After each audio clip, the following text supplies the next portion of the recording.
Chapter 226. 1 Physique surpassing the Great Tribulation. 2. 1 blood drop, 10,000 years. Legend has it that 1 drop of immortal Emperor longevity blood could give a mortal 10,000 years of lifespan. The moment the longevity blood drops fell into the life wheels, the blood energy of the 2 old men immediately became as vast as the sea. It encompassed the entire heavenly ancient corpse burial ground with thunderous, rolling oceanic waves. At this moment, the appearances of the 2 old men changed. In just a blink of an eye, they were highly spirited as if they were 1,000 years younger, as they had a sweeping and domineering momentum. Everyone, including enlightened beings, shivered, for they could not withstand such a surge of invincible blood energy, and thus, they all knelt on the spot. Bang! The 2 old men waved their hands with a strength capable of bearing the myriad of Tao and shouldering the grand world. Their waves initiated a bloody rain, for Li Qi's giant towering body was bombarded. Hole after hole, wounds began to appear on his flesh. There were even parts that were completely penetrated. However, Li Qi did not worry about it. In his gigantic eyes, no matter how heaven-defying the 2 old men were, they could not deliver a fatal blow to him. The most lethal thing, at the moment, was his current situation. Boom boom. In the blink of an eye, at the deepest part of the 9 heavens, the source of the underworld river suddenly released endless amounts of violet lightning. The flashes of lightning became limitless like the ocean, and they all struck Li Qi's body. Zxshhh, bang, bang. In a trice, Li Qi's entire body was flooded with violet lightning as they pulsed all over his body. They were gigantic and continuously punished Li Qi's body, resulting in a fragrance of cooked meat. The terrorizing violet lightning had roasted Li Qi's body. Run! At this time, Venerable Mo Shen and the descendant of the Jiangzhou clan had recognized the danger. They shouted and immediately retreated. Too late, I was waiting for this moment. Li Qi's voice boomed down from the sky. In the blink of an eye, Li Qi clapped his hands together. Boom! In just a second, the endless thunderous arcs turned into an enormous electric field. Both Venerable Mo Shen and the Jiangzhou descendant were both trapped inside this immense electrical trap. Kill! At this point, they realized the horror and summoned all of their treasures. Each of these treasures was of incomparable strength and could easily slay ancient saints and heavenly sovereigns, but they couldn't break through. What is this? At this moment, everyone was aghast. They had never seen such a thing before. Controlling the devil physique and swallowing the endless underworld river to bring about the violet lightning, this was truly a miracle from the legends. No one had ever attempted such a suicidal approach, but today, it was accomplished by a junior. Even the last gate master of the 1,000 Emperors Gate opened his eyes that had bloody glimmers. He quickly closed them with a very shocked expression, then he murmured, "Physique devil stealing the heavens, lightning descending from the underworld palace like the legends. Activate." With frantic screams, Venerable Mo Shen and the Jiangzhou descendant immediately exploded with a loud boom. All of their fresh blood in their bodies, even if it was just 1 drop, was squeezed into their true fate. At this minute, they chose to give up on their bodies, and they used all of their blood energy to escape from the electrical trap with their true fates. I was waiting for your true fate. Li Qi's voice was rumbling like the thunder. In a flash, his chest cavity flashed as a huge wound cracked and an immense shadow rushed out, exuding a tremendous amount of demonic energy. The physique devil has escaped. Seeing the demonic shadow covering the sky, countless people were horrified. Crack! The physique devil had escaped, and it initially wanted to devour Li Qi's flesh, but, in an instant, Li Qi clapped his hands together as the endless violet lightning streamed downward, all of them stabbed towards the physique devil. The physique devil screamed and immediately tried to escape. Without a doubt, it was fearful of this type of violet lightning. In just a second, the physique devil was being chased by the endless violet lightning into the electrical trap. After entering the electrical trap, the physique devil crazily roared and immediately pierced through the true fates of Venerable Mo Shen and the Jiangzhou descendant. No, their true fates were instantly taken over by the physique devil, and their blood energy, along with universal laws, were devoured in an instant. After a loud boom, the physique devil's body carried a bloody shade and immediately became more powerful. "You are mine." Li Qia's thunderous voice rang down as his hands descended along with endless streaks of violet lightning that instantaneously surrounded the physique devil. Drowned in the violet lightning, the physique devil angrily screamed in complete hysteria and struggled to escape no matter what. However, it failed from breaking through the boundless violet lightning. All of the spectators stood still, for the scene unraveling before their eyes was beyond their imagination. It even destroyed their sense of rationality. This was an impossible matter, but it was really happening. What is that thing?" Everyone's mouths were wide open as one guy murmured. The turtle monarch from the Flying Dragon Lake had been present for some unknown time. It took him a moment to regain his clarity. He then shivered with a shocked expression before murmuring, This might have been written down before. Physique devil stealing the heavens, underworld river attracting the gods, lightning descending from the underworld palace." Many people simply did not understand what the old turtle monarch was talking about, but they were still horrified by the spectacle. "Junior, I can't allow you to live any longer."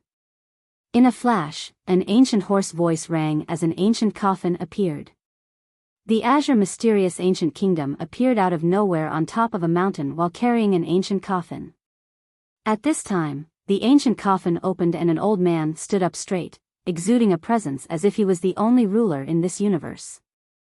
"Eighth ancestor Qing Xian, not the ninth ancestor," someone shouted after seeing this old man. Boom! At this time, a life wheel emerged from behind the old man's back that carried a surging and endless blood energy as it immediately attacked with an emperor weapon. Boom! The emperor weapon, with its unlimited emperor power, attacked and disintegrated the sky as the myriad of Tao turned into nothingness. It seemed as if everything between the heaven and earth was beaten back to its primordial origin. Even the heavenly ancient corpse burial ground exerted numerous divine laws, yet more than half of them were annihilated. Imperial Violet Hammer, the life treasure of immortal Emperor Sandao.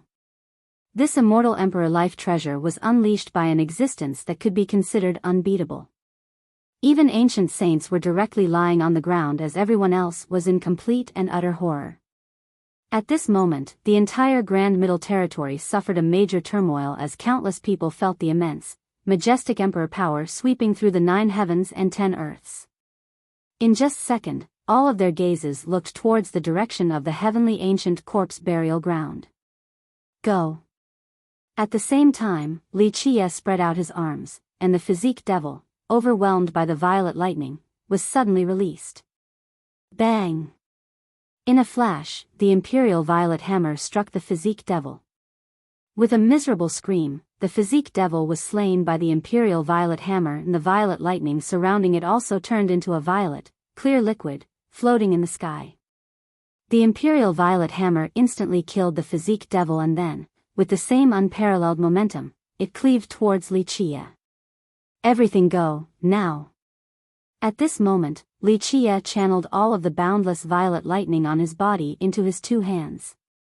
In the blink of an eye, a terrifying amalgamation of lightning formed between his hands. He then reached out to stop the imperial violet hammer like a mad dragon. Insanity! Using his bare hands to stop an emperor weapon.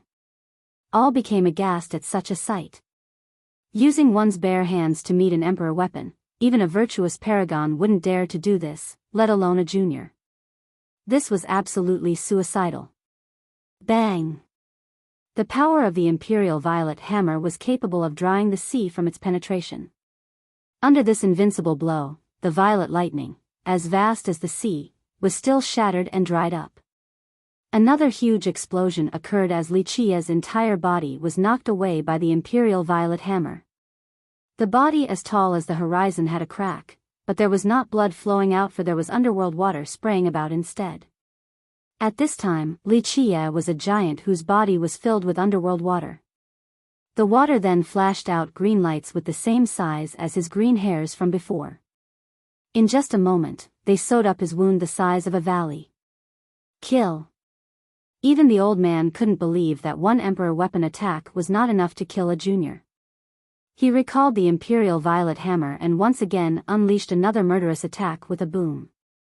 The second attack of the Emperor weapon frightened all beings as they prostrated on the earth.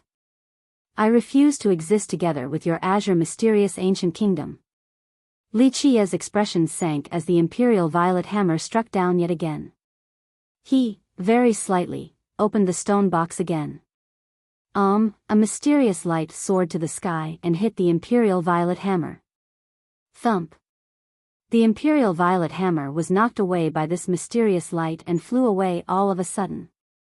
This scene shocked everyone because the hammer was an actual immortal emperor life treasure. Bang!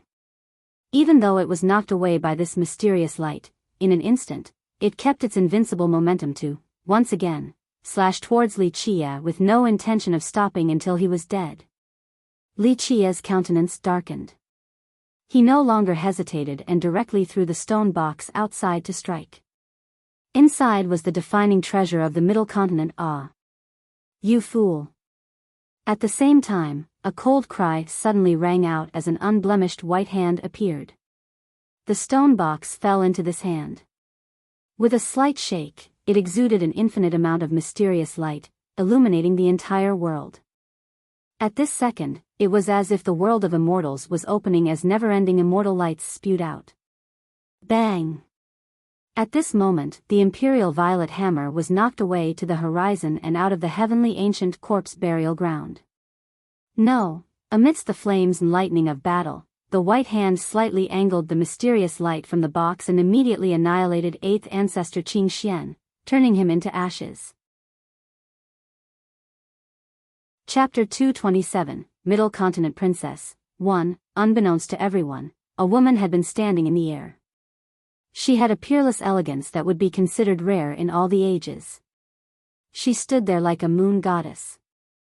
With an extremely ancient style of attire, it immediately let people know that she was not born in the contemporary times.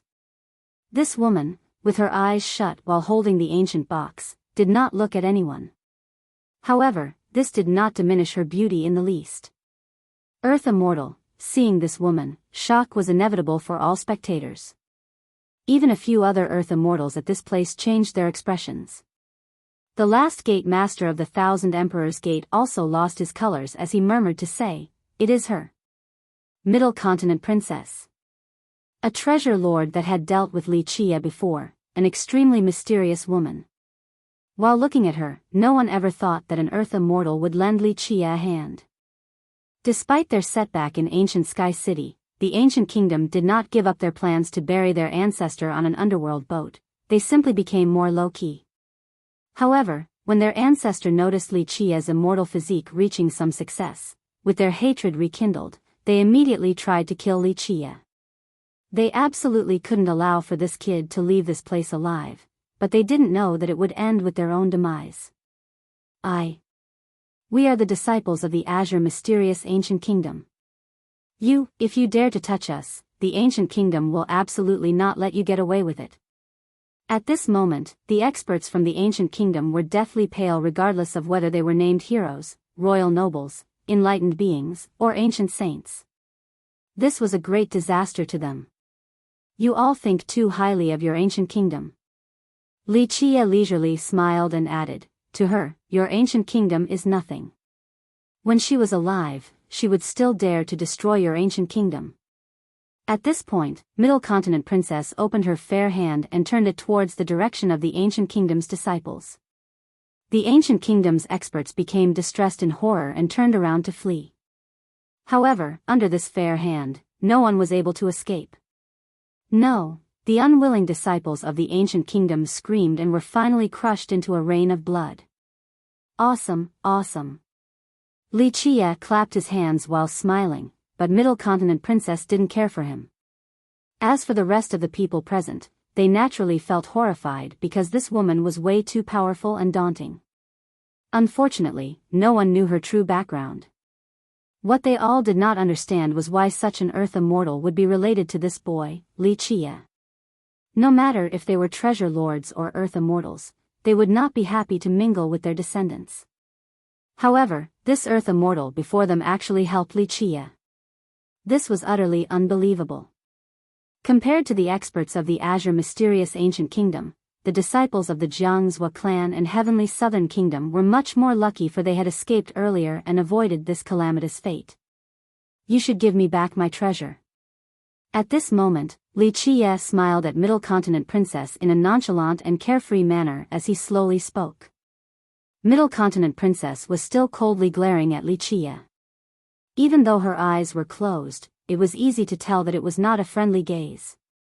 In the end, she threw the stone box back to him. Many people wanted to know what the treasure inside the stone box was. This was an item that knocked the Imperial Violet Hammer away. Of course, the more regrettable matter was that they lacked the power to stop the defeated Imperial Violet Hammer from flying away. If they were capable, then they would prevent it from flying back to the Azure mysterious ancient kingdom, and an immortal emperor life treasure would have been theirs. Li Qie held the stone box and gently touched it before finally glancing at Middle Continent Princess as he quietly said, "I owe you a debt." "Now you are speaking like a human," Middle Continent Princess exclaimed coldly. Li Qie didn't say anything else, he simply gave a gentle sigh. There were many things that he did not want to think about because not everything could be perfect in this world. There will always be some things that are lamentable. No matter if the events that year were intentional or not, regardless of whether it was a misunderstanding that year, even if he actually did not owe her, he still felt a dimming sadness in his heart. He did not want to tread on this path of memories, but there were many things that he would have to eventually face one day. Outsiders were puzzled by their speech.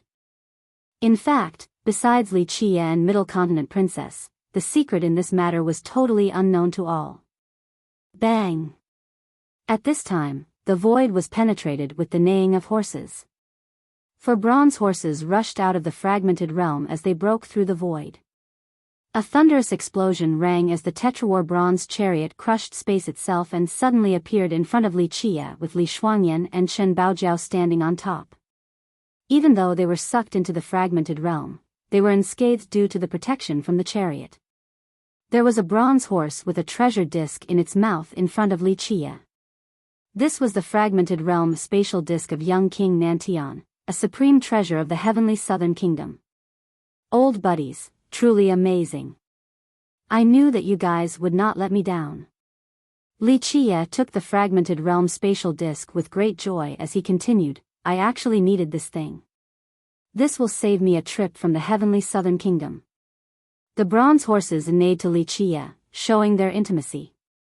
Such a scene was greeted by eye-reddening jealousy from countless people. The fragmented realm spatial disc, according to the legends, it was crafted from the true mantras taken from the space scripture, one of the 9 grand scriptures, by immortal Emperor Fei Yang. This item was no less valuable than an immortal emperor life treasure. Young noble. Seeing Li Qie exulted Shen Baojiao and Li Shuangyan. The ladies jumped down from the chariot. Then Li Shuangyan immediately expressed her concern. Are you all right, young noble? Chapter 228, Middle Continent Princess, 2, How can anything wrong happen to me? Li Qie shrugged with a smile, then he continued, dealing with them was as easy as a breakfast meal. Seeing Li Qie safe and sound relieved both the ladies. They assumed the worst as they were trapped by the fragmented realm spatial disc without any means to escape. They didn't expect the Tetrawar bronze chariot to be so powerful, it actually broke out from the fragmented realm while subduing the disc. Tetrawar bronze chariot.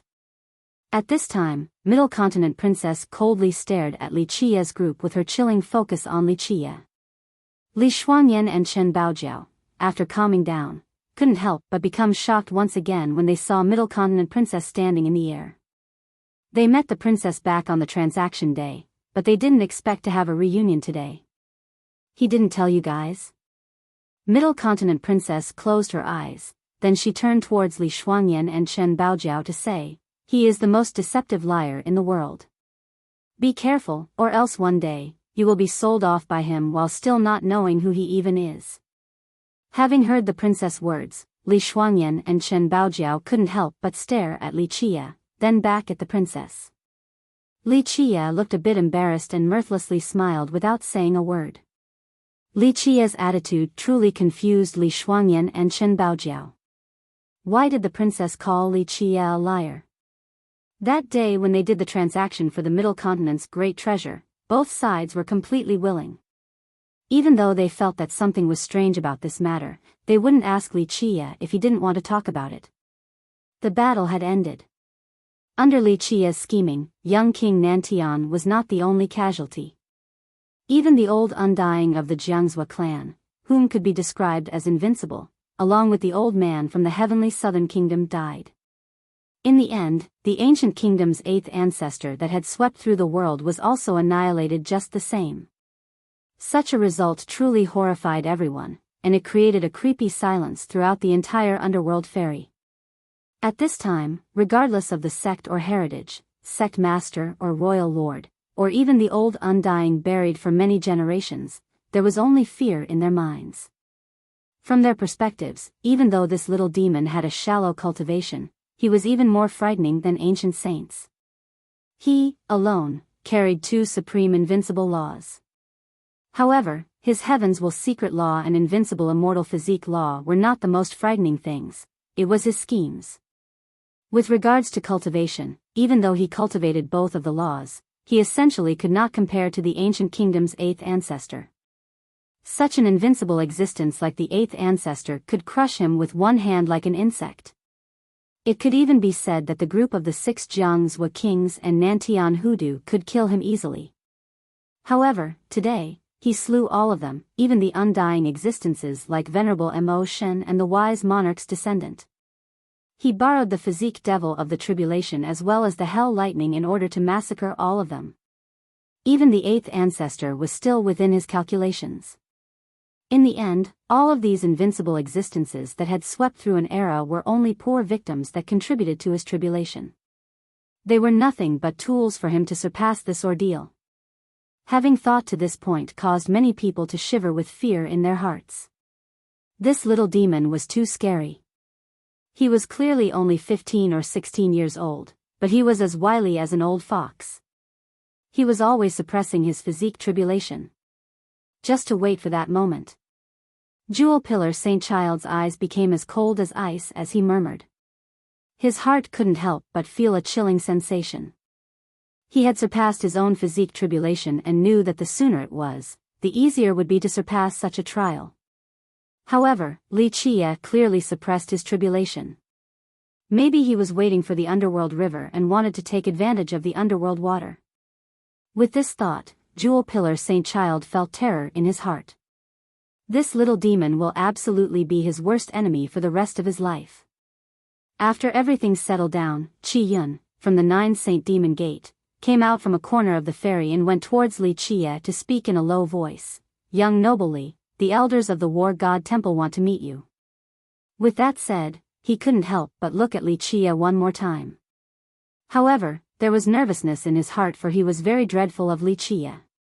He had witnessed the earlier battle with his own eyes.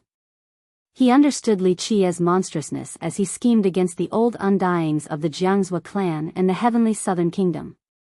When Li Qie glanced at him, he shivered uncontrollably. Li Qie gently nodded his head and followed Qi Yun.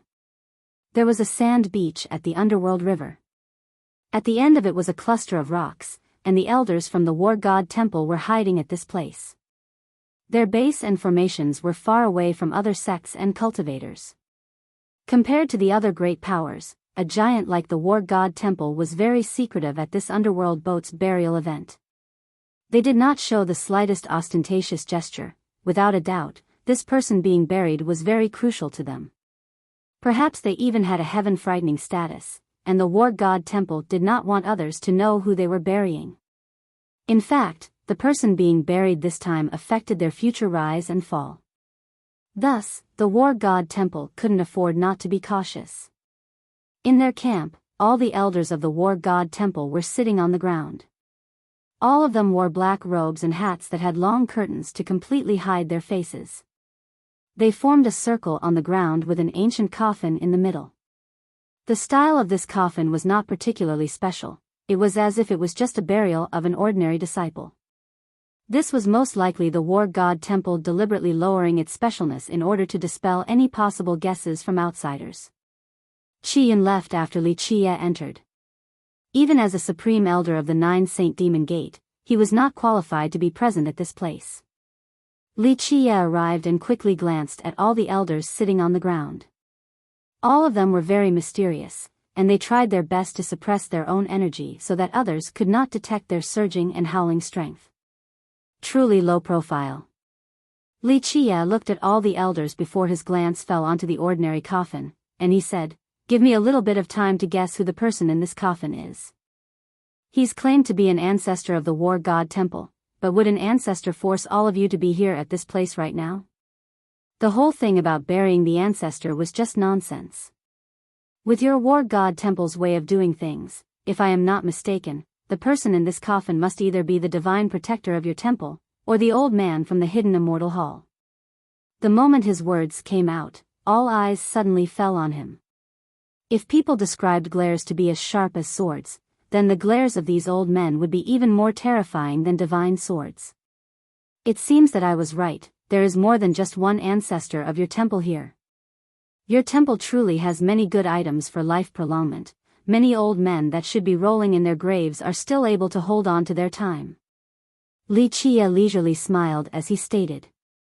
If Qi Yun was here, he would be broken from fear due to Li Qie's words. The war god temple's ancestors were all invincible existences, and there was more than one. They had lived through countless moons, and there were some ancestors that had lived in an extremely ancient era who were still alive under the ground to this very day. Who wouldn't be respectful to characters of this caliber? However, Li Qie did not put them in his sight. The younger generation will surpass us in time. At this moment, a voice finally rang out from the coffin. It was an ancient and archaic voice. It sounded as if it came from the past all the way to the present. This ancient voice continued on, "With such ability, there is nowhere in this world where you cannot go.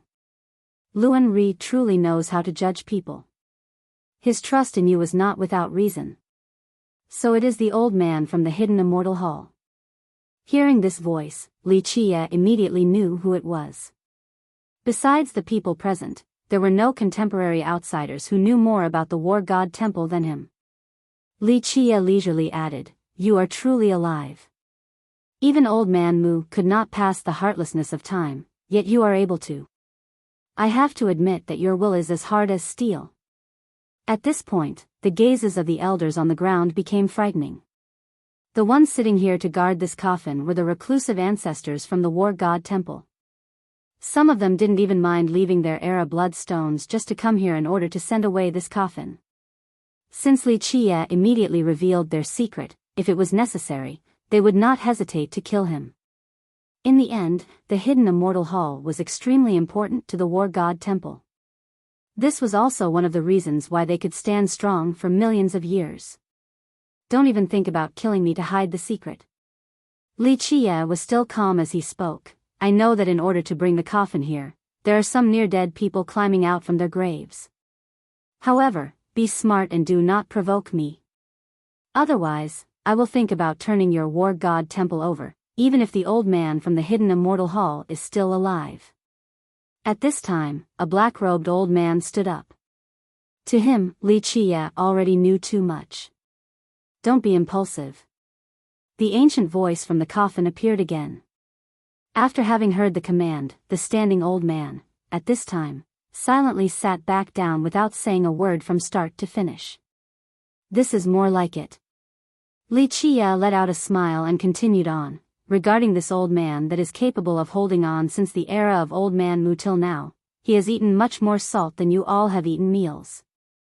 The old men from the war god temple became speechless. This little demon was so unbridled, he was so rampantly arrogant to the point of driving them into insanity. One has to know that war god Mu was one of their most powerful ancestors. Yet this little demon is actually calling him an old man. Legend has it that the Tetrawar bronze chariot was a supreme throne. I once heard a legend that stated that during the Desolace expansion era, when the Tetrawar bronze chariot arrived, even the gods retreated while the immortal emperors came to offer their greetings, the ancient voice from the wooden coffin resounded. Li Qie coldly interrupted him and dryly said, "Don't try to test me. Even if the war god temple's power is great, there are some taboos better left unexplored in this world." The voice in the coffin also stopped after hearing Li Qie's words. He was wondering and perhaps even checking his memories. Chapter 229, Empress Hong Tian, 1. Are there any underworld boats that can increase my lifespan even more in this coming event? In the end, the voice inside the wooden coffin rang again and no longer discussed the matter of the Tetrawar bronze chariot. "According to our agreement, I can only increase your lifespan by 500 years at best. Once you come out of the underworld boat, you will be able to rest in the hidden immortal hall for countless more moons," Li Qie slowly said. The voice in the coffin appeared again and said, 500 years still has its limitation in the end. There will be a day where the Era bloodstone will no longer be able to cover me. The person inside the coffin had lived for countless years. With the war god temple's strength, they had plenty of Era bloodstones. However, even with a sufficient quantity, there will be a day when the Era bloodstones lose their effect. An existence of this level only wanted to remain alive in order to continue his mission of protecting the war god temple. During the infinite stretch of the river of time, there will absolutely be a time where the war god temple would need him to come into being. The price of coming out from the Era bloodstone was extremely expensive but nevertheless necessary. There is no immortality.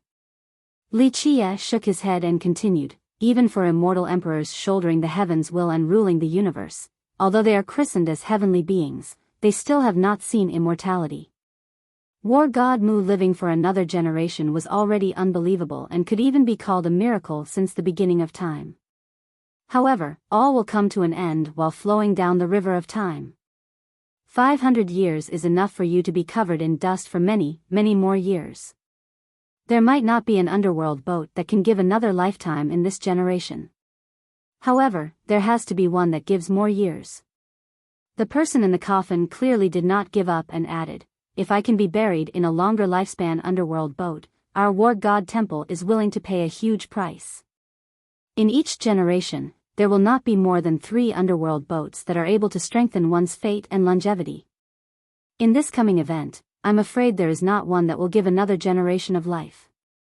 However, there is absolutely one that exceeds 500 years. Li Qie looked at the coffin and eventually stated, "However, Middle Continent Princess has already chosen this boat. If you have heard of her tales, I trust that you would not want to compete with her." Middle Continent Ancient Kingdom during the Tian II Annihilation Age. After a long pause, the voice in the coffin appeared again with a much more serious tone. Little did they know that the day when Tian II unified the heaven and earth would be the date of demise for their Middle Continent Ancient Kingdom. The old man knew that the origin of the Middle Continent Ancient Kingdom was in dismay because legend has it that the Middle Continent Ancient Kingdom's background was no weaker than that of their war god temple. The Ancient Kingdom was an unparalleled giant during that era in the mortal emperor world. The scene suddenly became quiet with everyone staying silent for a long time. After leaving the war god temple's camp, Li Qie went to the 9 Saint Demon Gates base. Qi Yun had already settled Li Shuangyan and Chen Baojiao in. Both of them took a sigh of relief after seeing Li Qie's return, especially Li Shuangyan. She knew her young noble too well and was worried that his haughty attitude would provoke the war god temple. It seemed like her worries were unnecessary. Li Qie sat in the camp, bored, while waiting for the underworld boats. Meanwhile, it was the first time Li Shuangyan and Chen Baojiao went to the underworld ferry, and it was also their first time witnessing such a sight. They were curiously looking at the great powers from all over the world, for there were truly too many of them at this place carrying coffins. At the same time, Li Shuangyan and Chen Baojiao were also moved to see the treasure lords and earth immortals at the side. Even though the two didn't know their backgrounds, they were listening to Qi Yun a little bit earlier. All of them had heaven-frightening origins. Who would have thought that they would appear again at this place millions of years after their deaths? Is the Thousand Emperor Gate truly that amazing? Chen Baojiao especially took note of the last gate master from the Thousand Emperor Gate, and she couldn't help but ask Li Qie. It was indeed amazing. Li Qie looked at the last gate master from afar, and it reminded him of some old memories. He then added, for generations of immortal emperors through 4 continuous generations. It could be said to be one of the great marvels since the beginning of time. Elder Qi said that the 1000 Emperor Gate had the space scripture, one of the 9 grand scripture. Is this the truth? Li Shuangyan couldn't suppress her curiosity.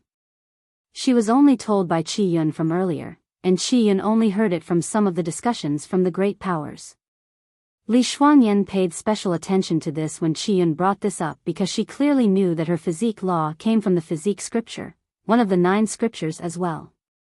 Such a secret could only be known by them and forever buried in their minds. The space scripture and physique scripture were part of the 9 grand scriptures. This was an object born before the heaven and earth, peerless for all of eternity.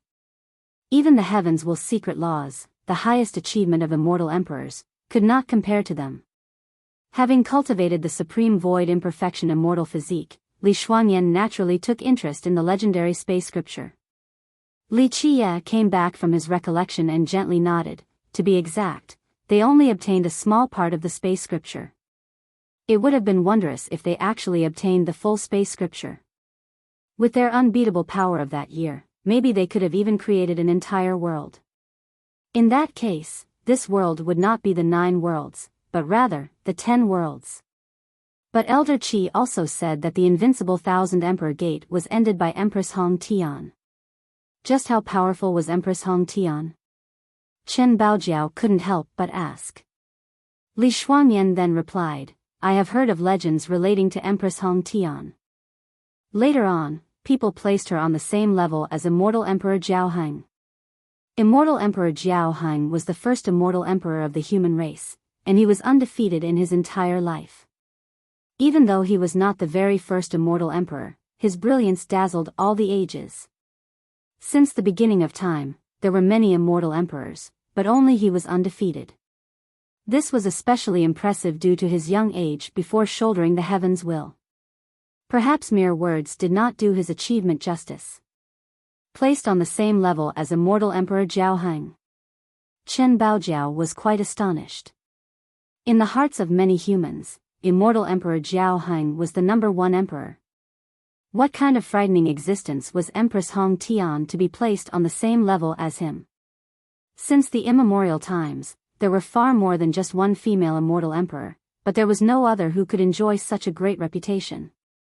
Empress Hong Tian. Hearing this name, Li Qie couldn't control himself from being stunned. There was once such a girl on the long and winding path of time. There was once an era when a dark crow carried this girl to far and far away places. There was once a dark crow under the brilliance of a supreme empress that secretly guided her to higher and higher aims. Unfortunately, because of a certain matter, the 2 of them went on separate paths in the end. Ultimately, they were as far from each other like the edges of the heavens. Chapter 230, Empress Hong Tian, 2. Li Qie couldn't help but become lost in a daze while thinking of Empress Hong Tian. As the dark crow traversing through infinite moons, he personally trained many immortal emperors, and immortal Emperor Min Ren was not considered the most brilliant. Empress Hong Tian was definitely not the most naturally gifted, but she was one of the greatest immortal emperors. When they swept through the heaven and earth to reach the apex, she cried with tears of joy. During the torturous moments of suffering, she wept in sorrow. No matter if it was during their conquest or time spent for the Grand Tao, there was always a secretive shadow accompanying her in both happy and sad times. There was a time when all of this laughter of happiness, along with cries of anguish, was embedded in their memories. Unfortunately, they eventually went their separate ways and even nearly turned into enemies. Everything turned into nothingness in a flash, becoming scattered ashes and dispersed smoke. The most painful thing in this world was not watching your loved ones die, but to break into a life or death feud with each other. Thinking about the past, the bygones, and the moments forgotten by time, Li Qie was lost in a daze for a long time without being able to regain his composure. Empress Hong Tian. Millions of years had passed. No matter whether it was that year or the present, he did not blame her. There were some things that were against his wishes, but he had to make a decision. No matter if it was the most difficult era or the most miserable year, he, from beginning to end, always had a bottom line. He always persevered no matter what happened. Empress Hong Tian.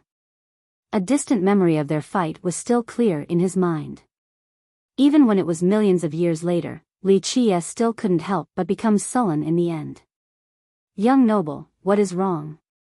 Chen Baojiao and Li Shuangyan wondered about the strangeness in their young noble's demeanor. Li Qie then regained his mind. He let out a smile and shook his head to say, "It is nothing." Afterwards, he became silent. The two girls looked at each other. They felt that their young noble's mind was preoccupied with heavy thoughts, and it didn't look like he was worrying about the matter of the underworld boat. The underworld boat still did not appear after 2 or 3 days. There were very few sects that arrived during this time. The sects that were going to make it were already present, while those absent would most likely not make it in time. However, in the last 2 or 3 days, more than 10 treasure lords along with 3 earth immortals arrived. They were all extremely frightening existences that were invincible during their own eras. In the end, these treasure lords and earth immortals could not resist the temptation of the underworld boat, even though they hesitated for a long time before coming. Leaving their feng shui treasure earths and dragon veins meant that they were using their lifespan that had been accumulated from countless years. They had no backup plan. The two options were to either successfully increase their longevity and leave the burial ground, or to become earth corpses forever in the future. Treasure lords and earth immortals were different from earth corpses, for they had their own intelligence and awareness. Even though a few of them were buried after their deaths, at this moment, they could still be considered living beings. All of the earth corpses were squeezed into their own group, far away from the living. They were true corpses without awareness and intelligence. Their only instinct was to board the underworld boat. The treasure lords and earth immortal occupied their own area without any interactions with the others. They all carried solemn expressions, for this was their last battle. If successful, they could gain a few hundred years or even a few thousand years of lifespan to leave the burial ground and escape from its chains. However, if they were to be unsuccessful, becoming an earth corpse for all eternity was a worse fate than death. Legend has it that the dead can still enter the reincarnation cycle, but earth corpses will never have that chance. At the ferry, the atmosphere was very tense as everyone quietly waited while gazing at the underworld river's silently flowing stream. Finally, on the 5th day, the underworld boats finally came out. Inside the vast underworld river, the first underworld boat flew out from the layers of fog. An underworld boat. When the first boat came out, the entire ferry became rowdy because no one could sit still at this time. They all stood up, both the dead and the living. At the same time, the eyes in the coffins opened. Outside of actual dead people, all of the undying beings covered in Era bloodstones opened their eyes one after another to look at the approaching underworld boats. The boat that flew from the layers of fog was completely silent and entirely black, including its sails and hull. It gave off the feeling of a ghost ship as it quietly floated out from the fog. 1 boat, 2 boats, 3 boats, 4 boats. After the first one flew out, there were more and more underworld boats flying out from the layers of fog. Here we go. The moment the first boat flew out, Li Qie stood up right away with his gaze fixed on the underworld boats. At this moment, his eyes were like flames, lighting up each underworld boat without missing a single detail. In a flash, the war god temple's camp made their move, and all of the elders immediately lifted the ancient coffin and appeared right behind Li Qie. Their speed was lightning fast and didn't make the slightest of sounds. When the first ship flew out, everyone at the ferry all stood up, including the earth corpses. At this time, even the spectators who only came for the entertainment were also tense, let alone the great powers who wanted to bury their coffins on the boats. Inside the fog, boat after boat flew out in complete silence, creating a ghastly scenery. Rumble. The earth corpses were the first group to take action. Countless earth corpses, like dumplings jumping into a steaming pot, all rushed towards the underworld river. Keep in mind that the underworld water was very harmful to most cultivators, especially those with ordinary physiques. It would destroy the life essence of mortal bodies, but it had very minimal effects on the earth corpses. Boom boom. At this moment, all the earth corpses rushed into the underworld water, wanting to get on the underworld boats. The scramble began immediately with earth corpses activating their life treasures in order to kill those who aimed for their boats regardless of whether it was the dead or the living. Earth corpses did not have plans nor schemes, everything came down to their instinct, its sole purpose was getting on the underworld boats. They would kill everything as long as it pertained to the competition for the boats. In a trice, many life weapons deafeningly soared to the sky as the first wave of massacre was led by the earth corpses. They were the first to successfully reach the boats that were floating into the vast underworld river that was covered in fog. Board the ship, now. The great powers from all over the world did not sit still as their experts personally paved the way while their disciples carried the coffins towards the boats and competed against the earth corpses. There were also ancient coffins that flew up by themselves towards the boats. Boom boom. Mixed with screams and pitiful bellows, different explosions resounded along with the cracking noises of broken bones. In a flash, blinding lights filled the sky with powerful auras sweeping the underworld water surface. The treasure lords also took action right after as they rushed towards the boats. Each of them aimed for a particular one, and right when they believed that it was possible to board, they recklessly rushed forward. In just a moment, even the earth immortals became impatient. Within a few moments, both treasure lords and earth immortals all opened their eyes, releasing extremely frightening bloody glints. One shouldn't underestimate earth corpses. Even though they belonged to the lowest level of dead corpses, the truth was far from so. There were a few powerful earth corpses beyond imagination. At this time, along with its encompassing corpse energy, there was an earth corpse wielding a divine saber with extreme might. This divine saber did not only slay other earth corpses, even a treasure lord was killed. 3 coffins from the great powers were split open as the 3 living ancestors inside were slashed to death on the spot. Kill. In a flash, countless ancient coffins that were rushing towards the underworld river all opened up. Dead existences from the legends initiated their advance to seize the underworld boats and to kill all of their oppositions. Over there, isn't that the wise heaven sect's 8th generation sacred Buddha? An ancient Buddha rushed out from a coffin, with a momentum capable of suppressing all evil beings, to slay all of his enemies and to board an underworld boat. That is the Skyblood Reservoir's Fu Shimo, Wa. Rumor has it that he died 80,000 years ago. A bloody shadow rushed out of a coffin, instilling terrifying fear into all spectators. However, this once extremely powerful existence couldn't board onto an underworld boat. Another treasure lord descended from the sky and slashed him into 2 halves, then he used this unbeatable momentum to board as the boat gently wafted along the underworld river. Fush! At this time above the underworld river, an old woman fought in the sky with another treasure lord, shattering everything in their path. Both sides wanted to seize another boat. The life treasures of these 2 caused all creatures to tremble the moment they swept through the world. Damn! This old woman is the protector of the sacred river mountain, she actually managed to stay alive till now. Her opponent is the legendary treasure emperor Jun Sheng from immortal Emperor Tun Ri's era. They are both invincible existences from their eras. Witnessing the earth-shattering battle between the 2 caused a spectator who recognized their backgrounds to exclaim in horror. Finally, the old woman, with a tyrannical and unbeatable aura, slayed the treasure lord and boarded an underworld boat. Chapter 231, Contention for the Underworld Boats. 1. At this moment, both the dead and the living were competing for the underworld boats. As the battle became more heated, more and more people died pitifully in the underworld river, even earth immortals and treasure lords were no exceptions. Many experts, including treasure lords, fell into the underworld river. This river was very ghastly, not everyone could do what Li Qie did with his green hair taking root in the underworld river. Some experts no longer came out once they fell into the river, they simply floated downstream until they disappeared in the layers of fog. The earth corpses had a great advantage in this regard. It was as if they were especially blessed by the heavenly ancient corpse burial ground. They could climb up from the underworld river much more easily than other cultivators and treasure lords. At the end of the day, they were the dead and thus, they had a much higher affinity with the river. One peerless treasure lord channeled the entire universe in his palm. He wanted to use this invincible momentum to pull an underworld boat towards his direction.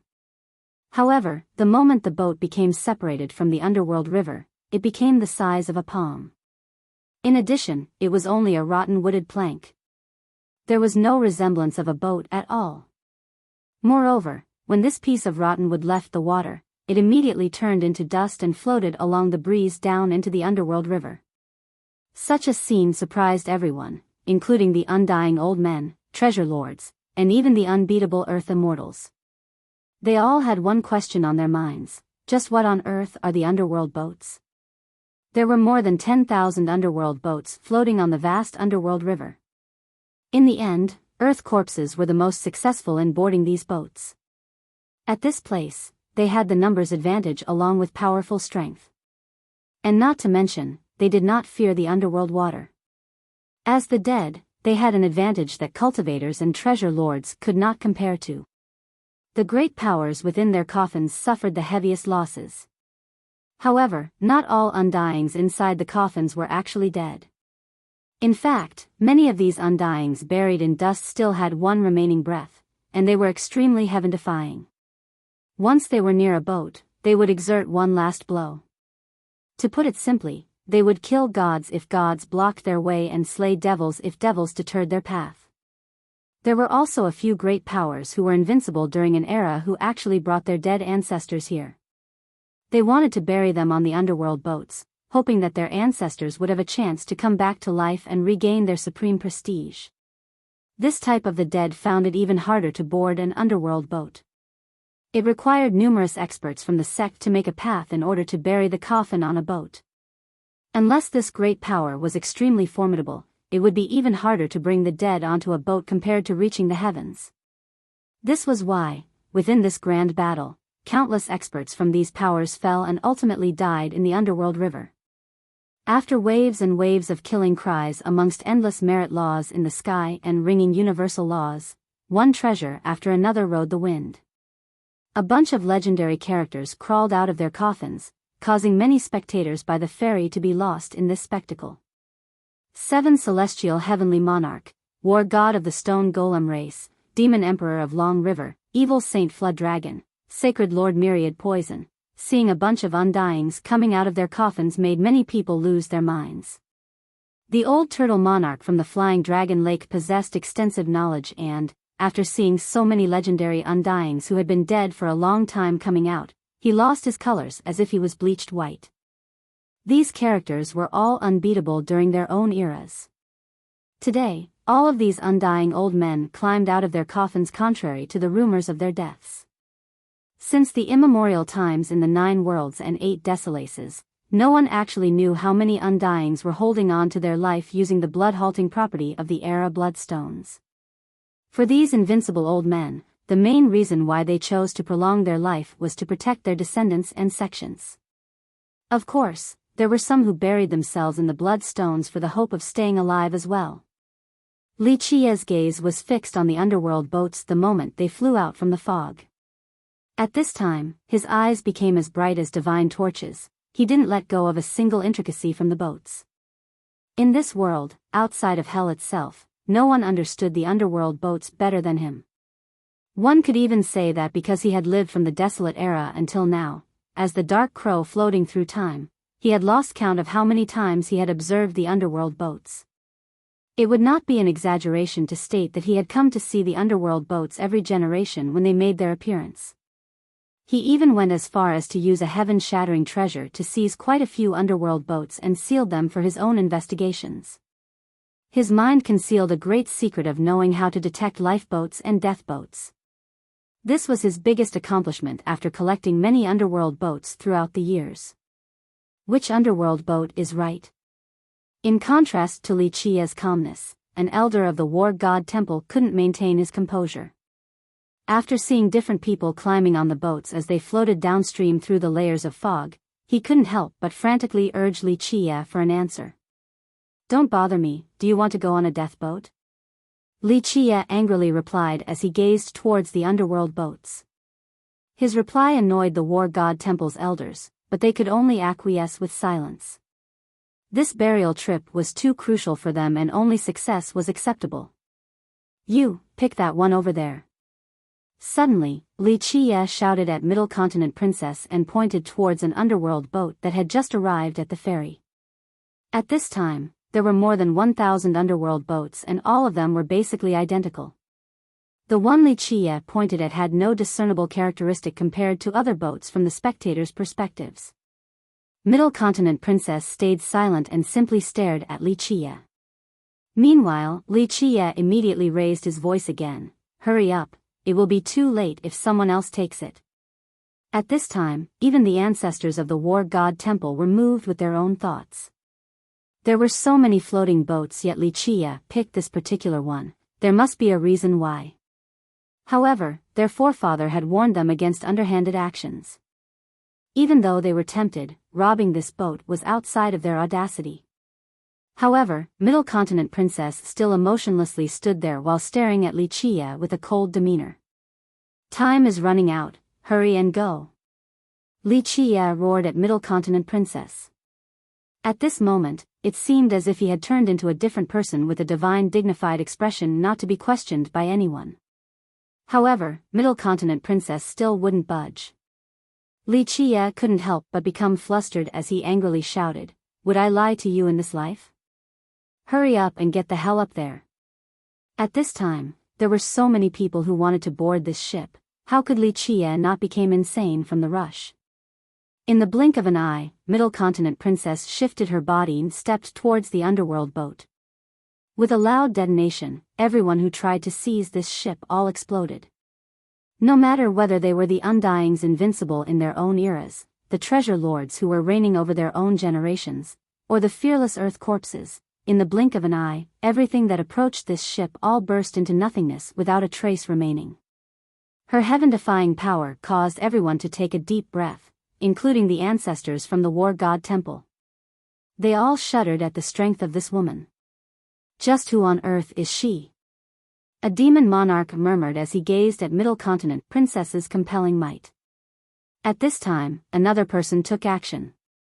He was the last gate master of the Thousand Emperor Gate.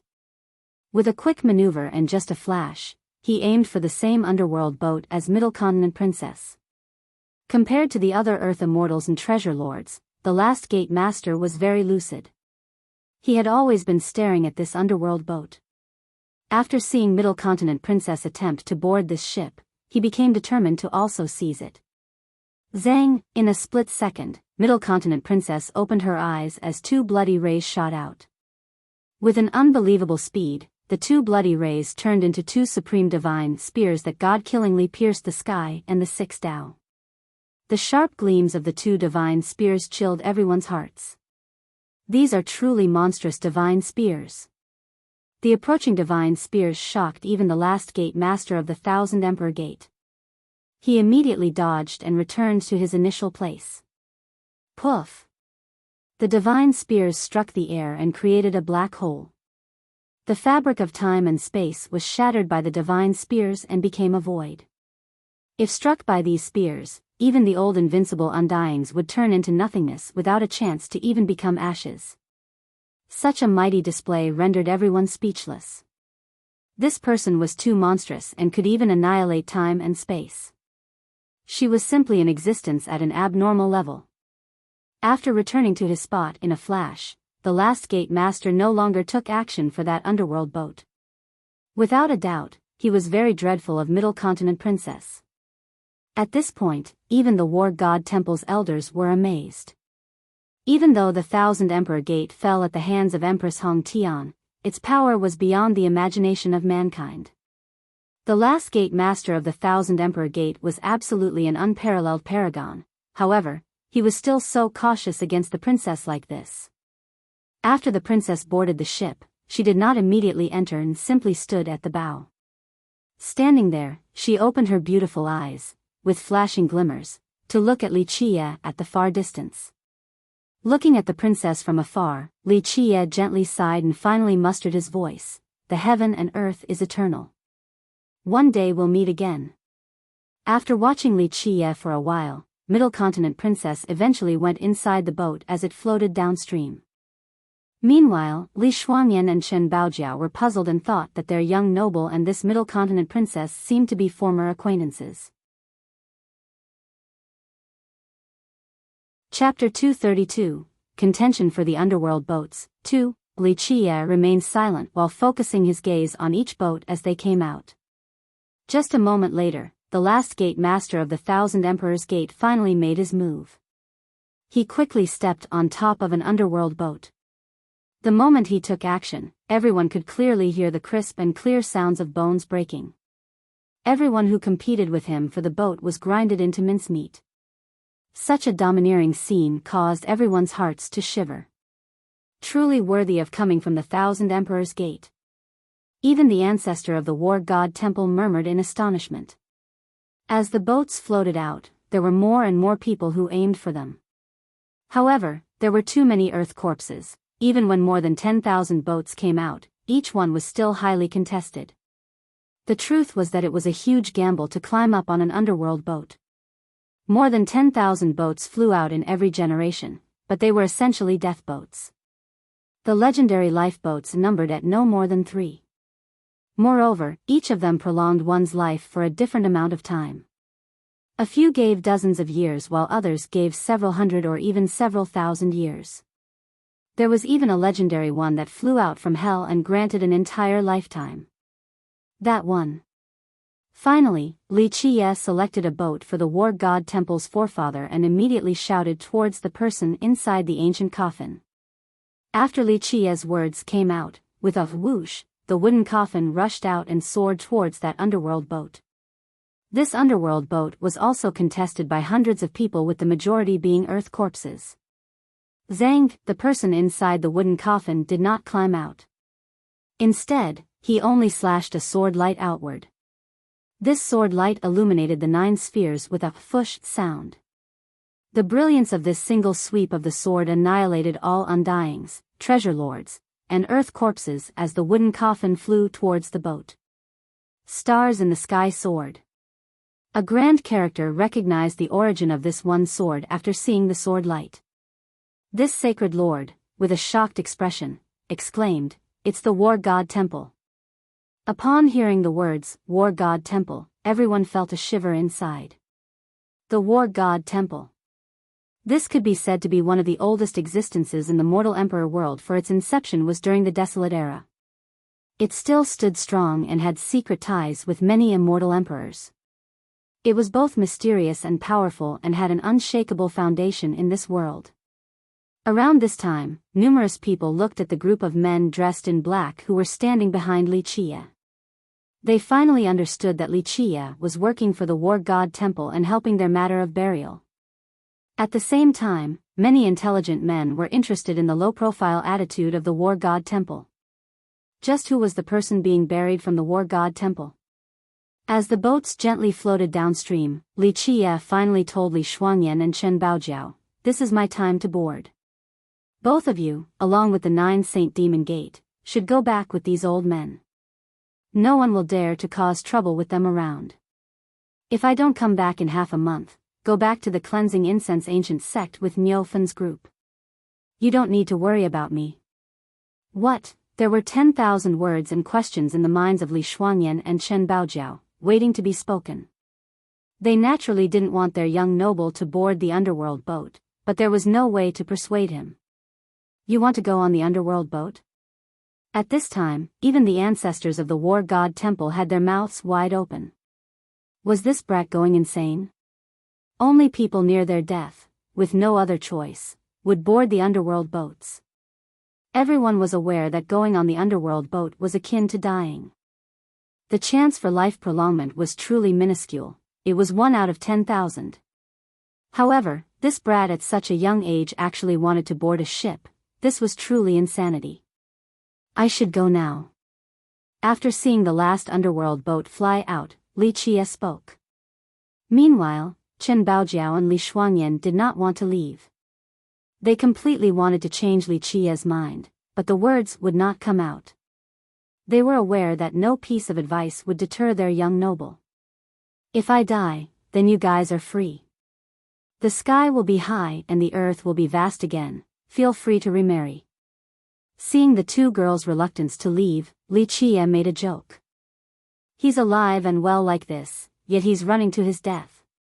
Many people became dumbfounded seeing the last boat drifting into the foggy layers down the river. A few people found this to be unfathomable as they murmured, "This kid must be haunted by a suicidal longevity spirit. Only people who are tired of living would board the underworld boat." At this moment, no one understood the reason. It was understandable for the dead to board the ship, but a young person? Truly suicidal. Jewel Pillar Saint Child, with bright flashes in his eyes, was very excited. Li Qia simply sought his own death by boarding the ship. If Li Qia didn't come back, then that would be one less powerful enemy for him. What was regrettable was that this brat carried the supreme immortal physique to die. Bai Jinjin, the descendant of the sword god's sacred ground, was still cold and emotionless as always. She stared at the last ship floating down the river and couldn't help but contemplate. This matter was really strange. Meanwhile, Li Shuangyan and Chen Baojiao dejectedly sighed. They silently prayed for their young noble and hoped that he could return safely. They believed that he would be able to work a miracle and come back alive. In fact, they were just as lost as the others. No one knew where the end of the underworld river was. Once one boarded an underworld boat, only the people on the lifeboats would come back alive, the rest will never return. People began to evacuate after the end of the underworld boats because the heavenly ancient corpse burial ground will soon recover its energy. If they did not leave now, then maybe they would die inside the burial ground. Of course, many experts at their time of withdrawal started treasure hunting one last time before the burial ground recovered its strength. Naturally, many of them still died at this time, for the burial ground was still a dangerous location even when all the earth corpses had not returned. A great power was unlucky, for they looted treasures on a treasure lord's territory. One could only imagine the outcome. A treasure lord climbed up from the ground and annihilated everyone, causing heavy losses to this great power. As for Li Shuangyan and Chen Baojiao, they went along with the 9 Saint Demon Gate and the War God Temple's elders to leave the burial ground, to return to ancient Sky City to wait for Li Qia. The underworld boats floated silently, and they were completely soundless inside as well. One did not know where they were floating. Even if they opened the door, they couldn't see the scenery outside. It was a vast nothingness with no visuals. Even the other boats were nowhere in sight. It was as if there was only one boat gliding above this endless river and all the other ones had disappeared. Inside the underworld boat, there was nothing else besides a bed. Li Qia sat on it with a calm demeanor as if it was his own home. Li Qia then took out an item from his fate palace. This was a stone tablet that was not too large, however, it was extremely heavy. The tablet had many holes and complicated runic lines were carved on top. These were completely undecipherable by others. This stone tablet was taken by Li Qia from the treasure armory of the Cleansing Incense Ancient Sect. Its elders did not know the usage nor effects of this stone tablet. The truth was that no one knew what it did, where it came from, or who took it. Everything was unknown ever since the historical annals of the sect were created. The moment he obtained it, Li Qia immediately knew that this stone tablet's origin was frightening. Afterwards, he had always been researching this stone tablet. One had to know that he had lived for an endless amount of time and had even trained immortal emperors. He had trod on the 12 burial grounds and 6 great immortal former Earths, the places that humans didn't dare to intrude. What had he not seen in this world? However, he had never seen this stone tablet before. Recently, he had a little breakthrough while researching this stone tablet, so he came up with an idea. Chapter 233, Myriad Star Water. 1. Li Qia contemplated and observed these runic lines engraved on the stone tablet for a long time. These patterns were extremely rare, but he had seen them before at a certain place, the heavenly ancient corpse burial ground. As the dark crow, he had entered the deepest area of the burial ground not just once since the start of time. One could even say that he was the authority in this regard, but he could not connect this stone tablet together with the burial ground's deepest area. That night, when the underworld river came out, Li Shuangyan and Shen Baojiao's conversation sparked a few lights in Li Qiye's mind. At that time, he had a bold conjecture: this stone tablet was related to a legendary place, a place that even he had not been to before. One could even say that no one had ever been there since the beginning of time. The appearance of the underworld river signals the rise of rebirth. Countless people have heard this phrase in the mortal emperor world and had long been familiar with it. This referred to the fact that the chance for rebirth was possible with the arrival of the underworld boats. However, very few people knew that this was not the complete phrase. In fact, the completed version was: underworld appears, rebirth begins, heaven's path revealed, divine stone initiated. Entered heavenly coffin, achieving myriad old. Awaken corpse earth, heaven bringing eternality. But at this moment, Li Qiye was certain that the underworld boat changed its direction. However, Li Qiye was unable to tell where it was going. It seems like this gamble was a success. Li Qiye murmured with happiness after clearly feeling the change in direction of the boat. It drifted even longer towards the new destination as the runic outlines on both the stone tablet and the boat became increasingly brighter.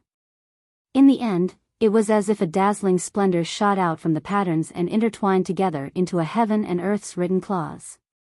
Li Qiye meticulously gazed at this worldly clause, but he could not understand its true content right away. Keep in mind that with countless years of experience, Li Qiye was more adept at interpreting universal law clauses than anyone else. No matter whether it was the ancient Ming's chapters in the legends or languages from the mythical legendary era, he had seen them all. He had seen things that the world had never even heard of. However, the worldly written clause in front of him was completely different from anything he had seen before. This was outside of his comprehension, and this mere sheet of paper alone was more foreign than even the legendary languages seen in his past. Even though he could not understand this sequence in front of his eyes, he engraved it into his mind permanently. After a long drift, the boat eventually and slowly came to a stop.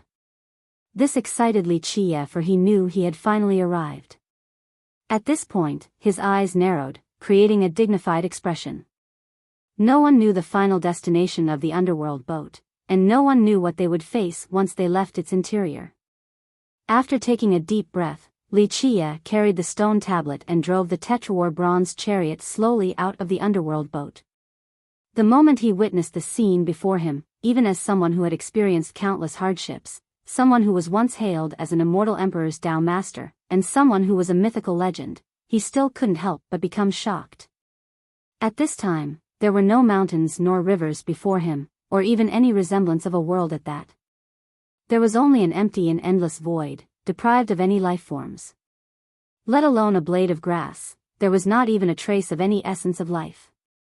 In front of him was a path leading straight up to the heavens. It seemed as if it was built by brilliant pebbles that were emitting a gentle yet eternal light. The path was seemingly endless as it reached towards an unknown destination. He turned around and noticed that the boat was no longer drifting on the underworld river, but rather, a resplendent river of stars, winding and coiling from a boundless unknown source. This is just like my expectations. Li Qiye murmured in astonishment at the scene unfolding before his eyes. He was very excited, for he could be the first one to arrive at this place since the beginning of time. The appearance of the underworld signals the rise of rebirth. The path to heaven debuts the way to the divine stone. Enter the heavenly coffin to obtain eternality. Awaken the corpse earth to achieve the everlasting blessing of the heavens. Underworld appears, rebirth begins, heaven's path revealed, divine stone initiated. Entered heavenly coffin, achieving myriad old. Awaken corpse earth, heaven bringing eternality. This was the complete legendary phrase. Over the years, many people, including immortal emperors, predicted that only by climbing on top of the heaven's path would one be able to see the divine stone. However, the truth was far from this. The divine stone was not inside the heavenly ancient corpse burial ground, and it was not at the end of the heaven's path. What was called the divine stone had always been hidden in the mortal world. The stone tablet in Li Qia's hand could very well be the divine stone. Only with this tablet would one be able to ride the underworld boat to reach the heaven's path. For eons, many people tried to find the heaven's path, including immortal emperors and even Li Qia. At this moment, it seemed like the heaven's path was not necessarily inside the burial ground, and the same applied to the divine stone. Li Qia took a deep breath, then he slowly drove his chariot upward along the heaven's path. The moment he exited the boat, it turned into a piece of rotten wood and dispersed with the wind. This meant that Li Qia was on a path of no return without an underworld boat. Chapter 234, Myriad Star Water, 2. As Li Qia was driving the chariot along the heaven's path, his eyes maintained a careful focus, for no one knew what would be at the end of this path. It could be the heavenly coffin or something else entirely.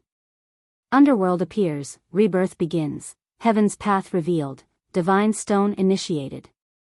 Entered heavenly coffin, achieving myriad old. Awaken corpse earth, heaven bringing eternality. Li Qia kept on thinking about these words. The reality was that the heavenly coffin might not necessarily be at the end of the heaven's path. Li Qia rode his chariot for a very long distance and an unknown amount of time before finally reaching the end of the heaven's path. It was a mountain deprived of a notable stature, and it was not comparable to the monstrous mountain with the hanging wooden coffin found in the heavenly ancient corpse burial ground. However, this particular not-so-mighty mountain was befriended with the sun and the moon, with hovering stars and galaxies encircling it.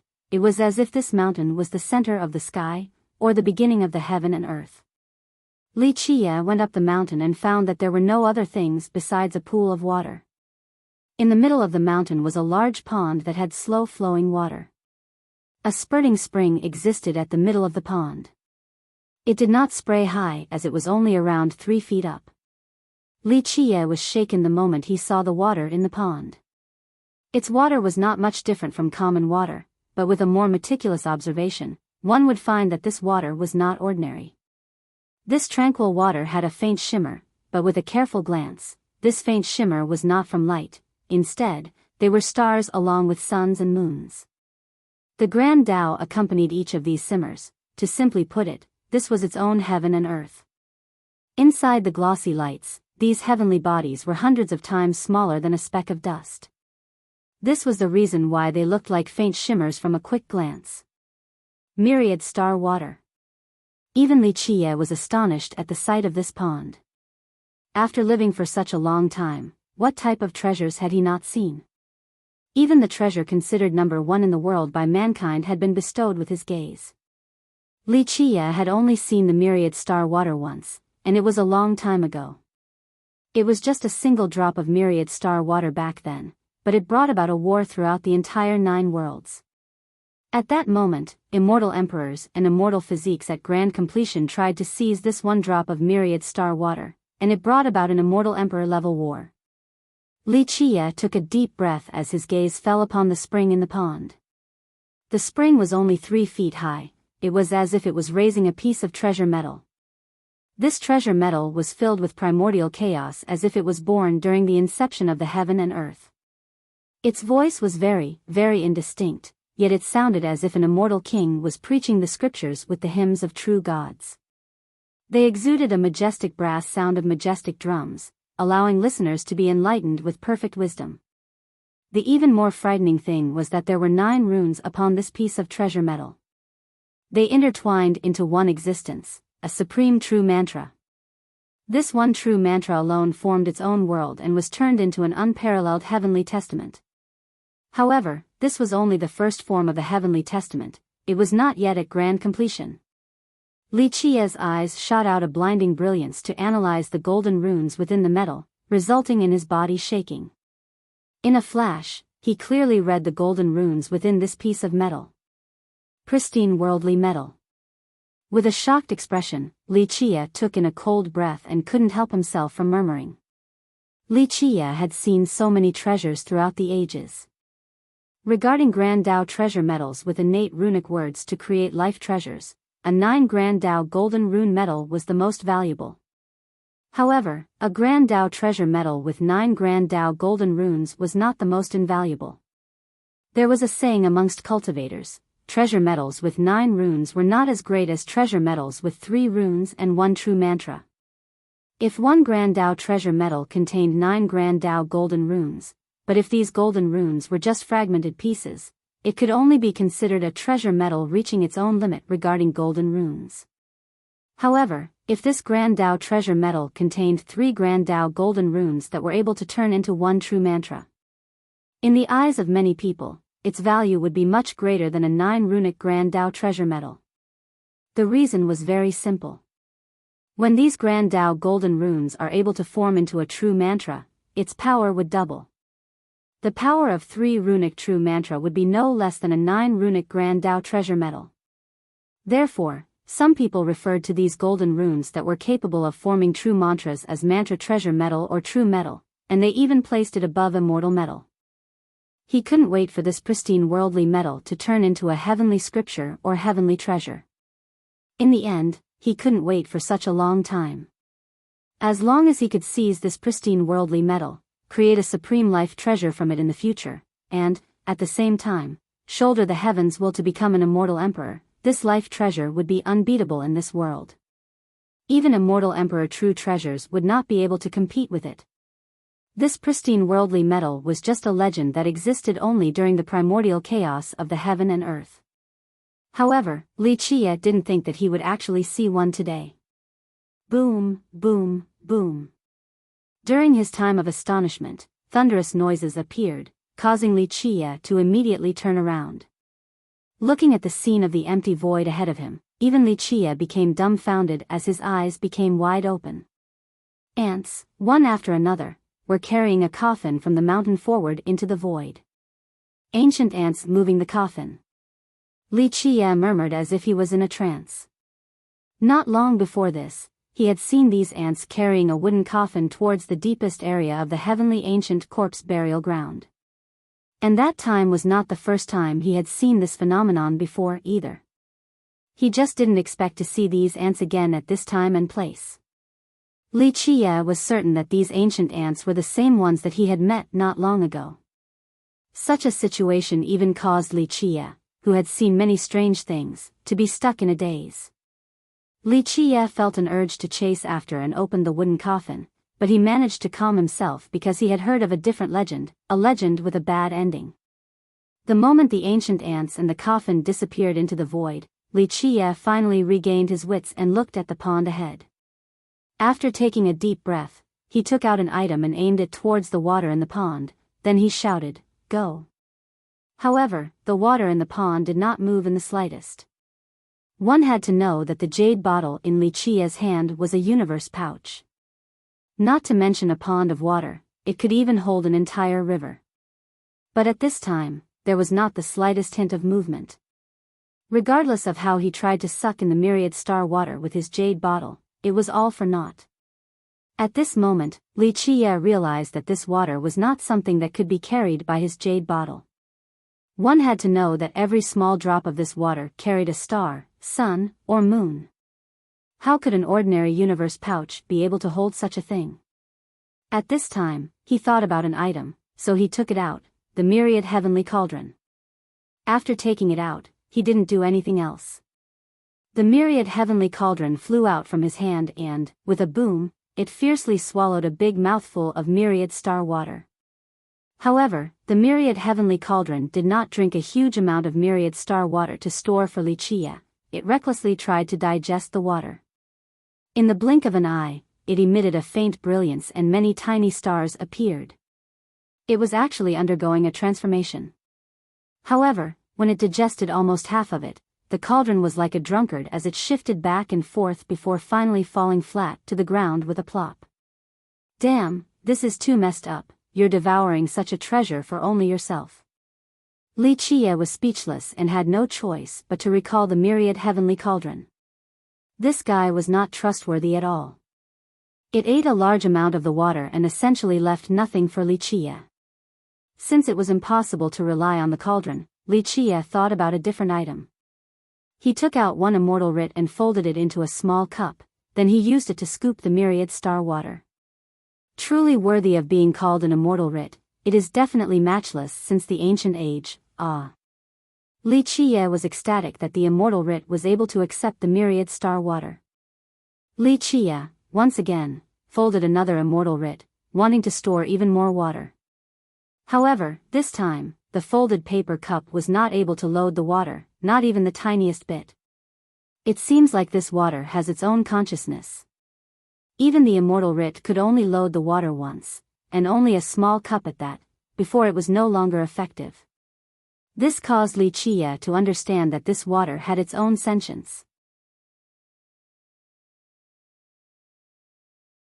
Chapter 235, A Stone Egg Was Born. 1. Li Qiye felt very helpless at this moment. If he could obtain this huge pond of myriad star water, then he would simply be the richest person in this world. It would be enough for him to squander crazily. At that point, it would be difficult for him not to rule over the world. However, he had nothing that could store such a large pond of myriad star water, so Li Qiye could only let out a wry smile as he sighed. Finally, Li Qiye gave up on the idea of capturing this pond of water. His gaze fell on the pristine worldly metal instead. This treasure metal could be considered the number one metal since the ages. Li Qiye took a deep breath and reached for the metal above the surging spring, but no matter how he tried to grab it, it wouldn't budge. Move! Li Qiye screamed out and exerted his maximum strength to grab this piece of metal, but it still remained immobilized. His utmost effort was not enough to move this metal at all. Bang bang bang. Li Qiye became riled up and decided to use his body to slam it, a sword to slash it, and a treasure to hit it. Nothing was capable of shaking this piece of pristine worldly metal. In the end, Li Qiye became a bit discouraged and angry. He finally struck the stone tablet forward while cursing, "Damn thing," boom. The stone tablet smashed the metal flying away. Fortunately, Li Qiye's reaction was fast enough to immediately catch the soaring metal. "Please don't fly away, my little treasure." Li Qiye couldn't help but excitedly exclaim after catching it. Rumbly grumbly, a swallowing sound appeared right when Li Qiye caught the metal because the stone tablet sank into the pond. It blocked the surging spring, and an unbelievable thing happened. The stone tablet crazily swallowed the water inside the pond as the water began to disappear at a rapid pace. What the hell? Li Qiye was dumbfounded while watching the stone tablet sucking up the myriad star water. His myriad heavenly cauldron had a frightening origin, but it couldn't handle drinking the water, yet this stone tablet was able to crazily devour it. It was drinking the myriad star water as if it was just ordinary water that could be drank without any difficulty. "Please, leave a little bit for me. I still want to try to see if my body can handle some myriad star water or not." Li Qiye shook his body a bit and regained his wits as he immediately shouted, "Excess!" But right at this time, the stone tablet had already drank all the water, leaving behind a dry pond. Li Qiye wanted to cry after seeing this scene, myriad star water Not to mention an entire pond, even one cup alone would be enough to drive the 9 worlds crazy, even true gods would climb out from their graves. However, this broken stone, in the end, actually swallowed all of the water in the pond. Damn it, since the ages, I always consider myself to be the most prodigal man, the most extravagant spender. I didn't expect that a broken stone like you would be 10,000 times more wasteful than me. Li Qiye looked at the dried-up pond and wanted to cry. He jumped down into the pond and kicked the stone tablet while cursing, "Get the hell out from me, don't block this spring. I want to see if there is more myriad star water pouring out." However, Li Qiye's kick did not knock the stone away. Instead, a crank-crack sound appeared. The stone tablet shattered all over the floor, revealing a stone egg. This stone egg was only a little bit smaller than the stone tablet. It was completely gloomy and dull and was seemingly cheap at a first glance. Egg. Seeing the cracked stone revealing an egg, Li Qiye also widened his eyes in surprise at this seemingly insignificant egg. "Was it you that sucked up all the myriad star water?" Li Qiye was a bit shocked as he murmured, "I'm really meeting so many strange things today." After calming down and staring at the stone egg before him, he said with some astonishment, "I assumed that the opening of the divine stone would give me eternal life. This shattered stone gives me a stone egg instead. This is too strange, I am not a hen." Even a few elders of the war god temple did not leave. They chose to stay behind in ancient Sky City to wait for news regarding Li Chia, for they wanted to see if he could come back alive. If he was able to, then their confidence in this trade would be much greater. 20 days has passed already. Inside the mansion, Chen Baojiao sat next to the window with her chin propped up by her hands while staring at the sky. Chen Baojiao could be considered a crazed cultivator even though she was a supreme beauty. She crazily trained harder and put out more effort than anyone. No matter the occasion, she wouldn't waste time sitting idly by without cultivating. But in the last 20 days, Chen Baojiao was quite restless and had no desire to cultivate or to eat. Day by day, she waited for her young noble to come back. However, as the days passed by, she became increasingly worried about the absence of their young noble. He will come back. He is even more powerful than our imaginations. Li Shuangyan sat to the side with her cold and aloof demeanor. However, at this minute, there was a lingering sorrow unhideable in the middle of her beautiful brows.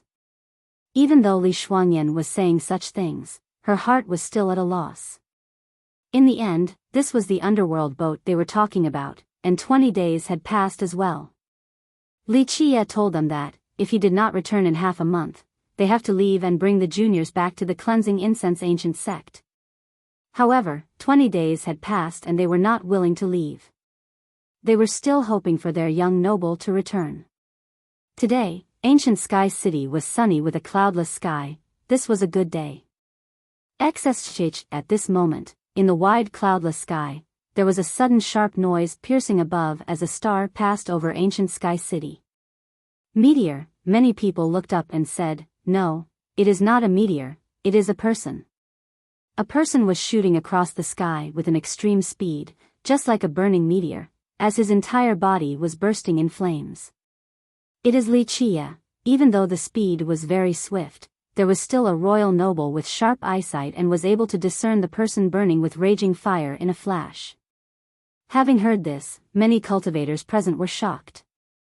A great character lost his voice in exclamation, "Impossible, I clearly saw him ride an underworld boat, flowing away. It really is Li Chia." At this time, more than just one person recognized that the burning man was truly Li Chia. Momentarily, many great characters were amazed that Li Chia came back alive. This kid is truly too scary. No matter whether they were royal lords or sect masters from the previous generations, or even some secluded undyings, all of them were greatly alarmed. Being able to come back alive after riding the underworld boat, this is extremely devilish. In just a second, countless people glanced at each other and felt that this matter was impossible. Boom! With a loud knock, the heavenly grotto of the 9 Saint Demon Gate was pierced through, frightening everyone inside. What happened? The group of Qiyun jolted because, after the attack from the heavenly god's sect last time, the 9 Saint Demon Gate became more vigilant. Countless disciples rushed to the scene of occurrence. Chapter 236, A Stone Egg was born. 2. Inside the compound was a huge hole that extended for quite a bit of distance, resulting in a chasm. At this second, everyone went to look at the hole, and they only saw black smoke that carried a burnt smell. Inside the hole was a person whose body was burnt to a black crisp. It was as if he was thrown inside a furnace. This burnt person was holding a stone egg tightly in his chest. At this time, everyone was amazed. Where did this guy that was burnt to a dark crisp come from? Fuck, it really cooked me. I will sooner or later break the heavenly ancient corpse burial ground. At this moment, the burnt person inside the large hole swore loudly. Young noble Li, hearing this familiar voice, Qiyun, along with the elders, were suddenly shocked on the spot. Young noble, at this time, the group of Li Shuangyan had also just arrived along with Tu Buyu and the juniors. After hearing the familiar voice that couldn't be any more familiar, Li Shuangyan almost cried and immediately rushed down to the large crater and picked up Li Qie, who was carrying the stone egg. Young noble, it really is you. After helping him up, Li Shuangyan and Chen Baojiao couldn't contain themselves from hugging him with teary eyes. Two great beauties, as your young noble, I naturally do not mind your passionate advances. However, I am already burnt to a crisp. If you both hug me like this, then would I not be burnt even more by desires until I become ashes? Li Qie spoke with an indescribable grace and calmness with his blackened body. At this time, the extremely emotional Li Shuangyan and Chen Baojiao finally calmed down and realized that countless eyes were on them. This caused them to blush and couldn't help but cry out. After Li Qie was carried up, Tu Buyu, along with the 9 Saint Demon Gates elders, couldn't believe their eyes. Returning alive and kicking after boarding an underworld boat was truly an amazing thing. Ha, aha. Oldest brother, I knew you were invincible in this world. The underworld boat is nothing, even hell itself would not dare to take you. You will surely mess everything up down there if it takes you. Seeing Li Qie returning alive, the juniors of the Cleansing Incense Ancient Sect were ecstatic, especially Nan Huiran, who exclaimed with laughter. The blackened Li Qie smacked his neck with a playful scold. Stop sucking up, I was almost burnt like a roasted duck. Heh, young noble, this kid speaks the truth. Only young noble is invincible in this world. To be able to come back alive after boarding an underworld boat at a young age, this could be said to be a miracle throughout the ages. Niufen couldn't help but say with admiration. Young noble Li, you are truly extraordinary. I'm afraid that you are the number one person of the younger generation, you're the only person to come back from an underworld boat. Qian also couldn't help but add. His words were not flattery, but sincerity. This was too incredible to all the disciples of the 9 Saint Demon Gate. Only a few of the undyings with only one breath left ever came back after being buried in the underworld boats, let alone a living young person. At this moment, the elders of the War God Temple also came. They saw Li Qie alive and well and couldn't believe their eyes. This was truly a miracle. This guy actually came back alive after only 20 days. Well, it is normal that your old eyes are bad. However, I came back alive. Li Qie looked at the War God Temple's elders, who were rubbing their eyes, and leisurely stated. This embarrassed the elders as they were dazed on the spot. They still felt amazed, however, for they would never believe such a thing unless they saw it with their own eyes. Both the 9 Saint Demon Gate and the Cleansing Incense Ancient Sect were celebrating with excitement. Although I know everyone means well, you should at least let me take a bath, I am almost a roasted duck over here. Li Qie smilingly said with a carefree manner. Eventually, everyone left and Li Shuangyan, along with Chen Baojiao, prepared a bath for Li Qie. After the bath, Li Qie changed into a set of clothes with a newly rejuvenated spirit. However, nothing else mattered to him right now outside of understanding this stone egg. Do you need to be this focused on just a stone egg? Seeing their young noble in a trance caused Chen Baojiao, who was taking care of him, to coquettishly complain with peerless charm.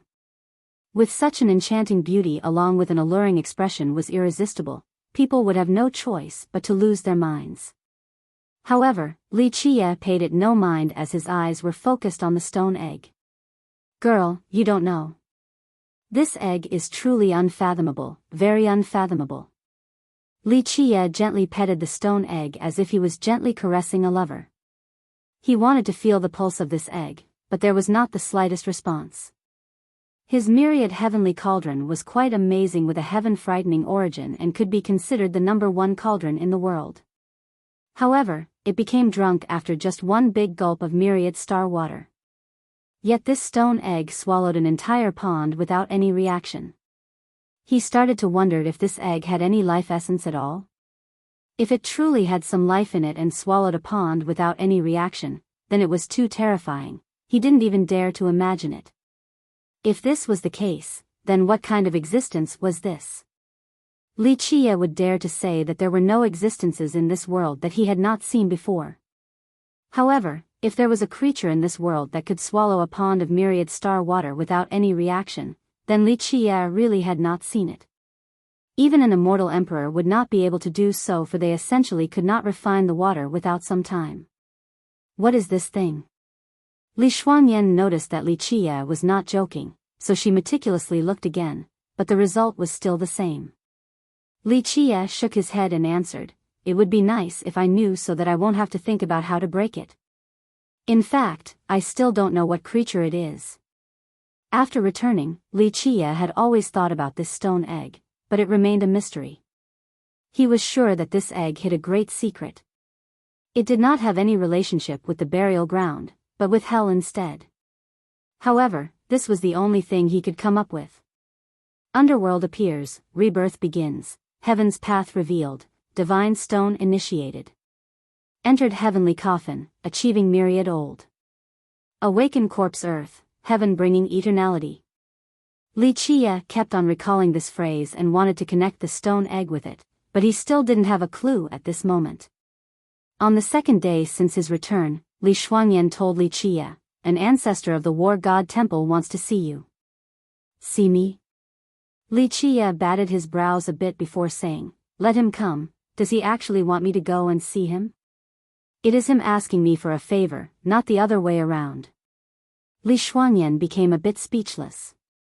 Not to mention her, if the world heard this, they would be quite stunned.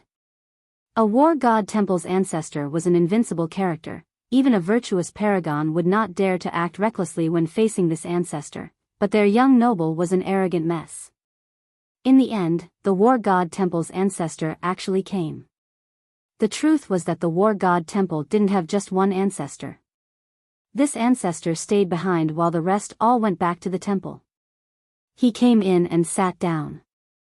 This time, he did not wear black and was dressed in a hemp robe instead. He suppressed his blood energy so that he was just like an ordinary old man. In fact, when one was at an invincible level like him, blood energy could be freely controlled. This old man's name is Mu Chen. Even though this ancestor was not arrogant, he was still a bit reserved. In fact, with his status and power, he was qualified to have a threatening arrogance. Mu Chen. If others heard this name, they would piss their pants from horror. Don't even mention existences like the Heavenly God sect, even an ancestor of the Azure mysterious ancient kingdom would lose his colors. Li Qie's eyelids simply lifted a little bit while looking at him.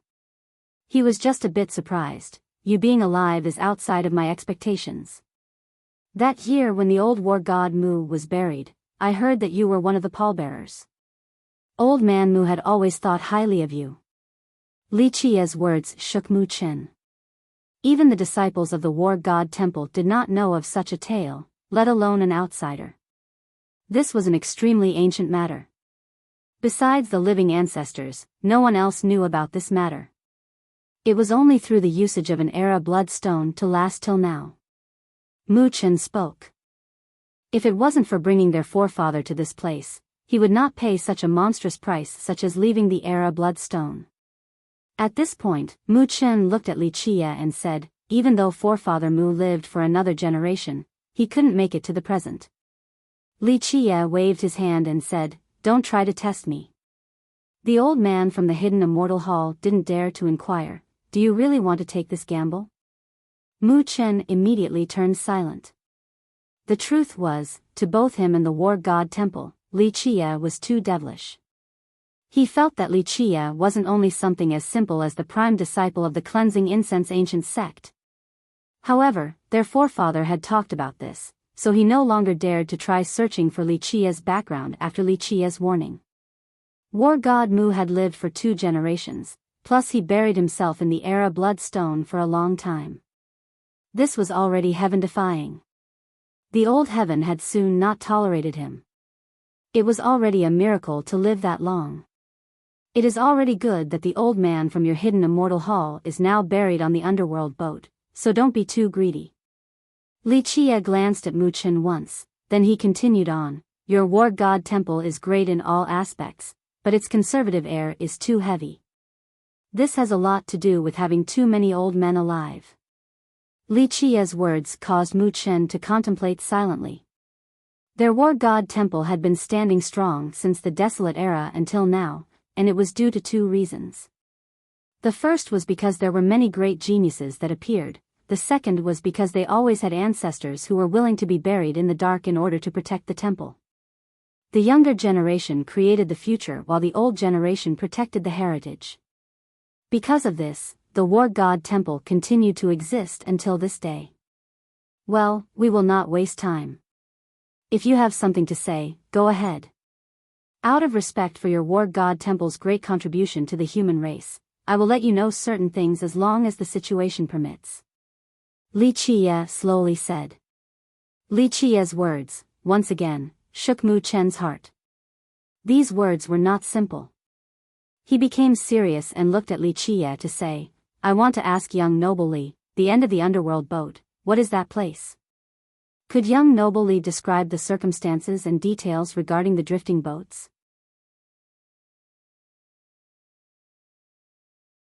Chapter 237, Refining the Pristine Worldly Metal, 1. Regarding Mu Chen's question, Li Qiye simply gave him a stare before finally answering, I know you want to inquire about the burial ground secrets. Unfortunately, I do not know the answer either. As for what I saw at the end of the underworld boat's destination, I'm afraid I can't tell you. War God Mu used to think highly of you. Did he tell you about the matters regarding the underworld boat and how he was reborn for another life? I'm afraid that he didn't tell you what he saw at the end of the trip. Mu Chen was shocked because Li Qiye spoke the truth. The heavenly ancient corpse burial ground, the other 12 burial grounds, and even the 6 grands ancient immortal grounds, there are too many taboos.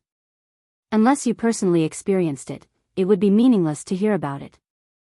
There are also a few matters that you wouldn't believe just by listening because they would break your common sense. Li Qiye slowly explained. Mu Chen could only gently sigh after hearing Li Qiye's words. He understood that Li Qiye was not willing to tell him. Where is our forefather? In the end, Mu Chen asked for this was the most important matter to him. Li Qiye slightly flicked his hand and spoke, If I dared to do this business with you, of course I am certain. The old man from the hidden immortal hall will come back sooner or later. 1 year if fast and 2 years if slow, but he surely will return. At that time, remember to bring me the items I want. There is no one in this world who can owe me anything and get away with it. That item, Mu Chen couldn't help but ponder for a moment when this transaction was brought up. Li Qiye glanced at him and spoke, So? Your War God Temple is regretting it? Unfortunately, it is already too late. This is not what I mean. Mu Chen wryly smiled. He pondered the question before answering, regarding this item. I have only heard of a few rumors and I don't know if they are true or not. If you all don't even know if it is real or fake, I can only say that you bunch of old men have been living for so long in vain. Li Qiye continued, You and the Heavenly Tao Academy should have worked together sooner. The War God Temple and the Heavenly Tao Academy are the most ancient heritages of the human race with great contributions. If you guys worked together, then it wouldn't be the Azure mysterious ancient kingdom's turn to be so arrogant like this, and the soaring immortal sect would not consider itself invincible. During Tian Tu's era, if your heritages had combined forces sooner, then would the mortal emperor worlds deteriorate to this state. The matter about Li Qiye buzzed everywhere throughout the secret channels. However, Li Qiye didn't care for these matters. After staying at ancient Sky City for a few days, he immediately prepared to depart from the city back to the cleansing incense ancient sect. The elders of the 9 Saint Demon Gate sent him off while the War God Temple was not present. Qian told Li Qiye that the remaining War God Temple's group had already left 1 day before Li Qiye. Li Qiye coming back alive increased the 9 Saint Demon Gate's trust that this transaction would be successful. One had to remember that they paid a great price for this deal between Li Qiye and the temple. If it was successful, then the 9 Saint Demon Gate would not only earn the temple's support, but also its protection. Through the warping of the Tao Gate, the group of Li Qiye quickly returned to the cleansing incense ancient sect in a short time and was greeted in person by Gu Taizhou and the other elders along with the protectors. All of them were quite ecstatic to see everyone come back safely. Of course, they also wanted to know the result of this trip. However, Li Qie was not in the mood to discuss it, so he left everything to Tu Buyu and said, Junior Tu, you report everything to the elders. Tu Buyu accepted this trivial matter and didn't want to bother Li Qie. However, Li Qie only noticed that the elders and protectors were present. His circumstantial master, who happened to be the sect master, Su Yonghuang, was not. He asked with some surprise, where is the sect master? The sect master is in secluded cultivation. Sect master said that her physique tribulation was approaching, so she is carefully preparing for it. Gu Taizhou quickly explained to Li Qie. Under the strong support of Li Qie, Su Yonghuang's position at the sect became well established. In fact, it was a joyous event for the sect to accept this sect master from the outside as well. One had to remember that Su Yonghuang was a natural-born saint physique. Such a talent had unparalleled potential. Any natural-born saint physique would be competed for by all the great powers. In fact, with the status and power of the current cleansing incense ancient sect, it essentially did not have the ability to recruit such a talent. Today, the sect was even more appreciative after accepting such a talent. Natural-born saint physique, truly amazing. Li Qie also complimented as he nodded approvingly. Even though Su Yonghuang did not cultivate the solar physique like immortal Emperor Min Ren, the extreme yang physique was not any weaker than the solar physique. Li Qie and Gu Taizhou chatted for a bit before Li Qie retreated back to his place. Gu Taizhou and the others knew that Li Qie had his own matters, so they didn't bother him. They spoke to Tu Buyu, instead, to inquire about the situation. The first thing Li Qie did was to take out the pristine worldly metal. This was the #1 metal throughout the ages. He must refine such an item into a treasure. If this pristine worldly metal became a life weapon, then it would absolutely be the #1 weapon in the world in the future. This metal floated inside Li Qie's second fate palace. At this moment it was still surrounded by the primordial chaos along with the hymns of the Grand Tao that were like the preachings of immortal kings and true gods. One could faintly see an immortal scripture being excavated, causing Li Qie to become praisingly astonished. Such a metal was indeed supremely peerless. At this time, Li Qie channeled his law and activated the cauldron of life inside his palace. In the blink of an eye, the cauldron's fire blazingly struck down and began to refine the pristine worldly metal. Cultivators had many different techniques to refine their treasures. However, most cultivators chose to use the cauldron of life's flame in order to refine their treasures, especially those made from Grand Tao treasure metals. However, the moment Li Qie wanted to refine it with his flame of life, the pristine worldly metal suddenly flashed a glint of brilliance and immediately suppressed the flame of life. Not even a trace of flame remained. Li Qie was a bit taken aback. Such a good treasure, truly supreme, it had its own awareness. At this time, Li Qie channeled his merit law along with his divine sense in order to communicate with this metal. However, the metal ignored him as if it was in existence at the apex and didn't care for Li Qie's divine sense. No matter how much Li Qie tried to communicate, the metal didn't react at all.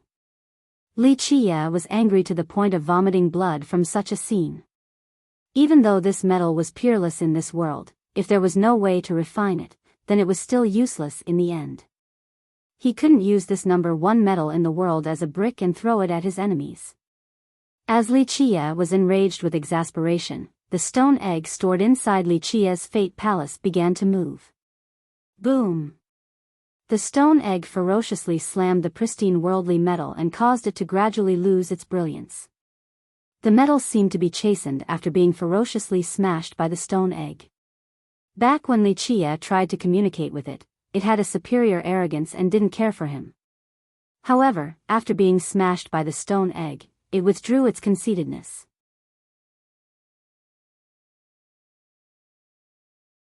Chapter 238, Refining the Pristine Worldly Metal, 2. With a pop sound, the pristine worldly metal suddenly knocked little Silly's Dao bone flying away.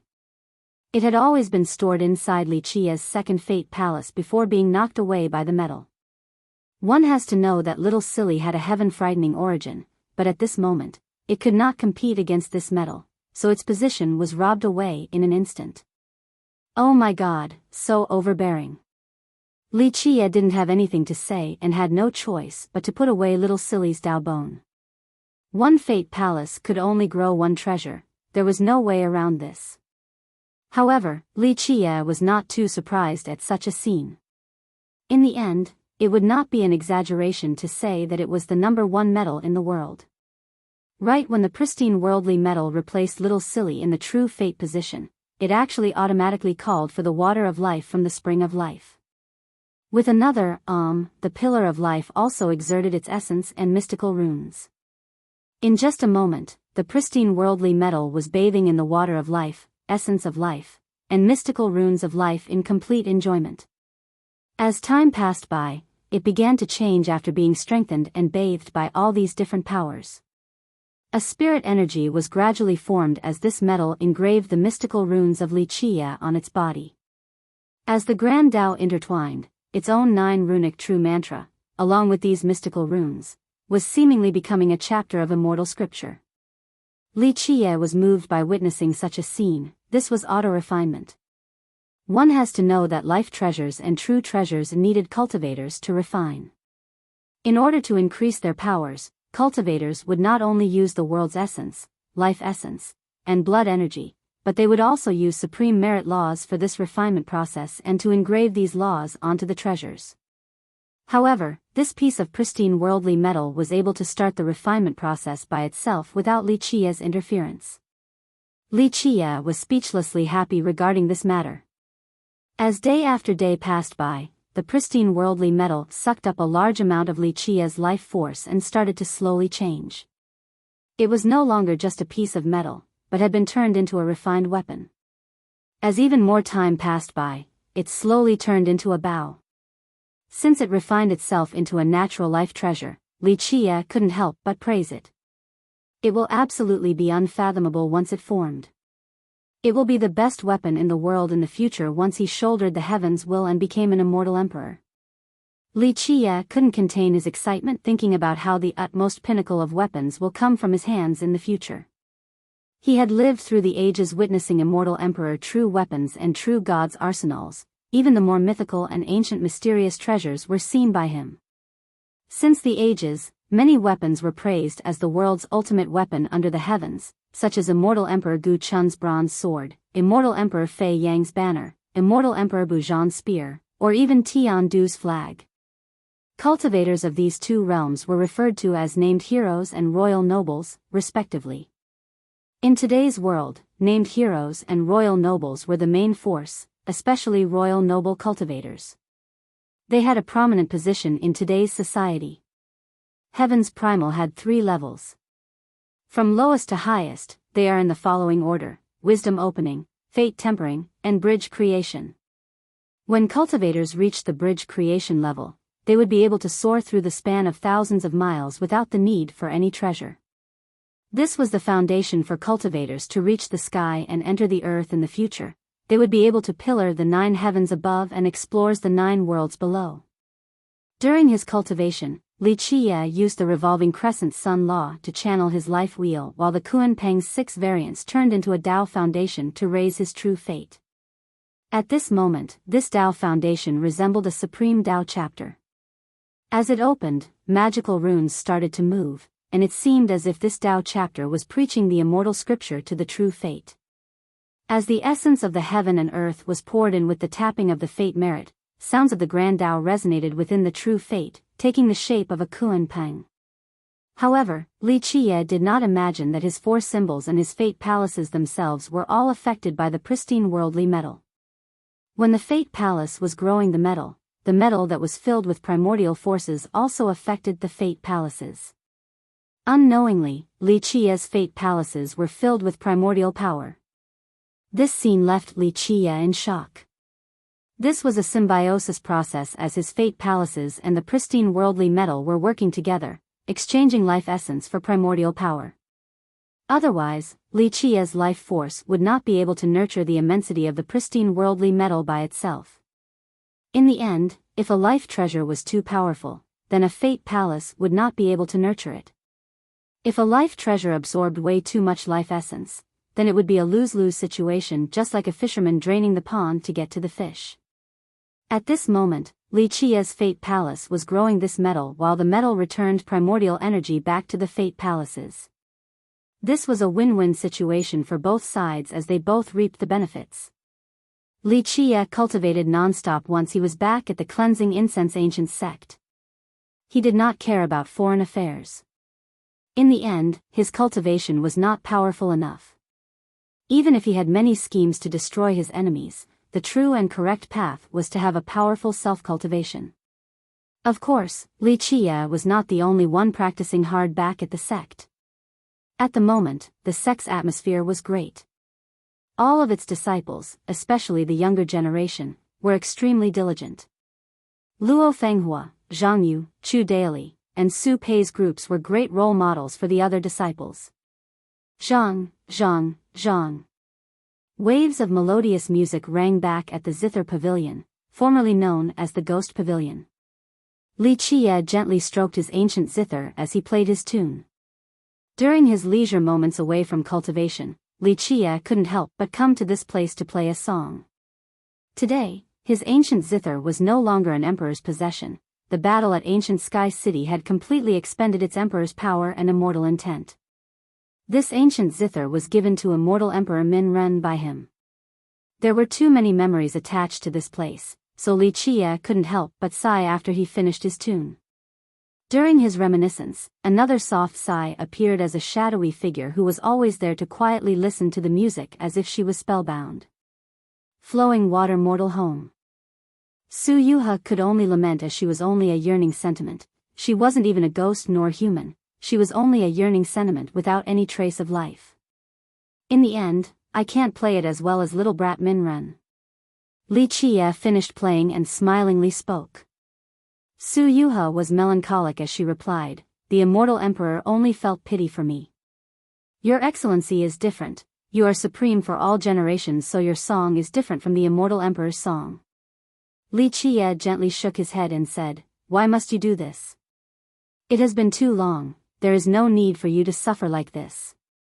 Su Yuha, a yearning sentiment, became silent and didn't say anything. "Never mind," Li Qia gently continued on. "How about this? I will go to the eastern 100 cities and take your remains. Just let everything dissipate. A million years of being neither ghost nor human. Even if little brat Min Ren was here, he wouldn't want to see you like this. Thank you for fulfilling my wish." Su Yuha prostrated and said, "If I could be buried under the peach tree, I will no longer have any yearning sentiment. That year, I buried you under the yearning lunar peak. Your fateful connection with Min Ren was also because of me." Li Qia said with some helplessness, "Now, I will bury you under the peach tree, and this could be considered the end of your fateful connection. This is a lamentable connection, so it should just end in peace. Yuha will not be able to repay your excellency's benevolence." Su Yuha very gratefully replied. Li Qia gently waved his sleeve and sighed before speaking, "This started because of me, so it should end by my hands. You should rest after being buried under the peach tree to avoid eternal lamentation." Little brat Min Ren, he didn't say anything else at this point. He didn't have much to say about immortal Emperor Min Ren. He had trained many invincible existences. One could say that little brat Min Ren had always supported him no matter what. Immortal Emperor Min Ren had never questioned him and absolutely stuck with him to the end.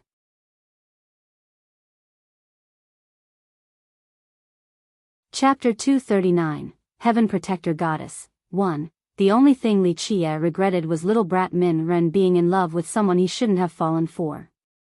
There were too many women in this world. In that era, he could have matched Min Ren with any peerless beauty even when Min Ren had yet to shoulder the heaven's will.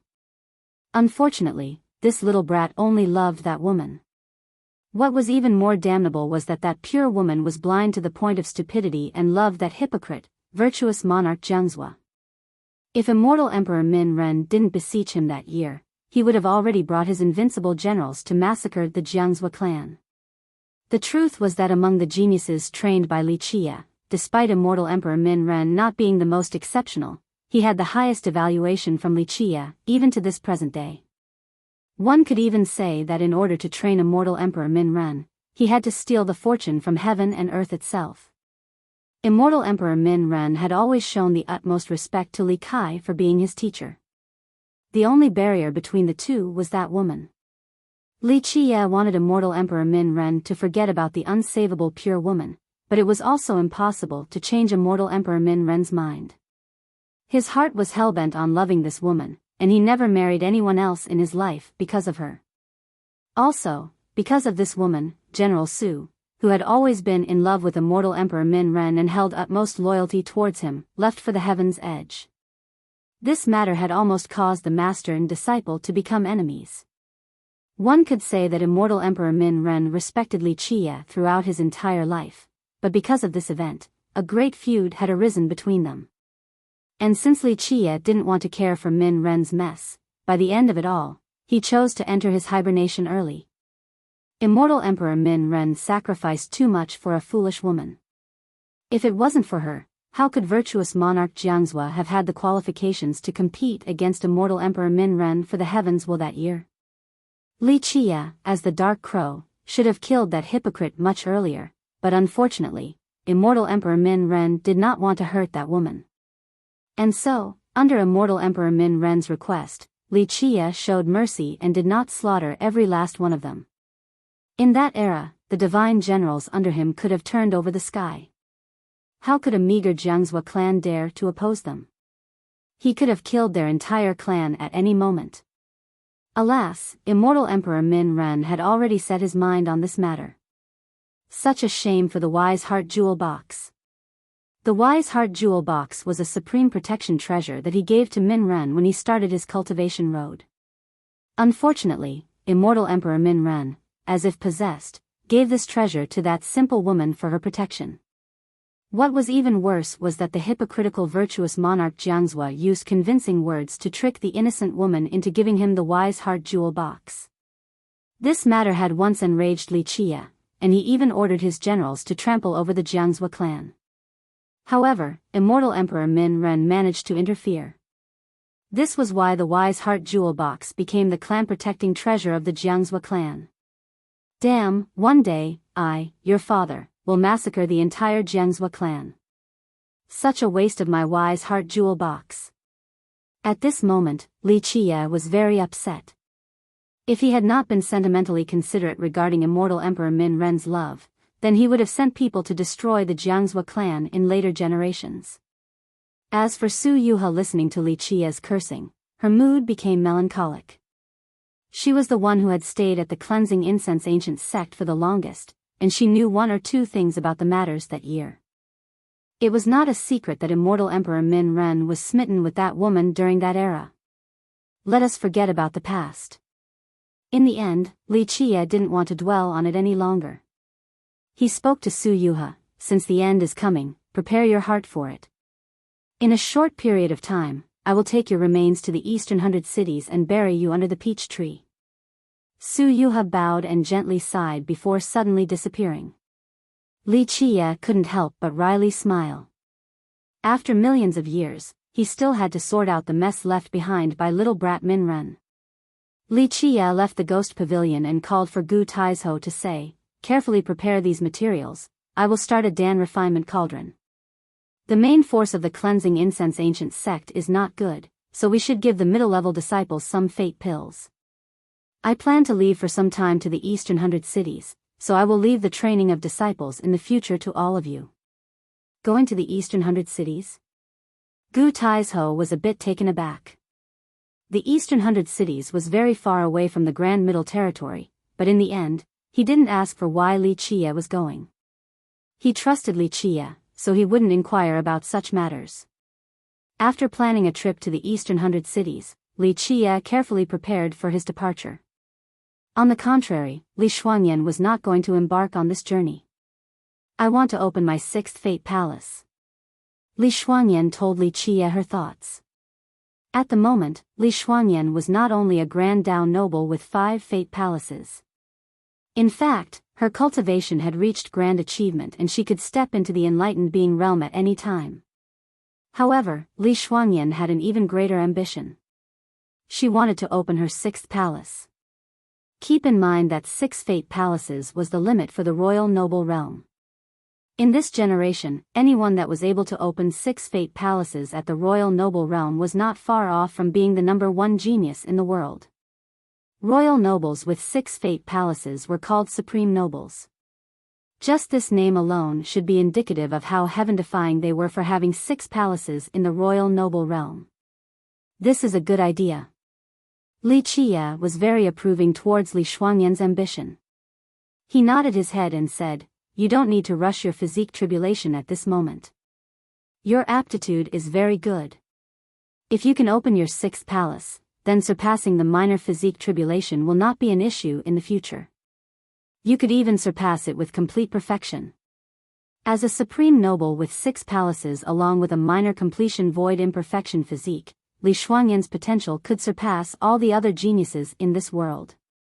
This was her intention from the very start, so after gaining Li Qie's approval, she became even more confident. Chen Baojiao also wanted to go along with Li Qie on this trip to take care of him, but in the end, Li Qie ordered her not to do so. You and Li Shuangyan should cultivate together. Your effort will always be rewarded. Regarding innate talents, you are a bit worse than Li Shuangyan. However, your willpower is void of any possible complaints. Your tyrannical valley immortal spring physique is also not weaker than the void imperfection physique. Your goal does not have to be like Li Shuangyan's goal to open 6 palaces. If you can open 4 palaces in the royal noble realm, it will be enough to be considered flawless. You also sprinted to the royal noble realm again. As long as you have confidence in yourself, you will also absolutely be able to open the 4th palace. Chen Baojiao's innate talents really were not as great as Li Shuangyan. However, Chen Baojiao had a persevering spirit regarding her cultivation. She was absolutely the most hard-working. After hearing Li Qie's advice, Chen Baojiao decided to stay behind with Li Shuangyan and attempt to break through to royal noble. When Li Qie was ready to leave for the eastern 100 cities, Gu Taizhou came in a panic. He was not here to bring Li Qie medicinal materials but a piece of news instead. Someone from the Heaven Protector City came. Gu Taizhou spoke with some anxiety as he met Li Qie. It was not his fault for being anxious. The Heaven Protector City, no matter whether in the past or the present, was an awe-inspiring name. It didn't matter whether it was the mortal emperor world or the outside worlds, the only responses upon hearing this name were shock and awe. The Black Dragon King's fame was like a spell filled with endless charisma. He lived and dominated for 3 generations without resorting to external power. Even immortal emperors respected him. The Black Dragon King never became an immortal emperor or competed for the heaven's will, yet he still rampaged and reigned over the 9 worlds. Even an invincible immortal emperor would not dare to challenge the Black Dragon King without some consideration. The Heaven Protector City was founded by the Black Dragon King at the Northern Grand Sea. Under the reign of the king, this city was a prestigious power that once had expeditions all over the earth. Humans, demons, even heavenly devils, stone golems, and charming spirits, whom were considered the favored children of the heavens, all lost their brilliances during the Black Dragon King's era. There was a sect named Soaring Immortal that considered itself unbeatable. However, during the Black Dragon King's era, even the Soaring Immortal sect had to take a step back. From true gods to devil sovereigns, they all lost their colors from hearing his name. It could be said that during his era, for 3 generations, the Black Dragon King along with the Heaven Protector City was a giant palm that covered the entire world, nothing else was comparable. 30,000 years ago, he fought against immortal Emperor Ta Kong and tore the heavens will apart. From then on, the Black Dragon King had disappeared from sight. Even though this era was no longer his, any heritage or great power, including immortal emperor lineages, still trembled from the words Heaven Protector City. At the present day, the people from the Heaven Protector City suddenly visited the Cleansing Incense Ancient Sect, so it was natural for Gu Taizhou to become worried. The Cleansing Incense Ancient Sect of today compared to the Heaven Protector City was like an ant to an elephant. Finally, just as they should. Li Qie simply smiled calmly and told Gu Taizhou, "Elder Gu, there is no need to panic. Even if the sky falls down, someone will shoulder it." Gu Taizhou was still an experienced character. Li Qia's words, to his ears, were like a calming medicine. He took a deep breath and finally regained his composure to say, "The people from the Heaven Protector City want to meet you specifically." Who came and how many people are there in total? There were too many memories when he was the Dark Crow as he sat above the 9 heavens with the Heaven Protector City. Gu Taizhou continued on, only one person, the descendant of the Heaven Protector City, Heaven Protector Goddess, Zi Queening. In fact, he was also confused. The Northern Grand Sea was too far away from the Grand Middle Territory. Logically speaking, Li Qia shouldn't know the Heaven Protector City's descendant, Zi Queening, but today, Zi Queening specifically wanted to meet Li Qia. This greatly perplexed him. Descendant of the Heaven Protector City.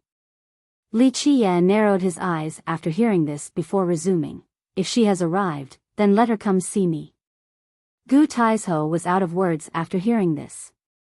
This was the Heaven Protector City an existence that once ruled over the 9 worlds for 3 generations. Even though the Heaven Protector Goddess, as the descendant of the city, was part of the younger generation, she had an exceedingly high status in the mortal emperor world. Even mortal kings of ancient kingdoms and supreme saints from the great sects had to personally welcome her at the moment of arrival, let alone the younger generation. At this moment, Li Qia's behavior was the exact opposite of the status quo as he wanted her to come see him in person. This attitude was a bit too much. This was a descendant of a supreme heritage, even the Azure mysterious ancient kingdom would be dreadful of it. This is the descendant of the Heaven Protector City, Gu Taizhou couldn't help but to remind Li Qia. This was not giving her any face at all. Li Qia looked at Gu Taizhou and still calmly spoke, "I know she is the descendant of the Heaven Protector City."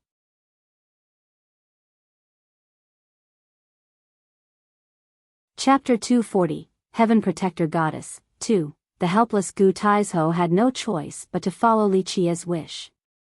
Although Li Qia did not personally go to greet Heaven Protector Goddess Zi Queening, Gu Taizhou, on the other hand, didn't dare to have the slightest sign of tardiness. All of the elders and protectors welcomed her in person while using the highest level of ceremonial reception. After Zi Queening sat down, Gu Taizhou passed on Li Qia's message. He naturally twisted the words with finesse in order to keep Zi Queening content. After he finished speaking, his hands were filled with cold sweat out of fear that Zi Queening might suddenly wave her sleeve in anger and leave. But to his surprise, Zi Queening showed no signs of dissatisfaction. She simply pondered for a bit and agreed to go meet Li Qia. At the lonely peak, Zi Queening finally met Li Qia while he gauged her with a glance. The girl's aura was vast and calm like a mountain yet roaring powerful like thunder. She was like a goddess with an ethereal, mighty ocean roaring behind her with its torrential waves. Meanwhile, Zi Queening also observed Li Qia. He was absolutely ordinary with nothing noteworthy. However, there was an indescribable calmness like the water in a well. It was as if even when the heaven and earth was meeting its demise, he would still be able to maintain his composure. The focus of his eyes was an unfathomable depth, a pair of eyes that were seemingly able to surpass time itself and see through all generations. At this time, Gu Taizhou also silently retreated and didn't dare to disturb them. "You are Li Qia?" Heaven Protector Goddess Zi Queening's voice was very pleasant to the ears, just like the gentle ocean waves cleansing a lustrous jade fragment. She handed a piece of paper with engraved magical runes over to Li Qia and asked, "Do you recognize these magical runes?" Li Qia looked at these magical runes and did not answer her question. He instead stared at Zi Queening and inquired in the most serious of tones, "Is the Black Dragon King still here in this world? Tell me the truth." At this time, Li Qia's voice was filled with majestic authority. He was like an unquestionable, solemn true god. Her eyes turned serious after hearing these words. She had met countless illustrious characters, but Li Qia's austere expression, at this moment, had an authority that left others with no chance for denial. Zi Queening glanced at him in silence for a while before finally answering, "The patriarch has not appeared after the fight with immortal Emperor Ta Kong 30,000 years ago." This was not a big secret at all. Everyone in the world knew that the Black Dragon King had not shown up again after the fight that year. In fact, even immortal Emperor Ta Kong never appeared again as well. Li Qie sighed softly after getting the confirmation from Zi Queening, even when he had this premonition beforehand in his heart. However, after getting such a definite answer, his heart was still not at peace. He was clear on one thing: immortal Emperor Ta Kong wouldn't have been able to kill Little Black. Is High Elder Lu still around? After a long period of silence, Li Qie recomposed himself with a deep breath and asked. Zi Queening was taken aback because very few outsiders knew this name, yet this seemingly ordinary young man said it without any gravity. If it was someone from their Heaven Protector city, they would absolutely not use this title in such a frivolous manner. Sacred Ancestor underwent his death cultivation seclusion a long time ago and did not come out in the end. If it was necessary, she would definitely kill without any hesitation. Her origin was a secret even within the Heaven Protector city. Even though she grew up in the city, unless they were people who had the authority to touch such a matter, her origin was something that couldn't be discussed. Only a few people at the Heaven Protector city had such clearance. However, an outsider just easily revealed this secret. How could Zi Queening's urge to kill not be aroused? Since you came from the Little Sea Village, you should be aware of your mission. Who I am does not matter, and what I know does not matter either. The most important thing is your mission. Even as the blade edge met his neck, Li Qie still maintained his composure. Zi Queening's soft body quivered as she took a deep breath. In the end, she withdrew her blade and looked at the young man ahead while feeling even more perplexed. Take out the Black Dragon Spear, Li Qie demanded while staring at Zi Queening. Another earthquake shook her heart.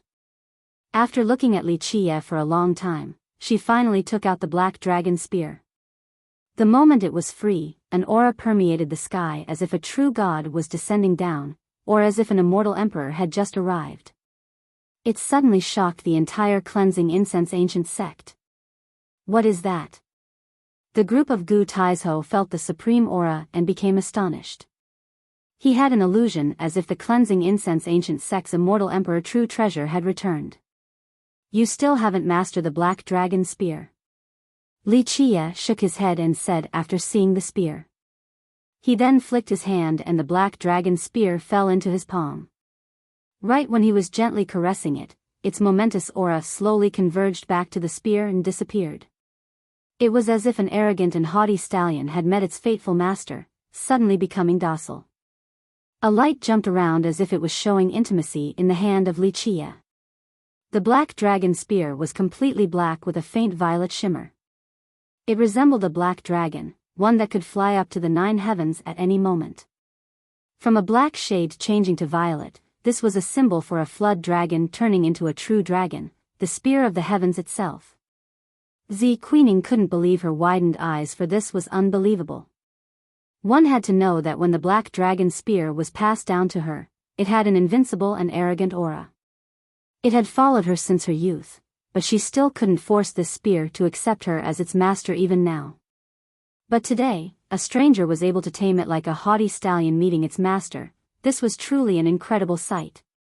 Keep in mind that the Black Dragon Spear was the weapon used by their patriarch, the Black Dragon King, as he swept through the world. It brought all existences down to their shivering knees. This was an invincible spear, yet it was tamed by a stranger today. No one would believe such a tale. Even she herself didn't dare to believe it. Black Dragon Spear. Ah! Li Qie gently stroked the Black Dragon Spear as it made a gentle and clear sound as if it felt Li Qie's soul. Li Qie had too many memories regarding the Black Dragon Spear. It originally came from him and was with the Black Dragon King as he fought against the world, sending chills down all of his enemies' spines. Clang clank clank. At this moment, there was a transformation in the Black Dragon Spear in Li Qie's hand. Even Zi Queening was not able to clearly see the technique employed. After the sounds of the spear resonated, the Black Dragon Spear became smaller than larger, and even its color was changed. In the blink of an eye, Li Qie was a magician, and the Black Dragon Spear finally became a short spear. The short spear had a crimson shade that was pretty and alluring. Its sharp brilliance carried a heaven-frightening murderous intent that caused even the heart of Zi Queening to turn cold from horror. However, with a gentle tap from Li Qia's right hand, this frightening murderous intent suddenly calmed down. However, the pretty crimson shade on the tip of the spear was still shiver-inducing. Zi Queening sensed a bloody presence and could even smell the stench of blood as she looked at this shade. A vicious weapon. This was the first impression this short spear gave to her. She couldn't think that the black dragon spear that was always by her side since childhood had turned into a short spear. She found it hard to believe this sorcery right before her eyes. Do you know the black dragon spear's other name? With his eyes completely still, Li Qia looked at this short spear in his hand as if he was spellbound by it. What is it? Zi Queening was not following Li Qia's question. This matter was too unfathomable to her, for she did not know that it could turn into a short spear. Immortal's blood spear. Li Qia slowly enunciated each word. His voice was filled with coldness when he spoke this name. Immortal's blood spear. Having heard this name, the first thing that came to mind for Zi Queening was the extremely pretty crimson color on the spear's tip. Li Qia slowly continued on, because it had tasted the blood of true immortals. This is why it is called the Immortal's blood spear. True immortal. Zi Queening's pretty eyes condensed into amazement as she heard such a phrase.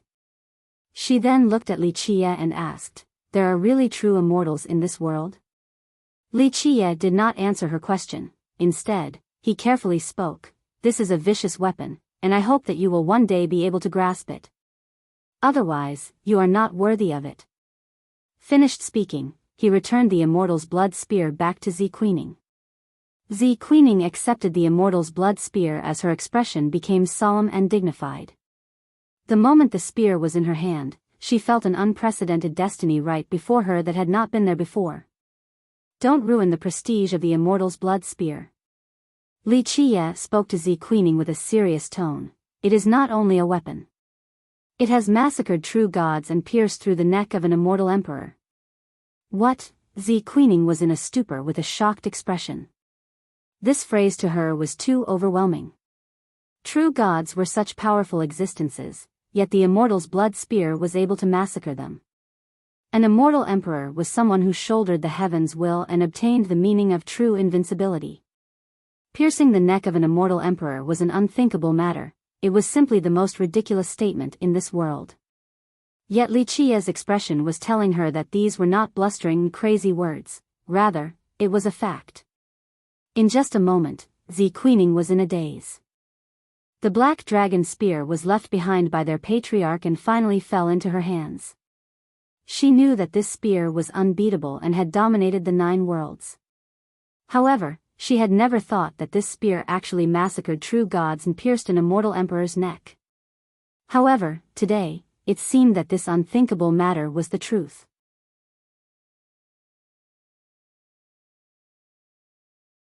Chapter 241, Immortal's Blood Spear. 1. Zi Queening was extremely shaken. Just what kind of weapon was the Immortal's blood spear? She had previously assumed that it was a weapon refined by their ancestor, the Black Dragon King. However, this did not seem to be the case after listening to Li Qia's story. Even a supreme genius who had seen torrential storms like Zi Queening needed time to calm down. The matter today was completely beyond her expectations. And it wasn't just that, this had great implications for the Heaven Protector City as well.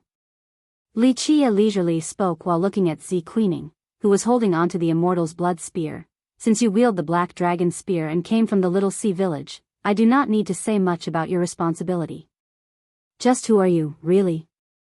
At this moment, she didn't believe that Li Qia was only the prime disciple of the Cleansing Incense ancient sect. This does not matter. What matters is your mission. Li Qia leisurely continued, I have something back in the Little Sea Village. You should know what to do since it is your mission. Go meet the elders of the village and bring that item here for me. Zi Queening tried her best to see through Li Qia and didn't know the right words to say at this moment. Her mission was something unknown to the disciples and even the upper echelons of the Heaven Protector City. The black dragon spear was the symbol of her identity, but she didn't expect for it to turn into the immortal's blood spear. I want to report this to the elders. In the end, Zi Queening solemnly declared. Li Qie lightly nodded his head in agreement to say, you should do so, otherwise, you wouldn't be able to take that item. However, do not let the people from the Heaven Protector City know about my matter, including any of the remaining high elders. Zi Queening took a deep breath and inquired, since you want this item, why not come with me to the Heaven Protector City? She knew that her mission had to do with a particular item, but she did not know what it was. You want me to go to the Heaven Protector City? Li Qie smiled a bit before speaking. It is not a difficult matter for me to visit the Heaven Protector City. However, I'm afraid my trip will turn the rivers into blood and create mountains of bones in your city. Your patriarch, the Black Dragon King, surely does not wish for me to personally massacre countless Heaven Protector disciples. Such bold words. Zi Queening's countenance turned austere as cold glimmers flashed in her eyes, just like an angry goddess as her aura danced in the sky. Looking across the entire mortal emperor world, or even the 9 worlds, how many people dared to bluster about massacring their Heaven Protector City? Even an immortal emperor lineage would have to retreat in front of their might in dread. Li Qie looked at Zi Queening and smiled. You don't need to be emotional or angry, I merely spoke the truth. With your current cultivation and power, it is enough to tower over the rest of the same generation in the mortal emperor world. You could even challenge existences from the last generation. However, in my eyes, killing you is very simple. With a single thought of mine, the Immortal's blood spear will slay you. The Immortal's blood spear is an unparalleled, vicious weapon in this world. It wouldn't pale in comparison against even Immortal Emperor true weapons. Why did I give you such a treasure? It is because I do not need it. Just like how I do not care about the might of your Heaven Protector City. I do not wish for rivers over there to turn into blood because your patriarch, the Black Dragon King, was an excellent character. I do not wish for his disciples to die in my hands. Li Qie's words were as gentle as the blowing breeze and floating clouds, but they caused Zi Queening to shiver. Without a doubt, the Black Dragon Spear, the Immortal's blood spear, was an invincible weapon, but Li Qie clearly did not place it in his mind. If it was someone else, would they be willing to give such a peerless weapon back to her after having it in their possession? Go back there and return my item to me. In the end, Li Qie left these words to Zi Queening. Zi Queening took a deep breath to compose herself and put away the Immortal's blood spear, then she eventually said to Li Qie, I will complete my mission, but I'm not sure when I can give you the item that you want. I can wait, but do not test my patience. I do not wish to personally visit the Heaven Protector City. I especially do not want to see a scene where a rain of blood descends when I visit the city. Li Qie leisurely answered. Zi Queening snorted and was clearly dissatisfied with Li Qie's words. If it was someone else provoking the Heaven Protector City like this, she would have taught them a good lesson. Heed my words, be careful of Gu Zun. Li Qie gave his caution right when Zi Queening was exiting through the door. Zi Queening immediately turned around and coldly glared at Li Qie before speaking with a harsh tone. Is this you trying to drive a wedge between us? Gu Zun was an ancestor of the Heaven Protector City as well as the most powerful existence in the contemporary times. He was once unbeatable in the mortal emperor world and had previously swept through the 9 worlds. And it didn't stop there, he was also a supreme genius that was qualified to become an immortal emperor. Even though their ancestor, Gu Zun, rarely appeared, he still had the most power at the Heaven Protector City. Some people even considered him the prime existence of the mortal emperor world in the current era.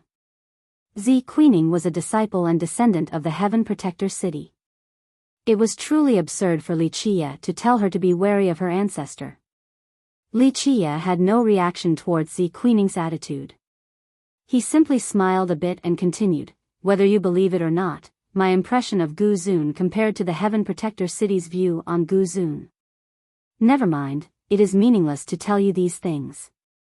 Zi Queening only glared at Li Qie and finally left in a hurry without saying a single word. Li Qie simply sighed after Zi Queening's departure. The items he left behind at the Heaven Protector city did not number at just one. He had an incomparable treasury at the city. The world would become crazy if they knew about the existence of such a wonderful treasury. If Lu Changsun was still alive, then it would not be a difficult matter for him to open the treasury. Unfortunately, Lu Changsun, as the oldest disciple of the Black Dragon King, was no longer alive, and Gu Zun was now the one in control of the Heaven Protector city.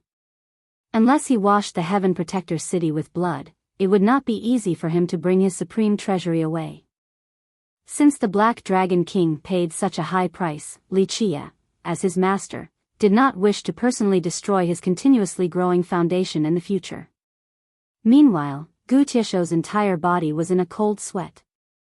The descendant of the Heaven Protector city personally arrived. This was such a grand matter.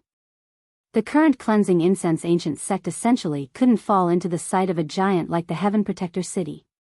However, their goddess personally came today, so it gave him a lot of pressure. He was truly afraid of angering an existence like the Heaven Protector city. The Heavenly God sect was nothing compared to the Heaven Protector city. Thus, only after sending Zi Queening off did Gu Taizhou, who had been in fear this whole time, finally take a sigh of relief. Will there be any trouble from the Heaven Protector city? After sending her away, Gu Taizhou came to see Li Chia and tested the waters. He didn't know what they talked about nor why she came to see him. I'm the only one who will find people to cause trouble. If others seek me out to cause trouble, then they are tired of living. Li Chia nonchalantly replied. Gu Taizhou could only stay silent and wryly smile at Li Chia's arrogant words. This was the Heaven Protector city, damn. But alas, he was already used to Li Chia's arrogance. Li Chia looked at Gu Taizhou and shook his head a bit to say, our cleansing incense ancient sect's real power is too weak. We didn't have a lot of resources before. Gu Taizhou replied with some helplessness. As someone who had protected the sect for so long, how could he not wish to see the sect grow stronger? Unfortunately, his heart was willing but his capabilities were insufficient. Keep working hard, we are starting to gain some resources now. Li Chia could only speak such words of encouragement. One cannot become fat from just one bite. There was still a long way for the cleansing incense ancient sect to go, and the most important thing was to train the young talents. I will bring the spirit medicines and Dan grass here for you in 2 days. Gu Taizhou had tried his best for the cleansing incense ancient sect. Li Chia nodded his head and replied, we should start to recruit more disciples. Let Luo Fenghua take care of training the new disciples. This brat is rather gifted regarding this matter. Gu Taizhou nodded and agreed with Li Chia's course of action. In fact, compared to before, there had been big improvements in the sect in the last 2 to 3 years.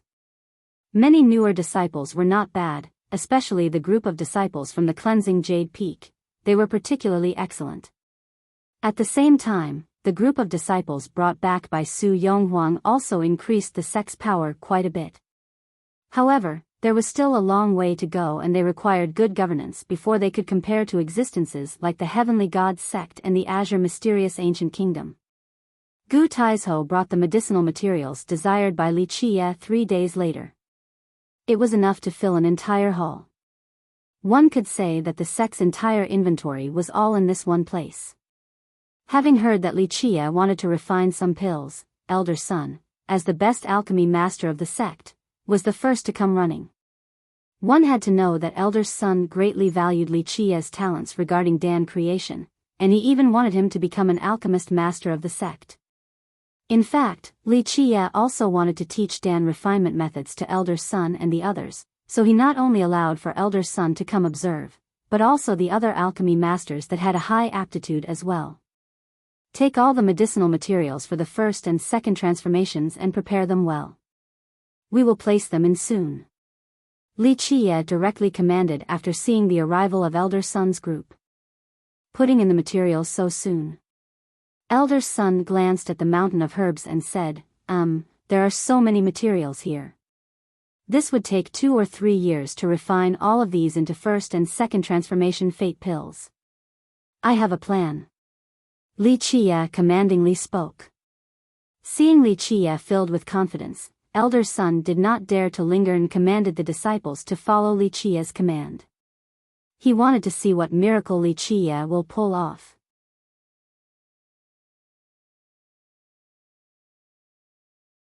Chapter 242, Immortal's Blood Spear, 2. For alchemy masters, the hardest thing to create was the fate pill, not longevity medicines nor physique pastes. This was due to the very stringent requirement for fate pills regarding an alchemist master's power along with their ability to control flames.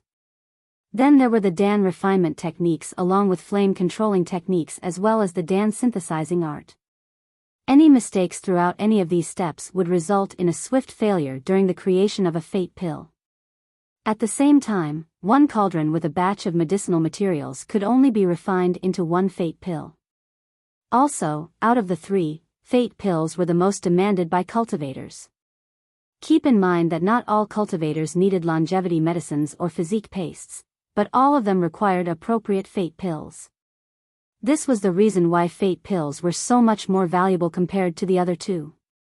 Fate pills had 9 transformations, and there were several deciding factors. For example, if the leading soul grass ingredient along with the main materials were only of the 3rd transformation, then the created fate pill would also only be at the 3rd transformation and would absolutely not become the 4th transformation. Another factor was the skill of the alchemy master. If they were lacking, then even if the ingredients were of the 3rd transformation, the resulting fate pill could only be at the 2nd transformation. With a mistake in the process, it could even result in a cauldron explosion. Not only would the materials be destroyed, but the heavenly cauldron would also be damaged. Because of this, it required extreme caution when alchemy masters refined their fate pills. They would not do it unless they were absolutely confident because it was not an easy task to develop a good heavenly cauldron. Begin. After the group of Elder Sun prepared everything, Li Qie shouted out and summoned his myriad heavenly cauldron. It fell to the ground and turned into a gigantic frog. It opened its monstrous mouth that was capable of holding a countless amount of medicinal ingredients. Boom! At this time, the cauldron spewed out its blazing flame and the impossible occurred. The cauldron seemed to be a giant tree, piercing the sky, and its flames suddenly dispersed apart like the blossoming flowers in full bloom. 1, 2, 3, counting the medicinal contraptions created by the cauldron flame left Elder Sun and the rest of the alchemy masters of the sect in complete astonishment. During the Dan refinement process, the cauldron's flame was heavily relied upon. The cauldron's alchemical treasury itself did not matter as much for it was only there for support. The most important thing was the flame of the cauldron. During this process, it was simple for one cauldron to form one medicinal contraption. 2 contraptions were also possible.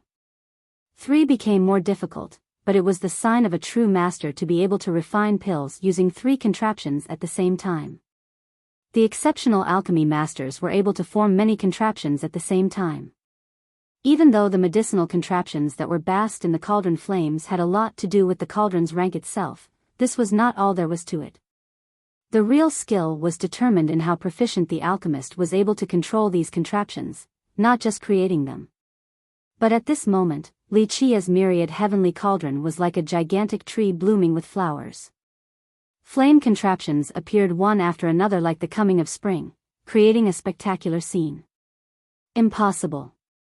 This is impossible. At this time, all the alchemy masters of the sect were dumbfounded at such a display with their eyes wide open.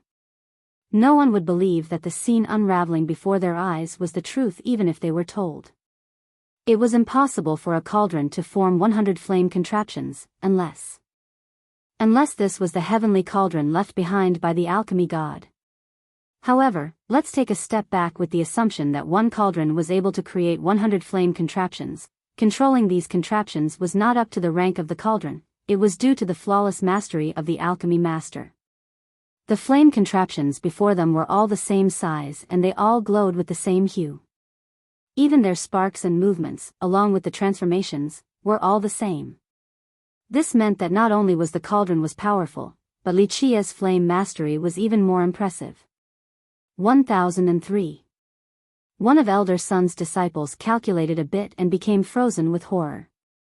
He had to bite his tongue before the pain told him that this was not a dream. Elder Sun was also frozen as he murmured, "Even me with my heavenly cauldron can only create 100 flame contraptions, but the contraptions themselves will be unstable. Commencing Dan refinement with them would be out of the question." The aghast Elder Sun thought that even if he risked his life to form 100 flame contraptions, they would be unstable with different sizes and flame sparks. Their unstableness would make it impossible to refine pills. However, Li Qia's first move was to create 1003 flame contraptions with ease. They even had the same shade and size. This was indicative of his peerless alchemical technique and supreme skill. Even if Elder Sun had the myriad heavenly cauldron, he would not be able to form 1003 flame contraptions so quickly. Meanwhile, the other alchemy masters were frightened from this absolute miracle unraveling before their eyes. "This will do for now." Li Qia nodded his head and said after looking at the floating flame contraptions. In theory, the myriad heavenly cauldron should be able to form 10,000 flame contraptions. With the alchemy Tao created by him and the alchemy god, Li Qia had complete confidence that he would be able to form 10,000 flame contraptions in the future. Li Qia's phrase, "This will do for now," left all the alchemy masters of the sect in a daze. If creating 1,000 flame contraptions was only a temporary acceptance, then they as alchemy masters should all just go hang themselves. "Ready?" The moment Li Qia asked, the group of Elder Sun finally calmed down and immediately prepared the medicinal materials. "Place them in."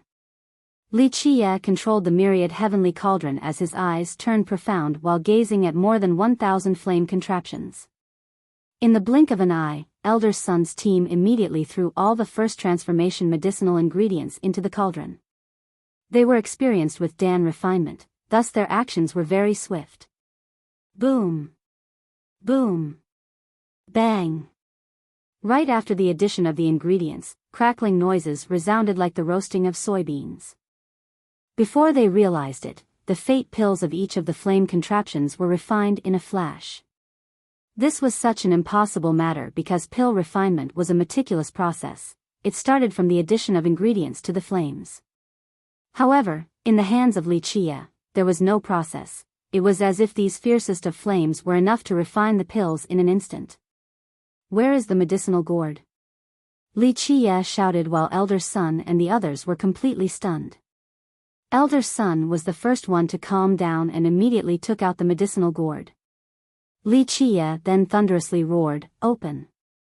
Suddenly, all the flame contraptions exploded like drops of water and the cauldron flames were like the receding tidal waves as they completely withdrew from the fate pills.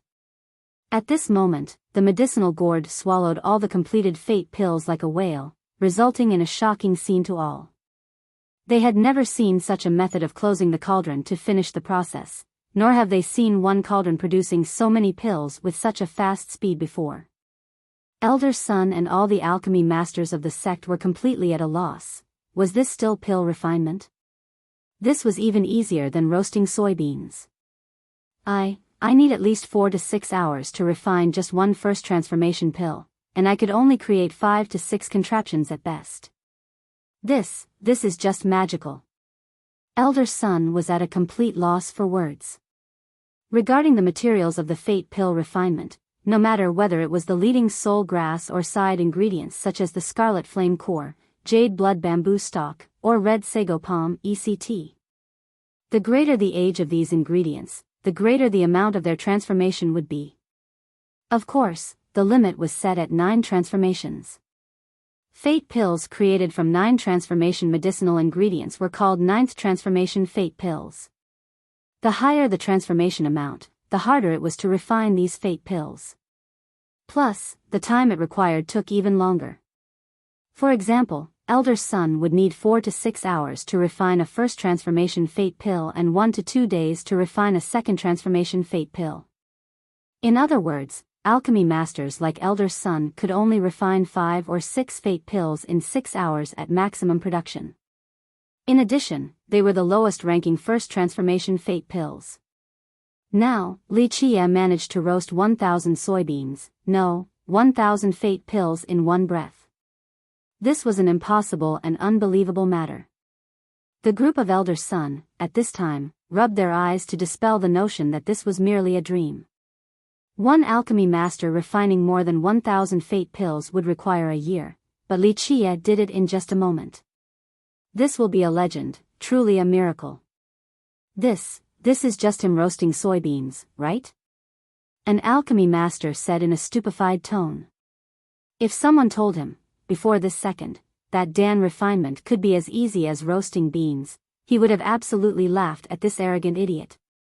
But at this moment, Li Qie's stunning refinement was indeed easier than roasting beans. How could they not become silly from such a scene? Did you all see my technique clearly? At this moment, Li Qie caught the medicinal gourd that contained all the fate pills and asked the group of Elder Sunday.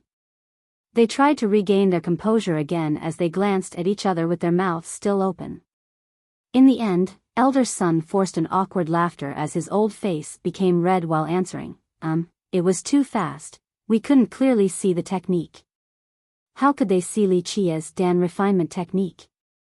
They were all scared silly and basically didn't see Li Qie's technique at all. Then look again carefully, there will not be another opportunity. Li Qie said in an indifferent manner. The alchemy masters present all shivered at this time after hearing this. However, they were moved with excitement as well, especially Elder Sun, whose aged face became red with expectation.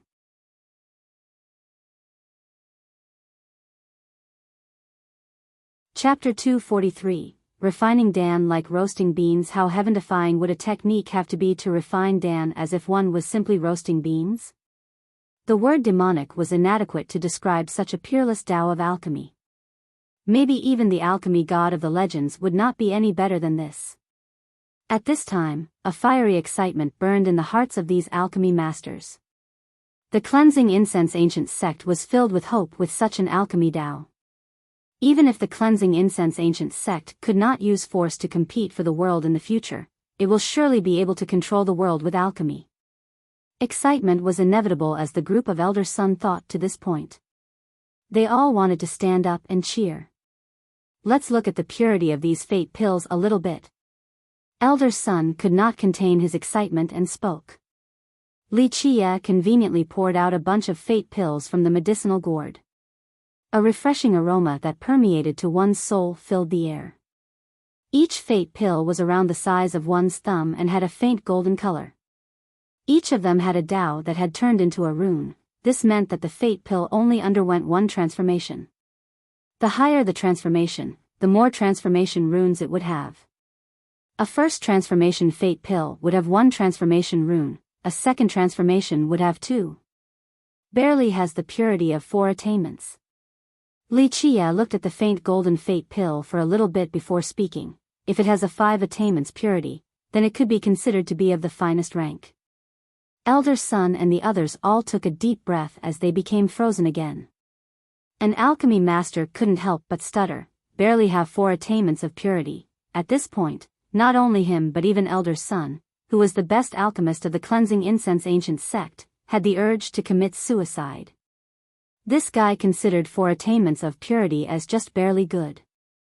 Keep in mind that this was only a first transformation fate pill. I don't want to live anymore. This is too frustrating. Another alchemist who normally was quite proud wanted to jump off a building. Such words destroyed all of his self-esteem. Barely 4 attainments of purity? Our little ancestor, your standard is way too high. Do you want to kill all the alchemists in this world by saying those words? Even those who consider themselves Saint Alchemist Masters would have to jump off a building as well. A first transformation fate pill is the lowest mortal fate pill, even 1 attainment of purity is more than enough.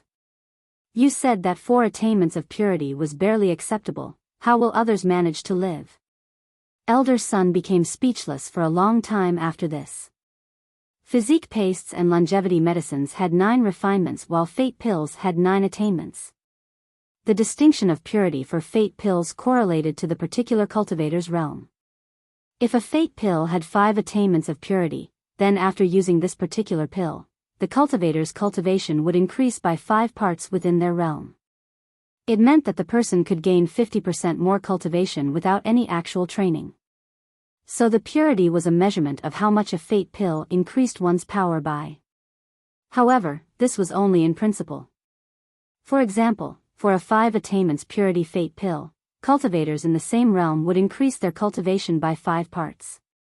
In reality, one could not gain a 50% increase after consumption, for they could not absorb all the medicinal effects. At the same time, the more pills they consumed, the less effect it would have later down the road. This situation was similar to taking longevity medicines. The highest possible grade of purity was at 9 attainments. This was complete perfection that only existed in the legends. Moreover, the number of transformations of the medicinal ingredients directly affected the fate pill's purity. For example, a first transformation fate pill's ingredients only underwent 1 transformation, so its medicinal effect was highly limited. This was why 1 attainment was plenty sufficient. At this time, Elder Son's group smiled awkwardly and Elder Son began to lament. I'm afraid I won't ever be able to refine a first transformation fate pill with a 3 attainments purity, yet you consider 4 attainments as barely passable. Even a legendary alchemist would not be much better. You definitely have the qualifications to become an alchemy emperor. 9 transformation ingredients contained much more powerful medicinal effects, thus the resulting fate pills would have much better quality. The acceptable requirements for alchemists was 1 attainment for a first transformation fate pill, 2 attainments for a second transformation fate pill, 3 attainments for a third transformation, and so on and so forth. Because of this, it was extremely difficult to refine fate pills with high purity. For example, reaching the high heavens was easier than refining a 9 attainments 9th transformation fate pill. Because of this, the defining standard for an alchemist's skill was his mastery of Dan refinement. Alchemy? Li Qie shook his head and smilingly declined. Alchemy is only a minor path, it's only suitable as a hobby. There's no need to focus on it.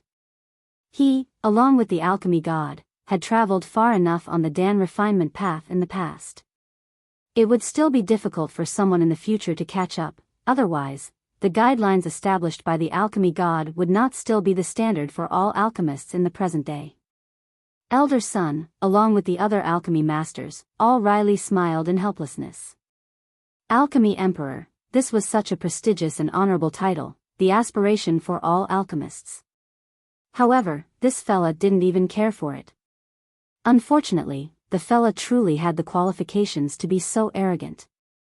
Just his method of Dan refinement, like roasting beans, alone indicated his talents and probability of becoming a future alchemy emperor. Refining Dan like roasting beans, I'm afraid even the supreme Tao path of the alchemy god that year was not any better than this. An alchemist said with some feelings. Li Qie couldn't help but laugh after hearing these words. This was indeed the supreme alchemy Tao of the alchemy god. Unfortunately, this quintessential essence of this alchemy Tao was not passed down that year. At the moment, we have more than 1,000 first transformation fate pills with 4 attainments of purity. This should be enough to train a group of our disciples. Another alchemy master said with a lot of excitement. 3 of these pills was enough for a new disciple to approximately increase 1 realm of cultivation. One had to know that all cultivators before the inner longevity realm could use first transformation fate pills. This type of pill was too crucial and necessary to the current cleansing incense ancient sect. No. Do not let disciples with great potential use the pills. At least, give them as little as possible before inner longevity. Wait until afterwards, then they can use second transformation fate pills. If we let them use too much, they'll build up an immunity to the medicinal effects, thus reducing its potency in the future. This will be our policy. The disciples who are lacking in potential, we will let them use first transformation fate pills early on, but not the gifted ones. We will give them second transformation fate pills after inner longevity. As for the most exceptional ones with a fortified Tao heart, we will wait for as long as possible before letting them use third transformation fate pills. This is to increase our productivity to the maximum in the future. Even though Li Qie could refine Dan very easily, he still made Elder Son enforce these strict standards.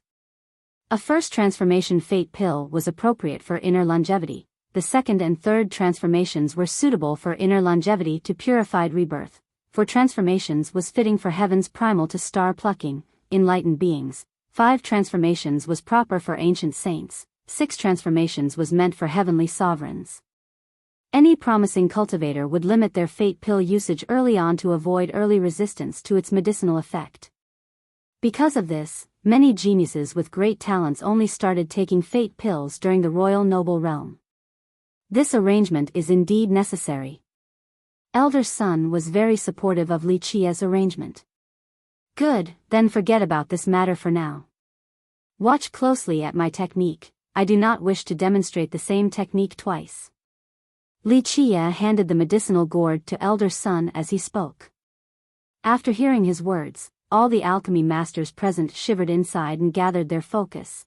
They did not want to miss a single detail of Li Qia's actions. This was a supreme alchemy Tao in their eyes, one that was comparable to the alchemy god's Tao. This was the dream and desire of all the alchemists in this world. They would rather be beaten to death than miss this opportunity of learning such a rare alchemist technique. Li Qia then refined pills for the next 3 months, including longevity medicines and fate pills. The higher-ranking ones required a much longer time. To Li Qia, if first transformation fate pills were as simple as roasting beans, then second transformation pills were akin to cooking rice, while third transformation pills resembled stirring up a pot of soup. The higher-ranking ones did not require a long time, but they were also much harder to refine. Even so, Li Qia's showcase of his alchemy Tao was still enough to horrify the group of Elder Sun. It was truly the showcasing of a miracle. Li Qia not only refined all the alchemy ingredients of the sect within these 3 months, but he also imparted his knowledge to the group of Elder Sun that crazily tried to absorb everything. Regarding alchemy, Li Qia's alchemy Tao was like a palace filled with treasures for them. Even though they couldn't absorb everything, it was a benefit that will last them their entire lives. After 3 months, the tired Li Qia closed his cauldron and stopped the refinement process. At this point, the other alchemy masters reluctantly left the lonely peak. They simply wished to stay at the peak forever to watch Li Qia refine Dan through the days and nights. In fact, Li Qia was so sick of Dan refinement that he started to feel nauseous whenever he saw any medicinal ingredients. So after withdrawing his cauldron, the thought of further Dan refinement escaped his thoughts completely. After hanging around the sect for 2 more months and noticing that everything was well prepared, he intended to leave for the eastern 100 cities. But before he could leave, Li Shuangyan came with bad news. The situation over at the War God Temple is not good. They not only refused to let go of Master, but they expressed their dissatisfaction with our 9 Saint Demon Gate. It has almost been a year, but there has been no news regarding their ancestor that was buried in the underworld boat. After hearing this, Li Qia couldn't do anything besides putting off his visit to the eastern 100 cities. He shook his head and said, "These old men from the War God Temple. I, their father, am not in a rush to take my item as part of the transaction, yet they already became impatient before even me. These old men are truly becoming increasingly less progressive. They can't even show some restraint regarding such a minor matter."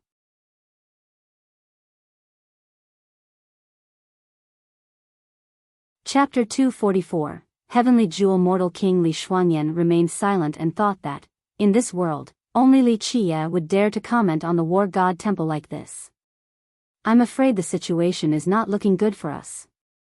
Without the temple's support, not only would it be detrimental to the 9 Saint Demon Gate, but it is also disadvantageous to the cleansing incense ancient sect." Li Shuangyan gently sighed as she spoke. Li Shuangyan's words quickly came true. It hasn't been even 2 days since she received the news from the 9 Saint Demon Gate, but there was a loud boom at the Heavenly God's sect that was followed by an endless divine light. A royal carriage from the Heavenly Jewel Kingdom's capital directly left towards the direction of the cleansing incense ancient sect. Bang bang bang. With resounding thunder, a person stepped on the divine carriage and headed straight for the cleansing incense ancient sect. The moment this person went on their journey, a royal yellow light gathered endlessly along with a soothing emergence of the Grand Tao as universal laws descended from the sky like a waterfall. This royal aura encompassed the entire Heavenly Jewel Kingdom with its torrential vastness. The Heavenly Jewel Mortal King. Everyone couldn't help but take a deep breath after seeing the person on the divine carriage traveling 10,000 miles with each step. Above the carriage was a middle-aged man who was seemingly taking a stroll in his own backyard. Each step spanned 10,000 miles as he aimed towards the cleansing incense ancient sect. Even though this man's stature was not huge, his majestic presence was no different from a golden mountain or jade pillar. It was enough to pierce the heavens. Regarding this man who was adorned with a dragon robe and a royal crown, he towered above all others with an unmissable aura of a generational tyrant. The heavenly jewel mortal king Ah. Seeing as how this person's domineering aura was filling the sky with his tyrannical presence, people couldn't help but murmur. In the Grand Middle Territory, many lords, sect masters, and even the undying old men from the previous generation were very wary of the heavenly jewel mortal king. Previously, there were two great geniuses in the Grand Middle Territory. The first was the mortal king of the heavenly jewel kingdom, and the second was Demon King Luan Ri of the Nine Saint Demon Gate. Even though they were born during the difficult Tao era, they still powerfully trod forward with their cultivation paths. Both had looked down on the world before as they traversed the mortal emperor world. During their era, even the seclusive old men that accomplished ancient saint or heavenly sovereign had nothing but praises for them. Some people commented that if they didn't live during the difficult Tao era, the mortal king and the demon king would have been able to aim for a mortal emperor. Another one said this about the two: the heavenly jewel mortal king, with his despotic aura, was an overlord of a generation. Demon King Luan Ri, with his penetrating insight, was a wise ruler of a generation. Many people were attracted to the sudden journey of the mortal king, for they knew that a storm was coming. The mortal king who once dominated the world had been silent for 100 years. And now, he suddenly began to take action. How could people not become shocked? Cleansing incense ancient sect, I will give you 1 day to hand over Wuxia. Otherwise, I will annihilate all of you. As he stood on the sky outside of the cleansing incense ancient sect, he looked down on everything with a mighty expression as if he was an emperor sitting in the clouds. The warning bells of the sect instantly resounded loudly as the entire sect quivered. All the disciples and upper echelons were preparing for war. In a short period of time, lights pierced the sky from inside the sect as defensive formations were initiated. Unfortunately, the sect was no longer the same compared to its past. The Emperor Foundation of the sect had been lost. If its old Emperor Foundation could be activated, then a Supreme Grand Formation would activate. Even a virtuous paragon would not be able to break through. Many great powers and heritages also arrived after hearing the news that the mortal king was outside of the cleansing incense ancient sect and demanded for Wuxia. Overnight, many great powers became attentive of this matter. What is your intention, heavenly jewel mortal king? Su Yonghuang was still cultivating in seclusion, so Gu Taizhou, as the first elder in charge, stepped forward and stood above the sky as he gravely inquired. The heavenly jewel mortal king looked down at the entire sect and nonchalantly spoke. Wuxia killed my descendant. A blood debt must be paid with blood. Hand over Wuxia and I will spare your sect today, otherwise, I will bathe your sect in blood. Many powerful experts all glanced at each other after hearing the mortal king's words. This little demon Li is devilish to the extreme and even dared to kill the ancestors from the Jiangzhou clan and the heavenly southern kingdom. He even came back alive from the underworld boat. With this little demon, there might be a chance for the cleansing incense ancient sect to rise again and reach its former glory as an emperor's heritage. The heavenly god sect will absolutely never let such a thing happen. A lord understood why the mortal king had to personally take care of this business. The cleansing incense ancient sect and the heavenly god sect were mortal enemies. 30,000 years ago, the cleansing incense ancient sect lost the war and even lost their kingdom. From then on, their prosperity was naught but an ancient past. Today, if the cleansing incense ancient sect regained its power, they would surely want to destroy the heavenly god sect. This was inevitable. Since this was the case, the heavenly god sect would naturally not want to see this revival. Killed your descendant? Gu Taizhou shook his head with a retort. Heavenly jewel mortal king, the grand Tao is long and tortuous where the strong reigns over the weak. As the mortal king, you should know this more than anyone else. Your Dao child Xingtian dying to our Li Qie was only because he was not skilled enough. As his elder, do you feel that you stirring up a commotion is proper? Gu Tieshou's words were not without logic as many experts and royal nobles stared at each other from afar. Of course, everyone understood that this was not just a simple personal vendetta. The strong reigns over the weak. You are right, Gu Taizhou. If you don't hand over Li Qie, I will personally annihilate your sect. This is the strong reigning over the weak. The heavenly jewel mortal king looked down at Gu Taizhou with an encompassing momentum and continued, even if you have currently reached the enlightened being realm, this outcome will still be inevitable. Gu Taizhou was an enlightened being with an emperor law as his fate merit. This was an extremely powerful enlightened being. However, the mortal king did not pay it any mind, and this shocked many spectators. In recent years, many people were speculating the cultivation of the mortal king and the demon king. Some said that they were already heavenly sovereigns while others maintained that they were actually heavenly kings. Their actual cultivations, however, were still a mystery. Today, when the mortal king did not think anything of Gu Taizhou, it was very indicative of his strength. The mortal king's words are quite bold.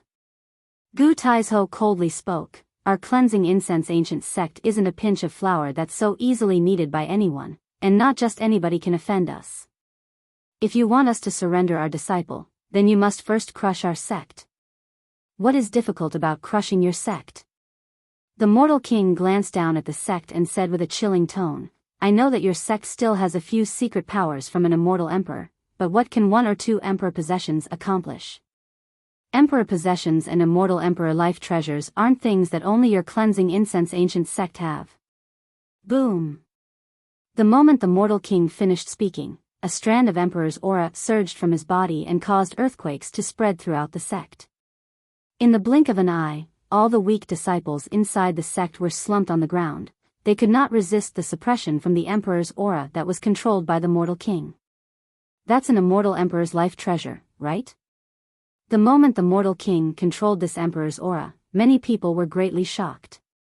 If this was really an immortal emperor's life treasure, then the cleansing incense ancient sect was in great peril. If the sect did not have a supreme grand formation to stop it, then this one life treasure with the power of the mortal king might be enough to sink the entire sect. It's only an emperor's possession of immortal Emperor Sandao, yet you still have the nerves to bluster. At this time, a lazy voice appeared. Li Qie. A person exclaimed after seeing the guy who had just arrived. Li Qie sat on the Tetrawar bronze chariot with a sleepy look. Li Shuangyan, with a sword, was to his right and Chen Baojiao, with a saber, was to his left, dual maids with both the sword and the saber. The Tetrawar bronze chariot. The heavenly jewel mortal king gravely said with a serious expression as he saw Li Qie approaching from afar on his chariot. This chariot was taken from the cleansing incense ancient sect by the heavenly god sect and then gifted to the azure mysterious ancient kingdom. No one expected for it to return to its original owner. As the chariot stopped in the air, Li Qie glanced at the mortal king and said with composure, regarding emperor's possessions and true power, your heavenly god sect is still too young. Don't think that you will be able to crush my sect just by borrowing 1 or 2 emperor's possessions from the ancient kingdom. They are nothing more than broken junk. I wonder which immortal emperor's life treasure you managed to borrow from them. It seems like the lesson from last time was not enough. The imperial violet hammer was almost finished, yet you still dare to cause even more trouble. Such bold words. Some experts standing from afar were annoyed with Li Qie's tone. As for a few masters and lords who actually went to the heavenly ancient corpse burial ground and saw Li Qie annihilate the Jiangzhou clan and the heavenly southern kingdom's ancestors, they couldn't help but wryly smile. This brat had the power to be arrogant. Today is when I reclaim the Tetrawar bronze chariot. The mortal king coldly proclaimed as he raised his hand. With an explosion, a path appeared behind him as a giant Dao gate opened. Bang bang. With waves after waves of roaring explosions, battalions of cavalry rushed out from the Dao gate. In the blink of an eye, almost 10,000 cavalrymen rode the air with a magnificent aura. It was as if they wanted to trample the void. In a flash, 10,000 cavalrymen, that resembled a flood made out of steel, suddenly surrounded the cleansing incense ancient sect with their murderous intent permeating the sky. In just a short amount of time, the entire sky became silent as a foreboding sense of war loomed over the atmosphere. Prepare for battle. After seeing such a scene, Gu Taizhou, with a darkened expression, knew that this battle today was absolutely unavoidable. The heavenly god sect came prepared and wanting Li Qia was merely an excuse.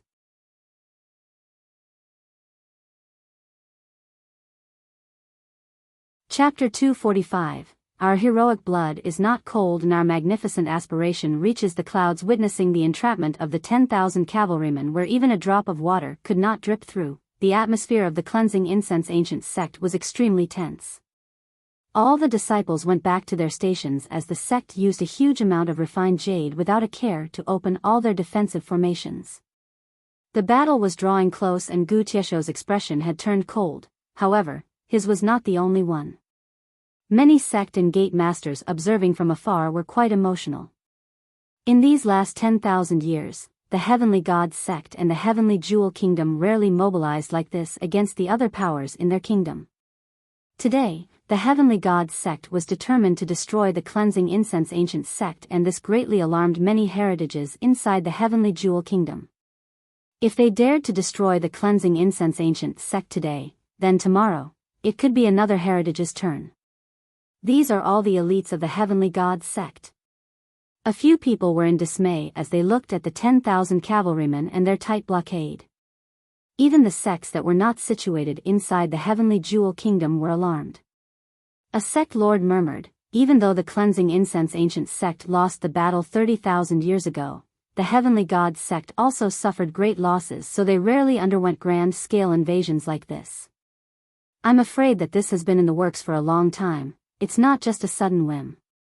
At this moment, everyone became aware that surrendering Li Qia over was just an excuse. Destroying the ancient sect was something that the heavenly god sect must do. The cleansing incense ancient sect is at a disadvantage. No, to be exact, the 9 Saint Demon Gate is at a disadvantage. I heard that it has lost the support from the War God Temple, and even their demon king Luan Ri is being suppressed at the War God Temple. A saint lord knew a bit of information and gently lamented, this is a 1 in 1,000 chance for the heavenly god sect. Without the support of the 9 Saint Demon Gate and the backing of the War God Temple, while they have the backing of the Azure Mysterious Ancient Kingdom, this is their best opportunity to destroy the cleansing incense ancient sect. Not only this might also be their best chance to annihilate the 9 Saint Demon Gate as well. The cleansing incense ancient sect sought its own death by having a disciple like Li Qia. Making enemies everywhere. It would be a miracle for the cleansing incense ancient sect to not be destroyed. Some people who had grievances with Li Qia were having quite a good time since the cleansing incense ancient sect was not able to escape from its impending doom. At this moment, the 10,000 cavalrymen surrounded the sect, but Li Qia remained calm. He glanced at the cavalrymen and was still as leisure as before while commenting, not bad. It seems like revenge for Dao Child Xingtian is only an excuse. I am a bit sad for the group of Dao Child Xingtian. They are being taken advantage of even after their deaths. Hand over all of your virtuous paragon and emperor laws, then I might withdraw my troops. At this time, the heavenly jewel mortal king coldly exclaimed. He revealed his fangs and his true intentions. The heavenly jewel mortal king's words sent chills to all the spectators. As for the cleansing incense disciples, they glanced at each other and exclaimed with outrage, even if we are killed to the very last one, we will not let them get what they want. Emperor laws. Virtuous paragon laws. These were the things craved by everyone. Even though the cleansing incense ancient sect had declined, in the end, it was still an immortal emperor lineage. It had lost the majority of its powerful laws after the battle that year, but it still had powerful ones, such as the Kuan Peng's 6 variants. Daylight Sky Immortal Secret. The Heavens Will Secret Law. Someone murmured. At this time, many great characters felt a burning heat rising in their hearts and even some temptation. Li Qia had performed the Heavens Will Secret Law at the burial ground. If the cleansing incense ancient sect was to be destroyed at this moment, it would be a good time to take advantage of the situation to obtain this law. Heavenly Jewel Mortal King, even if we are killed to the very last man, we will absolutely never hand the Emperor laws over. Gu Taizhou said coldly with a commanding attitude. The Heavenly Jewel Mortal King's eyes glimmered with a flash as sharp as a sword and chillingly spoke. Since your sect seeks its own demise, I shall help you. Engage. Gu Taizhou cried out to let the disciples prepare for battle. This is the last warning, will you hand them over or not? The Heavenly Jewel Mortal King gazed down at the sect below, then at Gu Taizhou and Li Qie. 10,000 cavalrymen. However, Li Qie was still calm as he spoke. I wonder if the Azure mysterious ancient kingdom behind you also came or not. If not, then 10,000 cavalrymen is not enough as an appetizer. Li Qie's arrogant words left Gu Taizhou dumbfounded with a wry smile. The 10,000 cavalrymen before them were all elites from the Heavenly God sect. They were absolutely capable of breaking their sect. They essentially could not stop such a force. This kid turned crazy from fear. These 10,000 elites is plenty enough to destroy the cleansing incense ancient sect even if they do not use all of their power. He's still speaking nonsense at the verge of their sect's destruction. Someone shook their head and commented. Foolish little thing. Wait until I destroy your sect, then I will take my time interrogating you.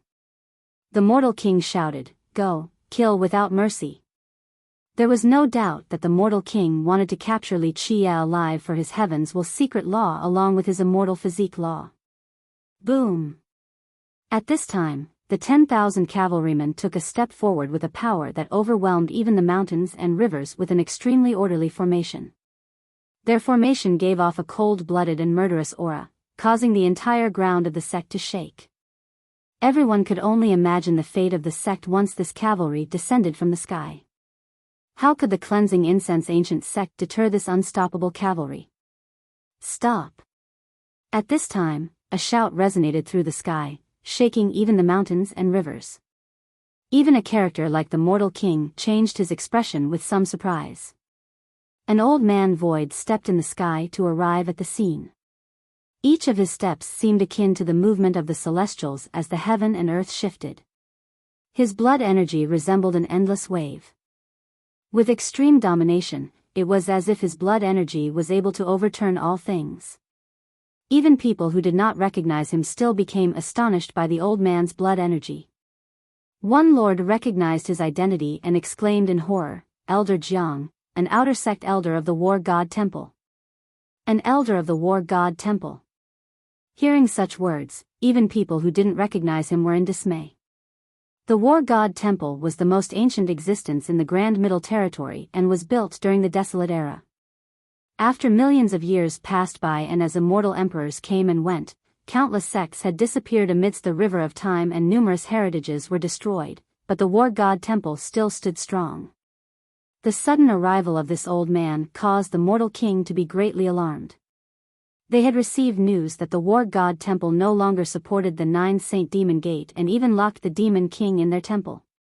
Because of this, he led the troops to annihilate the cleansing incense ancient sect and even to destroy the 9 Saint Demon Gate in one breath.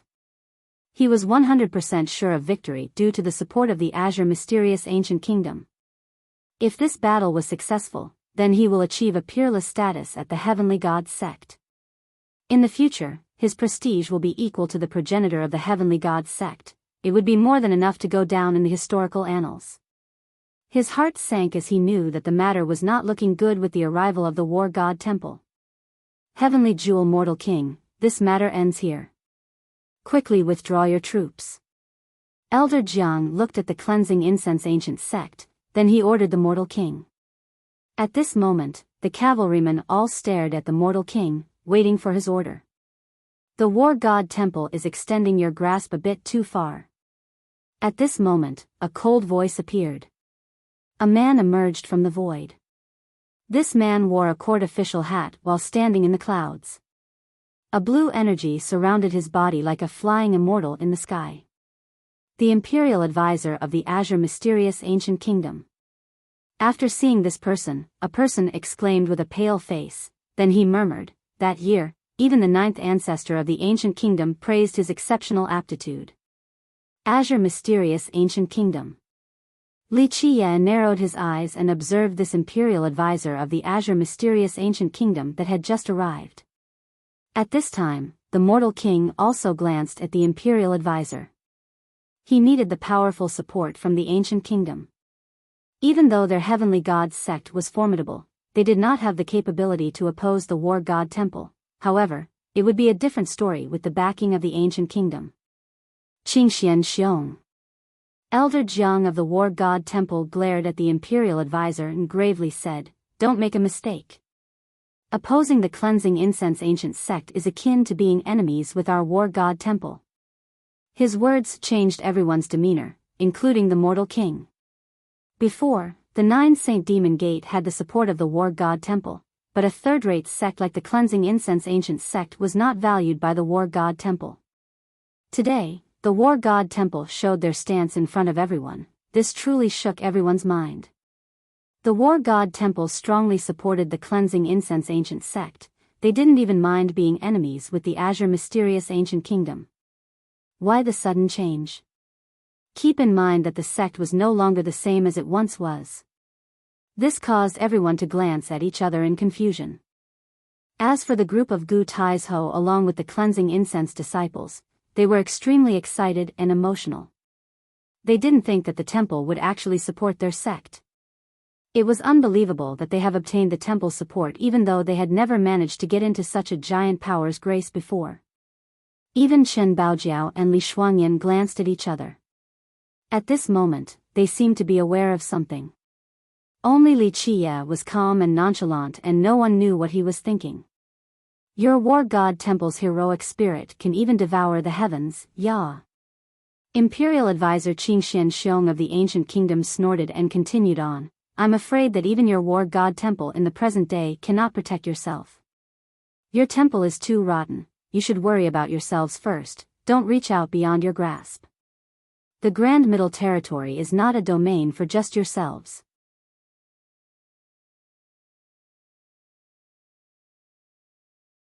Chapter 246, Qingxian Xiong's statement caused some debates amongst the spectators, especially a few undying old men. They were even more shaken. 1 year ago, the war god temple buried a coffin on an underworld boat. Could it be that the war god temple was currently in a collapsed state? It is also not the azure mysterious ancient kingdom's turn to cover the sky in the Grand Middle Territory with one palm. At this second, another voice resonated in the sky without any trace of anger. An old man wearing a hemp robe was standing in the sky. No one saw how he got there. There was another man with a powerful royal aura standing next to him. It was Demon King Luan Ri. The old man spoke without anger and converged his blood energy. One could not see his strength, but even Demon King Luan Ri could only be an attendant next to him. Master. Li Shuangyan became spirited the moment she saw Demon King Luan Ri. At this moment, she understood that her speculation was correct. Ancestor Mu. Even Imperial Advisor Qingxian Xiong of the Ancient Kingdom turned pale before the sight of this old man and took many steps backward. Mu Chen. An undying old man who had just arrived saw this person from afar and became terrified. What? The legendary disciple of war god Mu. In just a short period of time, all the old undyings who were enemies of the war god temple immediately went into hiding.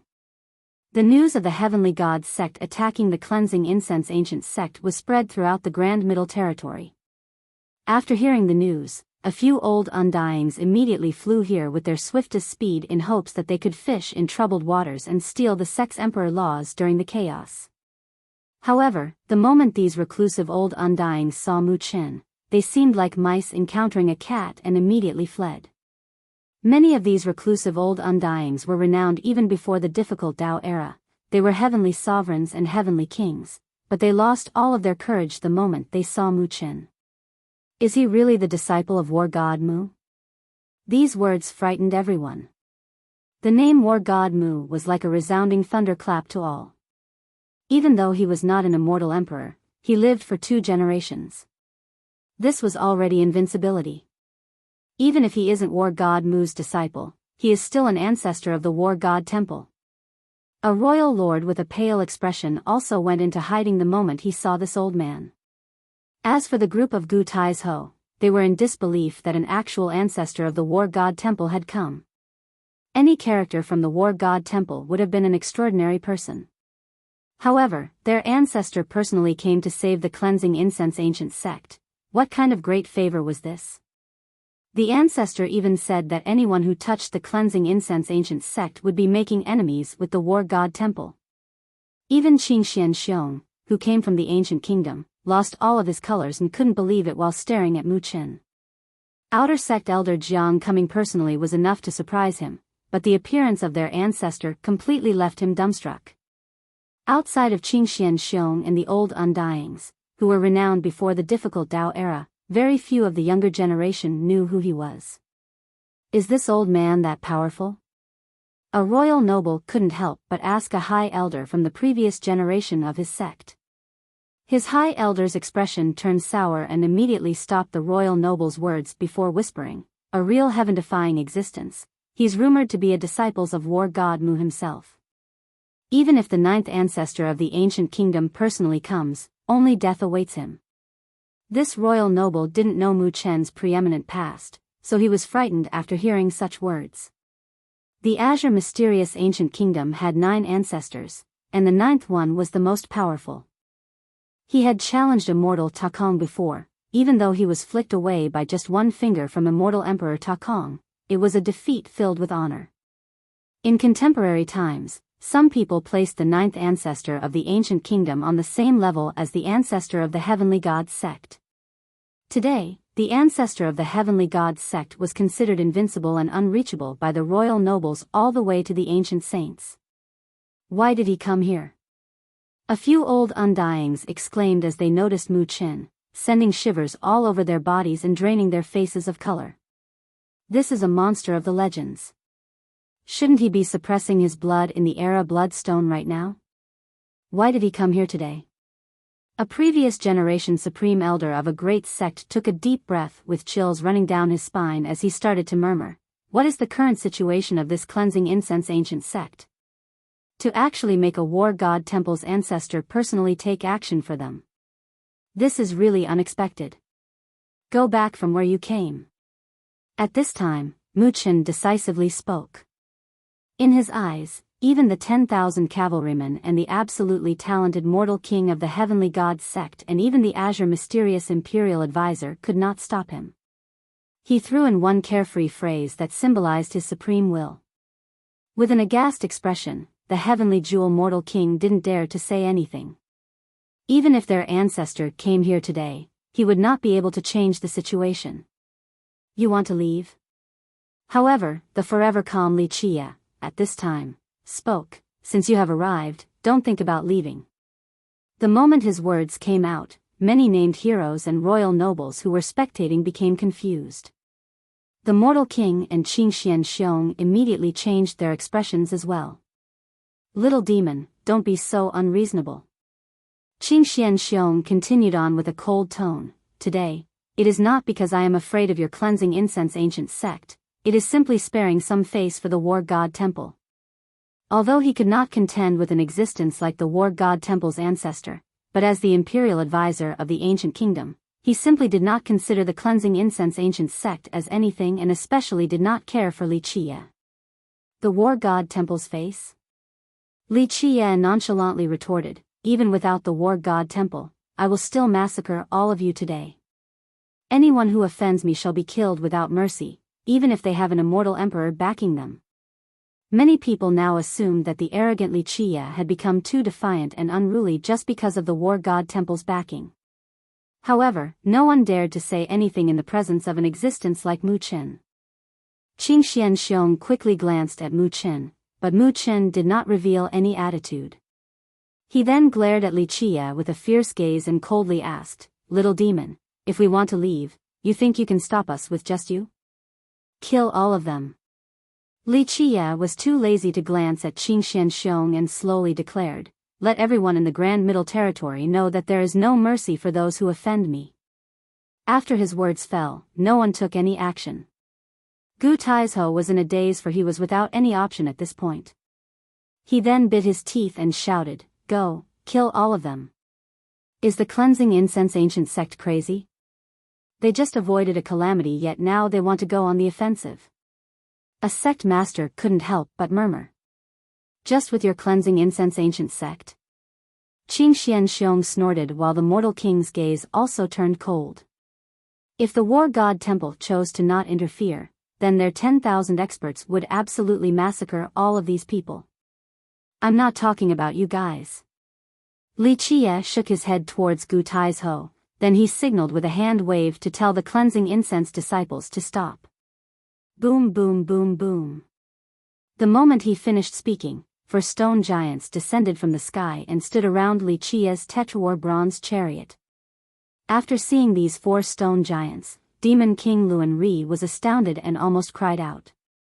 Even Mu Chen was shaken as his eyes became serious with a profound light. Tetrawar stone protectors. "Today, I shall let you experience the true power of my cleansing incense ancient sect." Li Qie calmly stood above his chariot and declared, "Kill all of them. Kill." The 4 stone giants actually spoke in human language and took action in the blink of an eye.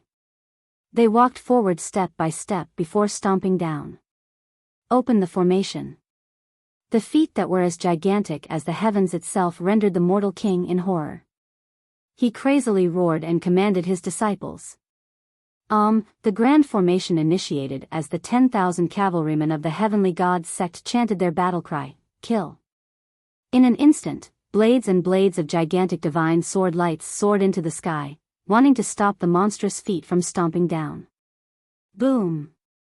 But after an explosion shattering the heaven and earth itself, all the gigantic divine swords were broken. They could not repel the 4 giant stone feet. Ah! Miserable screams resounded through the sky as a rain of blood poured down when the giants' feet stomped on more than 1,000 experts of the heavenly god sect, crushing them into minced meat. At this moment, no life treasures nor foreign Dao mysterious weapons were able to stop the 4 stone giants. "Retreat, retreat, retreat." With a horrified expression, the mortal king realized that he greatly underestimated the terrifyingness of these 4 stone giants. He opened a Dao path into a Dao gate and ordered the cavalry to immediately retreat into the Dao gate in order to teleport away from this place. "We reign over the 9 worlds and sweep through the 8 desolaces." Even though Li Qie maintained a nonchalant expression, his heart was quite moved. He recalled when his Tetrawar bronze chariot soared in the sky with the 4 Tetrawar stone protectors as its defense. In the battle to massacre the immortals, it was a bloody battle all the way until the heaven's destruction. How great was that battle? How many legendary existences lost their lives? It was one battle to massacre even immortals as their heroic spirits covered the sky. Today, he once again witnessed the noble aspiration of that year.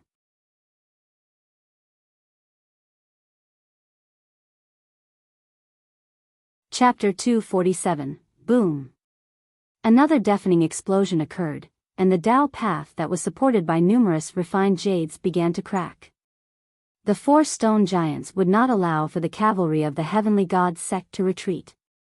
One stone giant stomped the path into nothingness. Even the refined jades ornamented on the path while exuding an endless world's essence could not stop this gigantic foot. Fight! The heavenly jewel mortal king's eyes turned red and crazily roared. Suddenly, a wisp of emperor's aura flew to the sky. He held an emperor's possession as its emperor's power and immortal intent turned into a war hammer as he mustered an invincible force to slam it towards this stone giant. The emperor's aura filled the sky the moment this emperor's possession appeared, sending shivers to all the spectators. They knew that, even if they were more powerful, death would be inevitable once they were to be struck by this emperor's power. Zhang. However, this stone giant exuded universal laws in the shape of stars flying to the sky. It was like a heaven-defying waterfall pouring down on this stone giant's hand.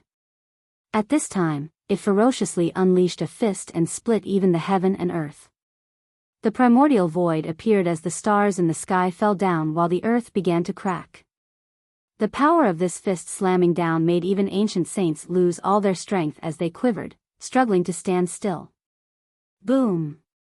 The stone giant's fist that was covered in divine universal laws slammed straight towards the warhammer formed from the Emperor's aura. Following a loud explosion was the shattering of the firmament.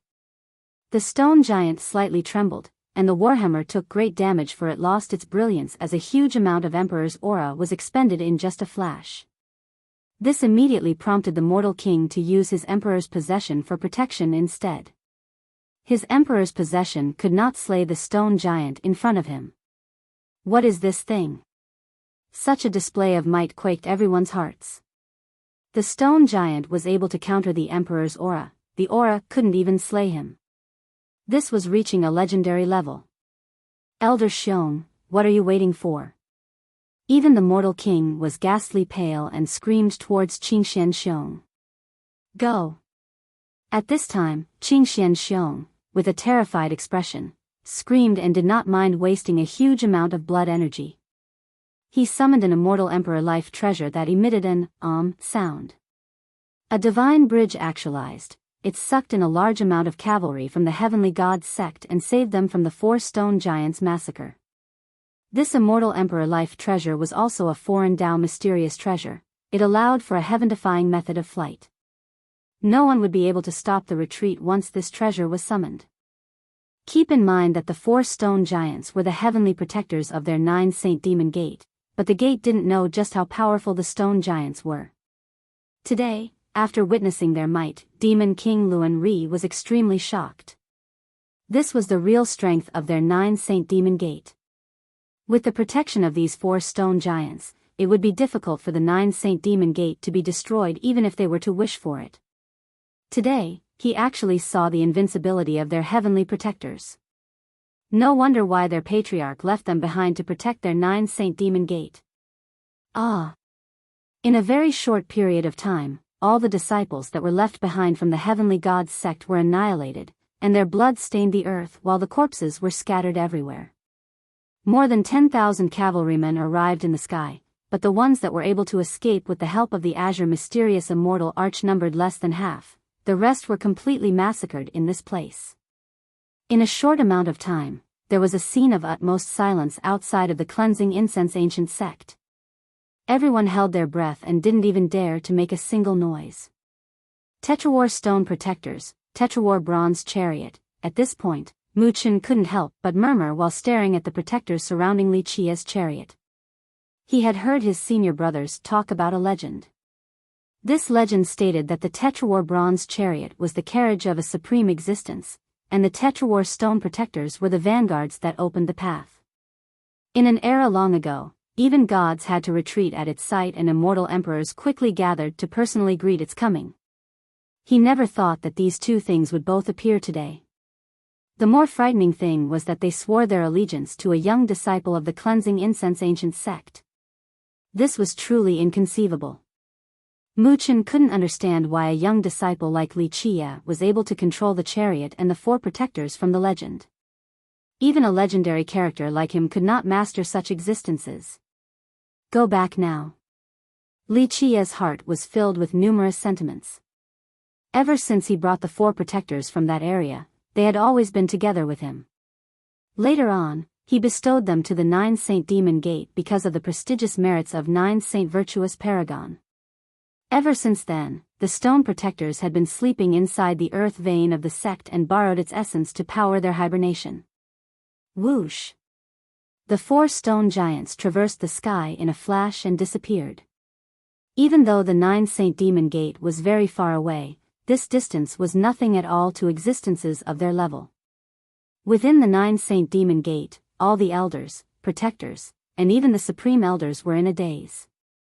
The 4 stone giants suddenly left, so they thought a great matter had happened, but not long after, all 4 returned. They didn't know what event had actually transpired. In fact, even the cleansing incense ancient sect at the scene didn't know the exact details. They didn't know who the 4 stone giants were, outside of Nanhuiran and Protector Mo. The outsiders, however, were greatly alarmed. Many experts mistakenly believed that this was the cleansing incense ancient sect's true strength. They thought that the giants were its protectors. Isn't the Calamity God the protector of the cleansing incense ancient sect in the legends? And didn't it disappear? Where did these 4 stone giants come from? A person puzzlingly murmured. At this point, the experts of the great sects and powerful countries underwent some depression. An immortal emperor lineage was truly unfathomable. Even the declining cleansing incense ancient sect still had such terrifying might. No wonder why the heavenly god sect didn't dare to attack the cleansing incense ancient sect for the last 30,000 years. At this moment, a few named heroes and royal nobles speculated such thoughts in their minds. At this time, Mu Chen slowly declared, "Everyone, disperse. Today's matter is over." With Mu Chen's declaration, all the spectating experts could finally relax as if they had been pardoned. Even all the hiding undying old men quickly escaped and used their swiftest speed to leave this place. This matter was a great disturbance throughout the Grand Middle Territory as it set off many monstrous waves. Before, countless people desired the cleansing incense ancient sect's emperor laws, but all the great powers had anxiety in their hearts at this moment. Now, very few people dared to have thoughts about its emperor laws. Not to mention the 4 stone giants, it already gained the support of the war god temple beforehand as the temple's ancestor personally came to help. This fact alone was dreadful enough to all the powers, for none of them wanted to oppose the war god temple. The cleansing incense ancient sect used the highest honor to greet Mu Chen. To Gu Taizhou and the rest of the elders and protectors, today was the most nerve-wracking day of their entire life. Even Gu Taizhou, who had experienced countless waves and winds, had cold sweat dripping on his forehead.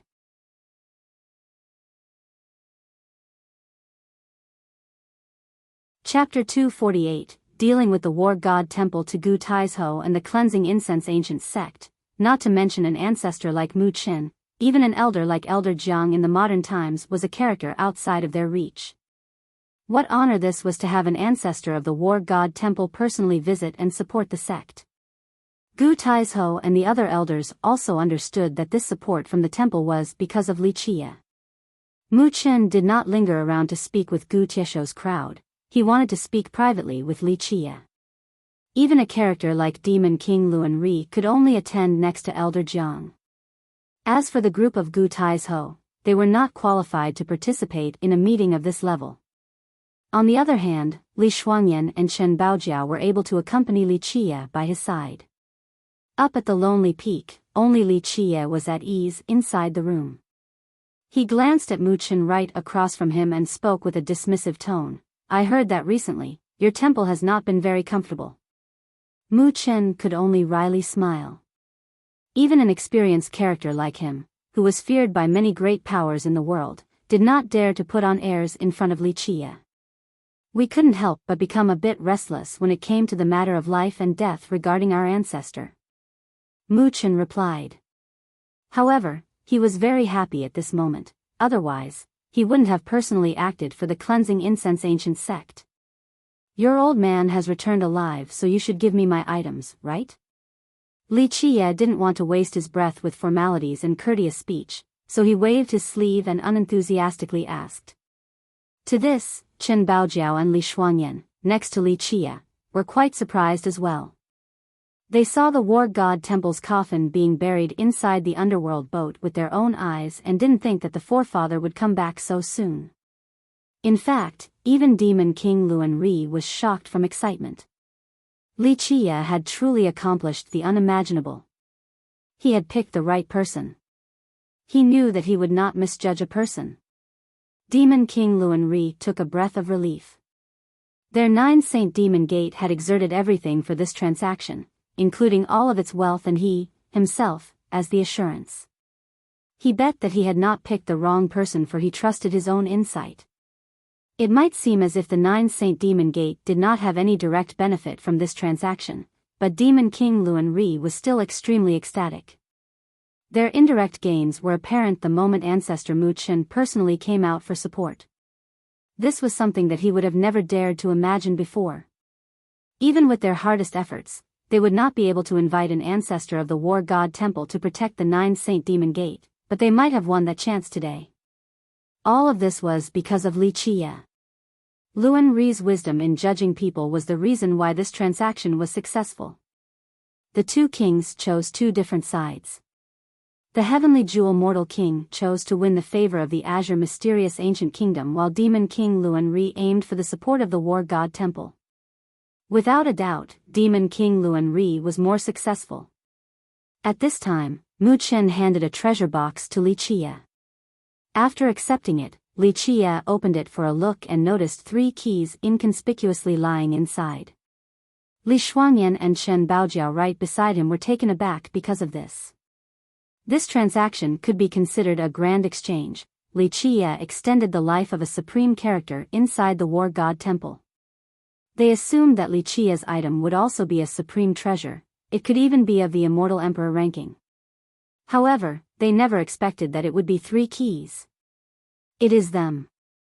Li Chia looked at the 3 keys for a bit and became quite satisfied.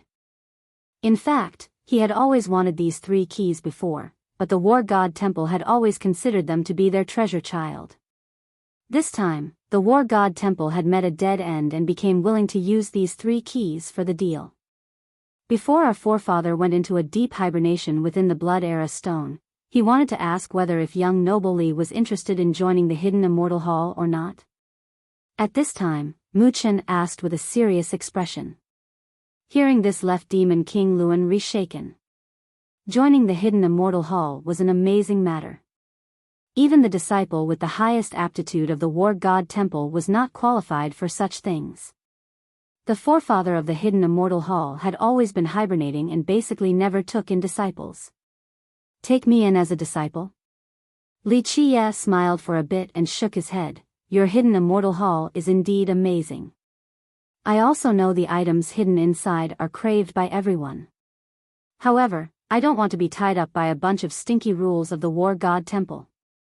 Plus, if I have to live with old men like all of you, maybe one day, I will become rotten with outdated doctrines as well. Young noble Li, this is a once-in-a-lifetime opportunity. At this time, Demon King Luan Ri couldn't help himself from trying to convince Li Chia. No one should be able to reject such an opportunity. One had to know that the Hidden Immortal Hall was the most mysterious and fear-inducing existence of the War God Temple. If the Hidden Immortal Hall wanted him, he would join it without any hesitation. I know the level of the Hidden Immortal Hall, but I am not interested. Li Chia gave a smile towards Demon King Luan Ri and shook his head. Demon King Luan Ri couldn't help but wryly smile as he lamented the irritating unfairness of this world. The rest of the world dreamed about joining the Hidden Immortal Hall while Li Chia essentially didn't care for it. If young noble Li is interested, how about becoming a disciple in name for our War God Temple? You will not be restricted by our temple. And I trust that young noble Li could always use our assistance. Mu Chen did not give up and gave Li Chia another offer. You finally understood. At this time, Li Chia's eyes narrowed while looking at Mu Chen as he slowly spoke. I am a bit interested in an offer like this from you. Mu Chen was quite glad to hear Li Chia's reply. The War God Temple, of course, would not let go of such a talent like Li Chia. He was someone absolutely worthy of an investment in their eyes. If young noble Li becomes our War God Temple's disciple in name, we are willing to protect your path of Tao. Mu Chen expanded his offer. Li Chia slightly waved his sleeve and shook his head. No need for Tao protection. How about this? I will register my name under your War God Temple as a disciple in name. After I travel the 9 heavens and shoulder the heavens the future glory will have a part of your War God Temple. In my generation, I will protect the War God Temple. I promise that I will lend you a hand in the future if your War God Temple becomes rotten. In return, I need your people. Even though your old men are a bit conservative and outdated, there is no doubt that your teachings are great, just like the Heavenly Tao Academy. My cleansing incense ancient sect wants to borrow a few old men to teach our younger generation. How about it? Li Chia looked at Mu Chen and slowly continued, this deal is definitely worth it for your side. Demon King Luan Ri was amazed at Li Chia's confidence. To be able to say without any sense of doubt about ascending over the 9 heavens and carrying the heavens will. Keep in mind that there will only be one immortal emperor with the heavens will for each generation. Mu Chen stared at Li Qie in silent contemplation. In this short period of time, the focus of everyone was on him. In the end, not many young people could barter with an ancestor of the war god temple. In the end, Mu Chen slowly placed a token on the table and slowly pushed it before Li Qie as he spoke. This is the order of our war god temple. There are only a few of these. How about we make another little bet? Our war god temple has enough resources, and we can support you. We don't want a lot. In the future, once you shoulder the heavens will and reach the peak, just leave behind one immortal physique law, one emperor weapon, and some karma. What do you think? Mu Chen's words truly shocked everyone present. Today, Li Qie was but a mere junior. Mu Chen's condition was truly unbelievable. Could it be that Mu Chen really thought that Li Qie will be able to climb to the peak and accept the heavens will in the future? At this time, even Elder Jiang was quite astonished and needed to take a long breath. This bet was a bit too grand. As the outer elder of the war god temple, Elder Jiang began to think again more carefully. Li Qie was able to prolong the life of their forefather. Maybe this was not just luck. 1 out of 10,000 was not an optimistic chance. Maybe it was not so simple, and Li Qie was worthy of an investment. You ought to know that there are several different kinds of immortal physique laws, and some of them are priceless. Li Qie gently shook his head and said, even emperor laws are not as valuable as immortal physique laws. Mu Chen slowly replied, our requirement is not high. Once you reach the apex, the physique law we want does not have to be priceless, it only needs to be complete without defects. I know that there are different types of immortal physique laws in this world, but my war god temple can use our full power to support you. Li Qie began to ponder while narrowing his brows. Of course there were several different types of immortal physique laws. Some were created by immortal emperors or other great paragons while others were formed by invincible existences with grand completion immortal physiques. Naturally, his immortal physique laws were the number one in this world, truly priceless existences. Even emperor weapons were not necessarily more valuable than immortal physique laws. This was because these laws were even more rare on this earth. I am a bit tempted with your words. My sect really does need quite a bit of materials for support. Li Qie squinted his eyes and answered. To Li Qie, his supreme immortal physique laws were not up for trade, but fortunately, he also knew a few other immortal physique laws in this world. Even though he did not have them in his memories at the moment, but one day, he will be able to find those created by someone else.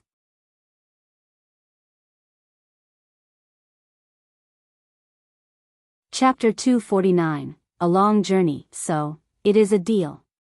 Mu Chen looked at Li Qie and handed the token over to him. The war god temple had stood strong from the immemorial times till now. They had ancient laws, emperor laws, and even immortal emperor true treasures. However, they wanted immortal physique laws even more. Li Qie nodded and finally spoke, this will do. Wait until I reach the peak and accept the heavens will. All these promised things will happen. Li Qie made such a deal not for himself, but for the cleansing incense ancient sect. He couldn't spend too much time training the sect, so he needed a heritage with power and experience, like the temple, for its protection. Regarding disciple training, the war god temple was truly great. Eventually, Li Qie and Mu Chen settled on a deal and Li Qie used his true fate to formalize it while Mu Chen used the prestige of the war god temple. This time, by coming into being, I have spent enough time in the mortal air. I'm afraid I will be spending time and suppressing my lifespan again inside an era bloodstone. Before leaving, Mu Chen told Li Qie, however, the war god temple will still be able to satisfy your demands. Just directly communicate with Elder Jiang from now on. A person who had lived through eras like Mu Chen could not last so long by just relying on himself. He needed to borrow the era bloodstone to seal himself and suppress his blood. The price necessary for an ancestor like Mu Chen to come into being was inconceivable. This time was because Mu Chen wanted to bury their forefather.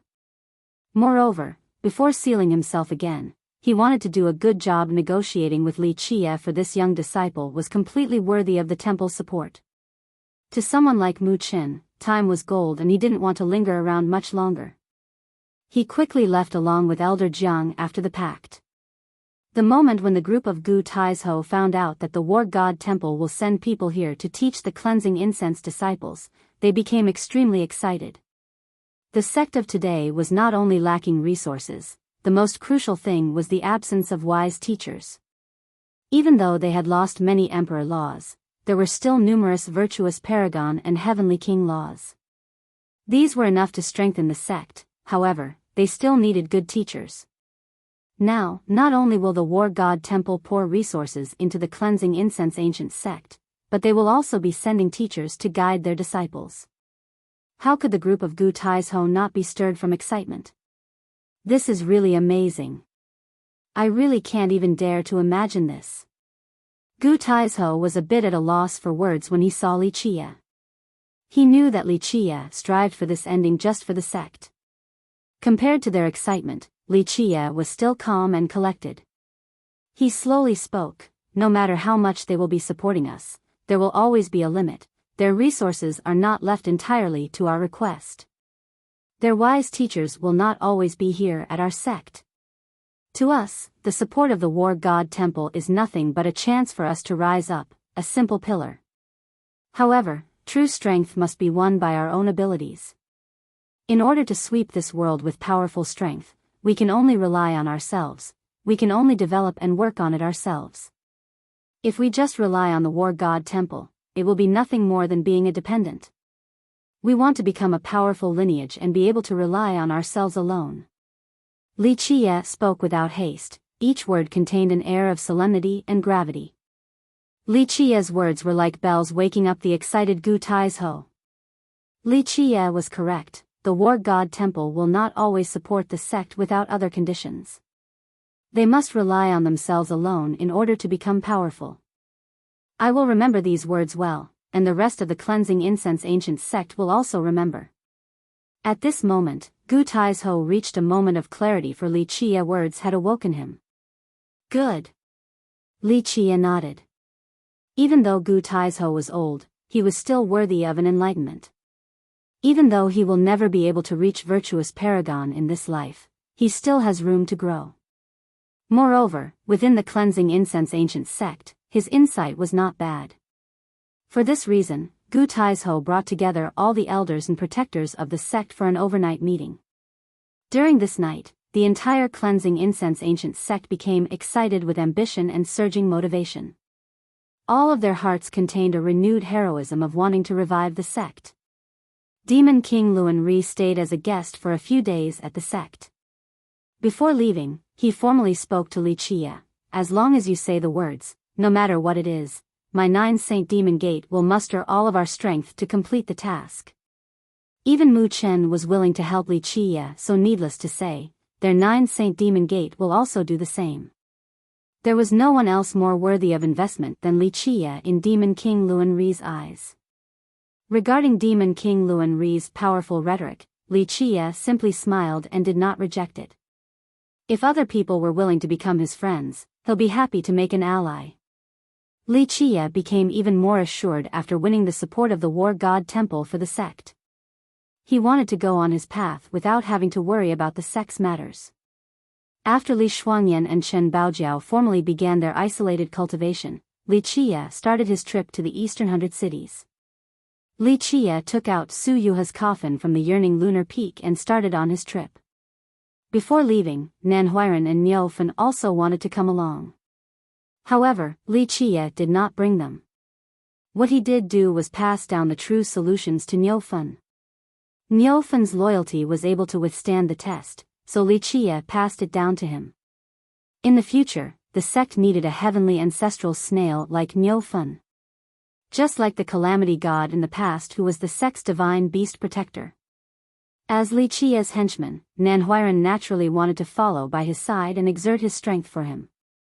Unfortunately, Li Qie thought that his path would be long and tortuous, so he didn't bring Nan Huiran along. The eastern 100 cities was truly too far from the Grand Middle Territory. they were separated by millions upon millions of miles. Who knew how many years it would take to reach it just by walking or flying? Because of this, the sect didn't mind consuming a huge amount of refined jade to open the Dao Gate for Li Qie to go to the Eastern 100 Cities. Li Qie immediately went to a place the moment he reached the Eastern 100 Cities territory. He wanted to first bury Su Yuha at a particular place because he had promised her.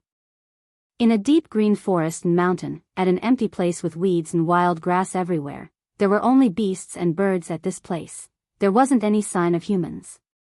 Under a small hill was a peach tree.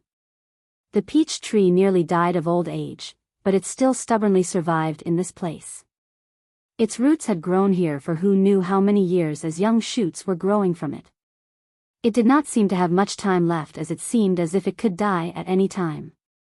However, for those with discerning eyes, they would be able to see that there were marks of lightning at the roots of the peach tree. This was a punishment from the heavens. In the end, it could not reach grand accomplishment for its grand Tao. The old heavens will not allow it. Seeing the lightning scars on the peach tree's roots, Li Qie murmured, "Who knows how many more years this will take?" Li Qie had too many memories about this humble, old peach tree. Who actually knew that this old peach tree had been blessed and lectured by immortal emperors? A very long time ago, there used to be a village at this place. This was immortal Emperor Min Ren's home when he was still a young boy in love with martial arts. There was a peach tree planted in front of his house. After his parents passed away, this old peach tree was the only thing by his side. As the Dark Crow, after taking Min Ren in as a disciple, Li Qie had spent a long time at this place. Under this peach tree, he accepted immortal Emperor Min Ren as his disciple and led him on the long and tortuous path of the Tao. It was not until much later before he brought immortal Emperor Min Ren from this place. Below this peach tree was the sweat and blood of immortal Emperor Min Ren. There were also times when immortal Emperor Min Ren happily smiled as Li Qie, as the Dark Crow, stood watching him atop of this tree. Later on, once immortal Emperor Min Ren carried the heaven's will and became an immortal emperor, he came back here and opened this peach tree's mind to grant it sentience. He used to preach the scriptures to this old peach tree, hoping that, one day, this old peach tree will be able to be reborn again out of its grand Tao. However, to reach the grand Tao as a tree was not so easy. This was not tolerated by the high heavens, so this old peach tree had withstood more than just one heaven's punishment, and it struggled from the ancient era all the way till now. Even though it could not reach the grand Tao, it was still able to survive till the present. Eventually, Li Qie dug a grave under the old peach tree and placed Su Yuha's coffin inside. Li Qie then gently sighed and also placed the ancient zither into the grave before saying, "This zither followed little brat Min Ren his entire life. Now, I have buried you in the place that gave birth to immortal Emperor Min Ren." This can be considered as the fallen leaves returning to their root. The last yearning sentiment of Su Yuha was buried at this place, a place filled with immortal Emperor Min Ren's laughter and sentiments. After becoming an immortal emperor, even Su Yuha's yearning sentiment rarely saw immortal Emperor Min Ren smiling happily. Even as an immortal emperor, he was not happy like he was during his youth, and his brilliant luster was no longer there. It was especially so after Li Qie, as the Dark Crow, disappeared into his hibernation. Immortal Emperor Min Ren talked to her the most about this old peach tree. He couldn't forget about it, for there were too many memories at this place. Because of this yearning sentiment lingered for a long time without dispersing. Its final aspiration was to be buried under this old peach tree.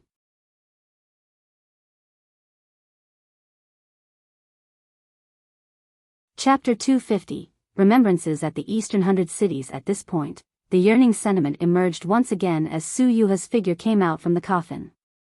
She prostrated before Li Qie and bowed before speaking. "This is the second time Your Excellency Dark Crow buried me. I am very grateful. No, this bond was formed because of me, so I should be the one to end it." Even the most devastating war came to an end as all became nothingness in the gentle breeze from the inevitable decay. The sword maid that had followed him to all of his battles, a woman that was loyal to him for life. She didn't want to be like those who lingered on a borrowed life with their last breath. she was willing to leave this world in her most graceful bearing and carefree attitude. In the end, he buried his lifelong sword made at the place of their first meeting.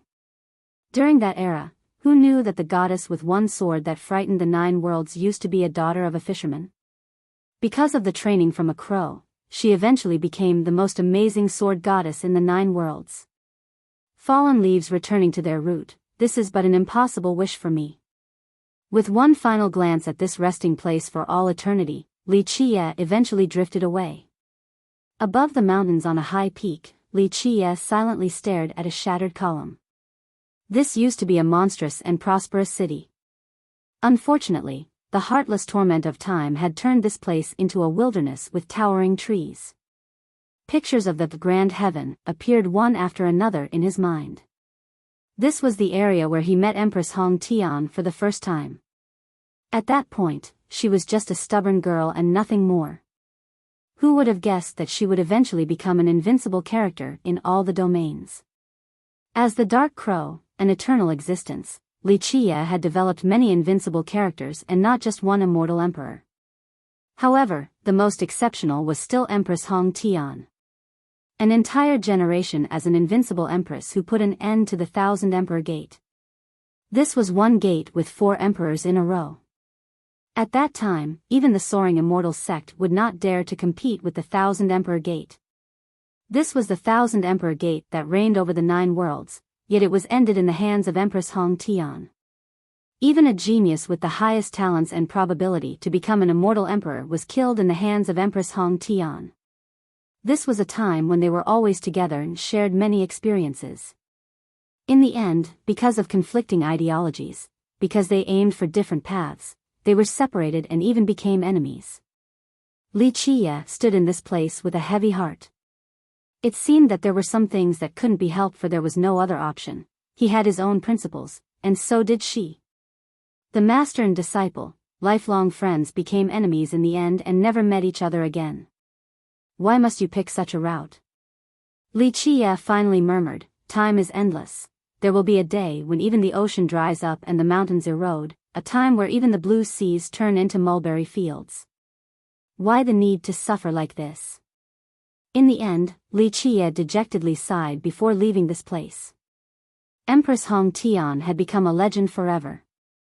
There were too many secrets buried behind her that were not known to the world. Wuxia walked and contemplated some more. Cultivating and traversing the mortal world while heading eastward, he was not only thinking about the past. By walking along this land, it immersed him in a mysterious state of selflessness. This indescribable state allowed him to lay down a solid foundation. After several days, Wuxia's heaven's primal had reached grand accomplishment and he began to step into the soul creation realm. Soul creation was another big step for cultivators. Soul creation cultivators were considered experts, and even vagrant cultivators could join and accept the title named hero from many countries. They were quite welcomed and could even be bestowed their own territory to become lords of their own domain.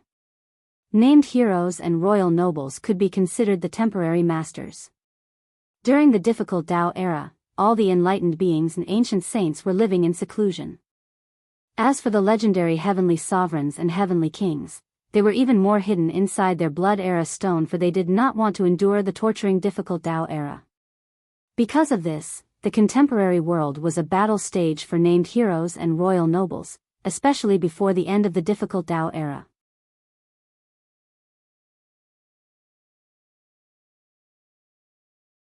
Chapter 251, Qi Shaodao. While traversing the eastern 100 cities, he was cultivating while also honing his treasures. Inside his second fate palace was the auto-refining pristine worldly metal turning itself into a bow. The speed at which this bow was forming shocked even Wuxia. This divine bow was Wuxia's first life treasure, and it was the type personally fed by him. In fact, Wuxia originally wanted to grow little Silly's Dao bone inside his second fate palace. Unfortunately, the pristine worldly metal was too domineering and took over the spot. Wuxia gave this divine bow a name, the 9 words true bow. This was a peerless true bow created from the supreme true mantras of this heaven and earth. After being ferociously beaten by the stone, the pristine worldly metal lost its initial arrogance as if it had thought things through. After it turned into a true bow, Wuxia had always been trying to resonate with it. Meanwhile, this 9 words true bow also accepted Wuxia, so the master acceptance ceremony went extremely smoothly. Keep in mind that this bow was refined from a pristine worldly metal with its own consciousness. This was a bow with perfect and complete 9 sets of true mantra. These types of weapons had their own sentience and it was extremely difficult to force them to submit. However, this bow became smart after being beaten by the stone egg and easily accepted its master. During his eastward journey, Wuxia also contemplated on the mysteriousness of the 9 words true bow. After testing its power again and again, Wuxia couldn't help but become astonished. One had to know that he had even used a ferocious weapon like the immortal's blood spear, and there were not too many things in this world that could excite him. However, the 9 words true bow actually moved Wuxia. Once he became an immortal emperor in the future, this will surely be his #1 bow. Cultivating and remembering along his eastward way, he eventually came across a mountain range with very few inhabitants. There was an old ancestral temple in this place. The ancestral temple was hidden inside a cedar thicket. This place had become ordinary, but one could still faintly tell its past glory. This ancestral temple used to have ancestors with heaven-soaring prestige. The old bricks and tiles were now green while all the carved walls and columns carried mottled appearances. There were flourishing weeds, proving that this place had been abandoned for a long time. Squeak. Wuxia opened the doors and entered this ancestral temple. This hall was worshipping a mighty and majestic stone statue of an old man. Even though it had not been taken care of for a long time, one was still able to see that when this old man was alive, he was an awe-inspiring figure capable of disdaining all directions. Even the Qi clan has fallen.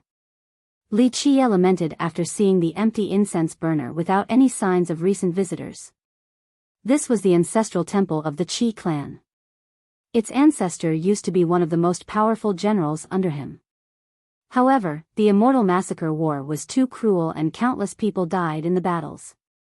Wise sages of the human race fell one after another. However, after one fell, a new one took a step forward in the never-ending struggle as blood filled the rivers and mountains were made from bones. So many people by his side died in that war. Like the ancestor of the Qi clan, he was one of the most powerful existences. During the Immortal Massacre War, the Qi clan ancestor was the commander protecting the rear. He stayed behind in order to protect and allow Wuxia's Tetrawar bronze chariot to reach the center of the battlefield. He used his blood to stop one flank after another. Because of this, Wuxia was able to reach his destination. In the end, it was a victory, so the sacrifices of all the human wise sages were not in vain. The Qi clan ancestor had a great contribution in this matter, but he also died in battle during this war. As the Dark Crow, Wuxia had agreed to protect the prosperity of his Qi clan for 3 generations. Then he brought the ancestors' remains back to the Qi clan's ancestral ground.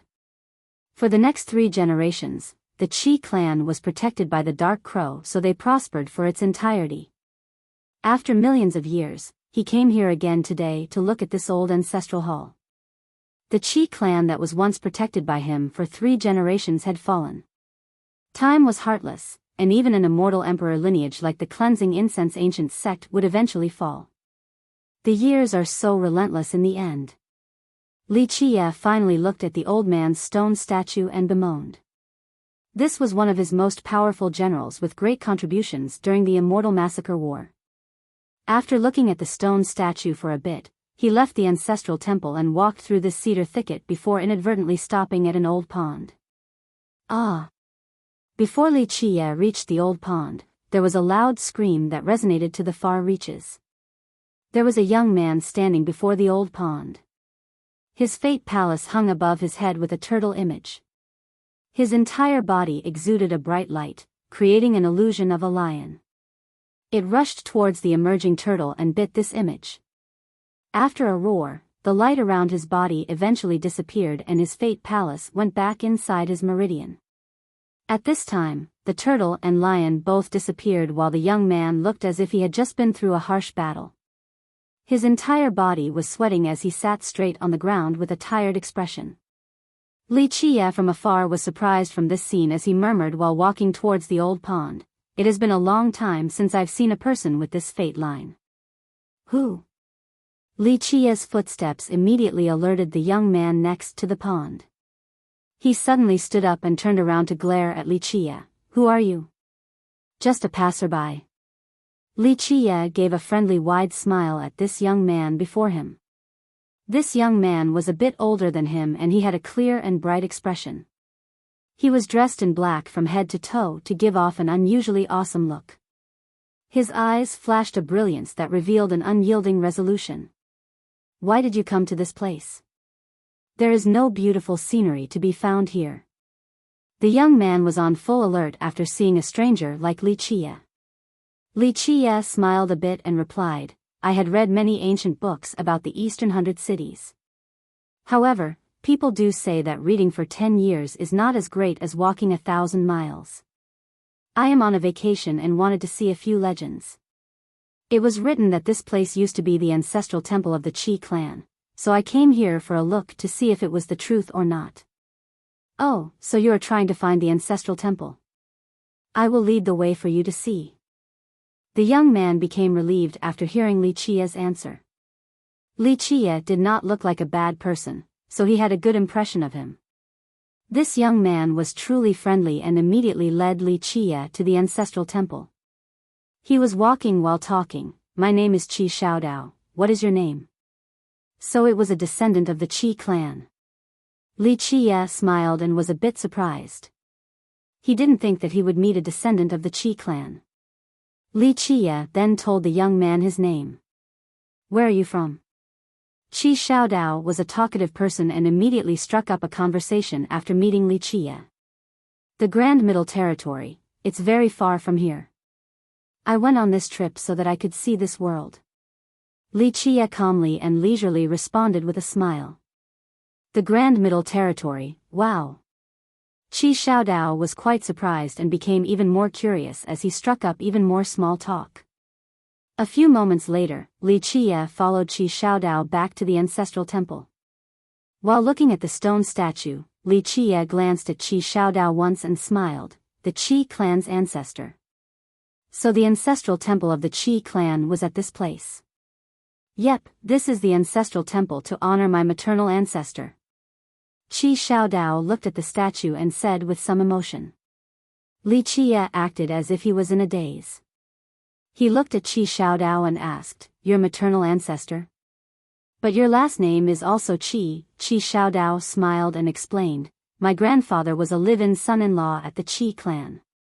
My grandfather's last name initially was not Qi, but we all followed our grandmother's last name, so it is now Qi. You know, my grandfather's clan before was not any lesser than the Qi clan.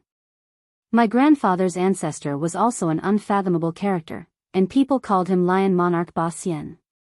Legend has it that he was an invincible existence, and some rumors even stated that he was a grand completion immortal physique." Qi Xiaodao loved to talk, so he chatted up about his clan's story to Li Qie. Lion Monarch Ba Xian. Li Qie was a bit taken back after hearing this. This world was really too small. Back at the heavenly ancient corpse burial ground, he had tricked the tyrannical immortal saber from Lion Monarch Ba Xian and had formed a positive karma with him. He didn't expect to meet his descendant at this moment, and he also didn't expect that the future generation of the Lion Monarch married the future generation of his general. "You have also heard about the ancestor of my grandfather?" Qi Xiaodao excitedly asked. Li Qie nodded his head and spoke, "I have. Lion Monarch Ba Xian was a great character during Immortal Emperor Tun Ri's era. Even when Immortal Emperor Tun Ri was alive, the Lion Monarch was still an amazing character." After knowing that the ancestor of Qi Xiaodao's grandfather was Lion Monarch Ba Xian, Li Qie now clearly knew just what had happened with Qi Xiaodao. This was a rarely seen conflict between the fate line and physique. After hearing Li Qie's response, Qi Xiaodao was even more ecstatic as he continued on, "No wonder why you like old tales about the Eastern 100 cities. So it turns out you know so many historical stuff like this." My grandfather's ancestor, Lion Monarch Ba Xian, was quite great, but in fact, my maternal ancestor was even greater. Legend has it that my maternal ancestor was an invincible character, that he participated in a heaven-frightening war and managed to save the human race. His name was immortalized. Qi Xiaodao couldn't help but become proud when mentioning the glorious deed of his ancestor. It was as if he could reimagine the scene ere his ancestor swept through the 9 worlds and 10 earths. Yes, the immortal massacre war. Li Qie softly sighed.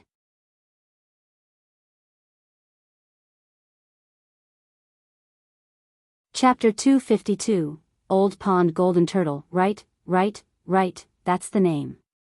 I heard that my maternal ancestor participated in such a war, but I didn't know the exact name of it.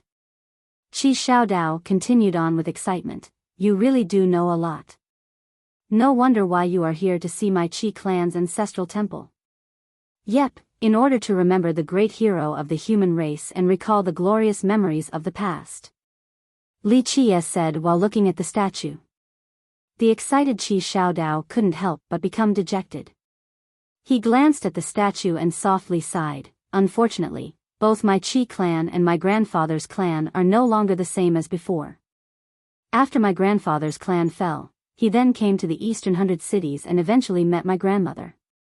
They got along well, but our family only had my grandmother as the main descendant. He then passed down the Lion's Roar country and Lion's Roar gate to my grandfather, so, in the end, he became a live-in son-in-law for the Qi clan. Qi Xiaodao couldn't stop himself from feeling this sad pathos. Both his Qi clan and grandfather's clan used to be extremely powerful heritages.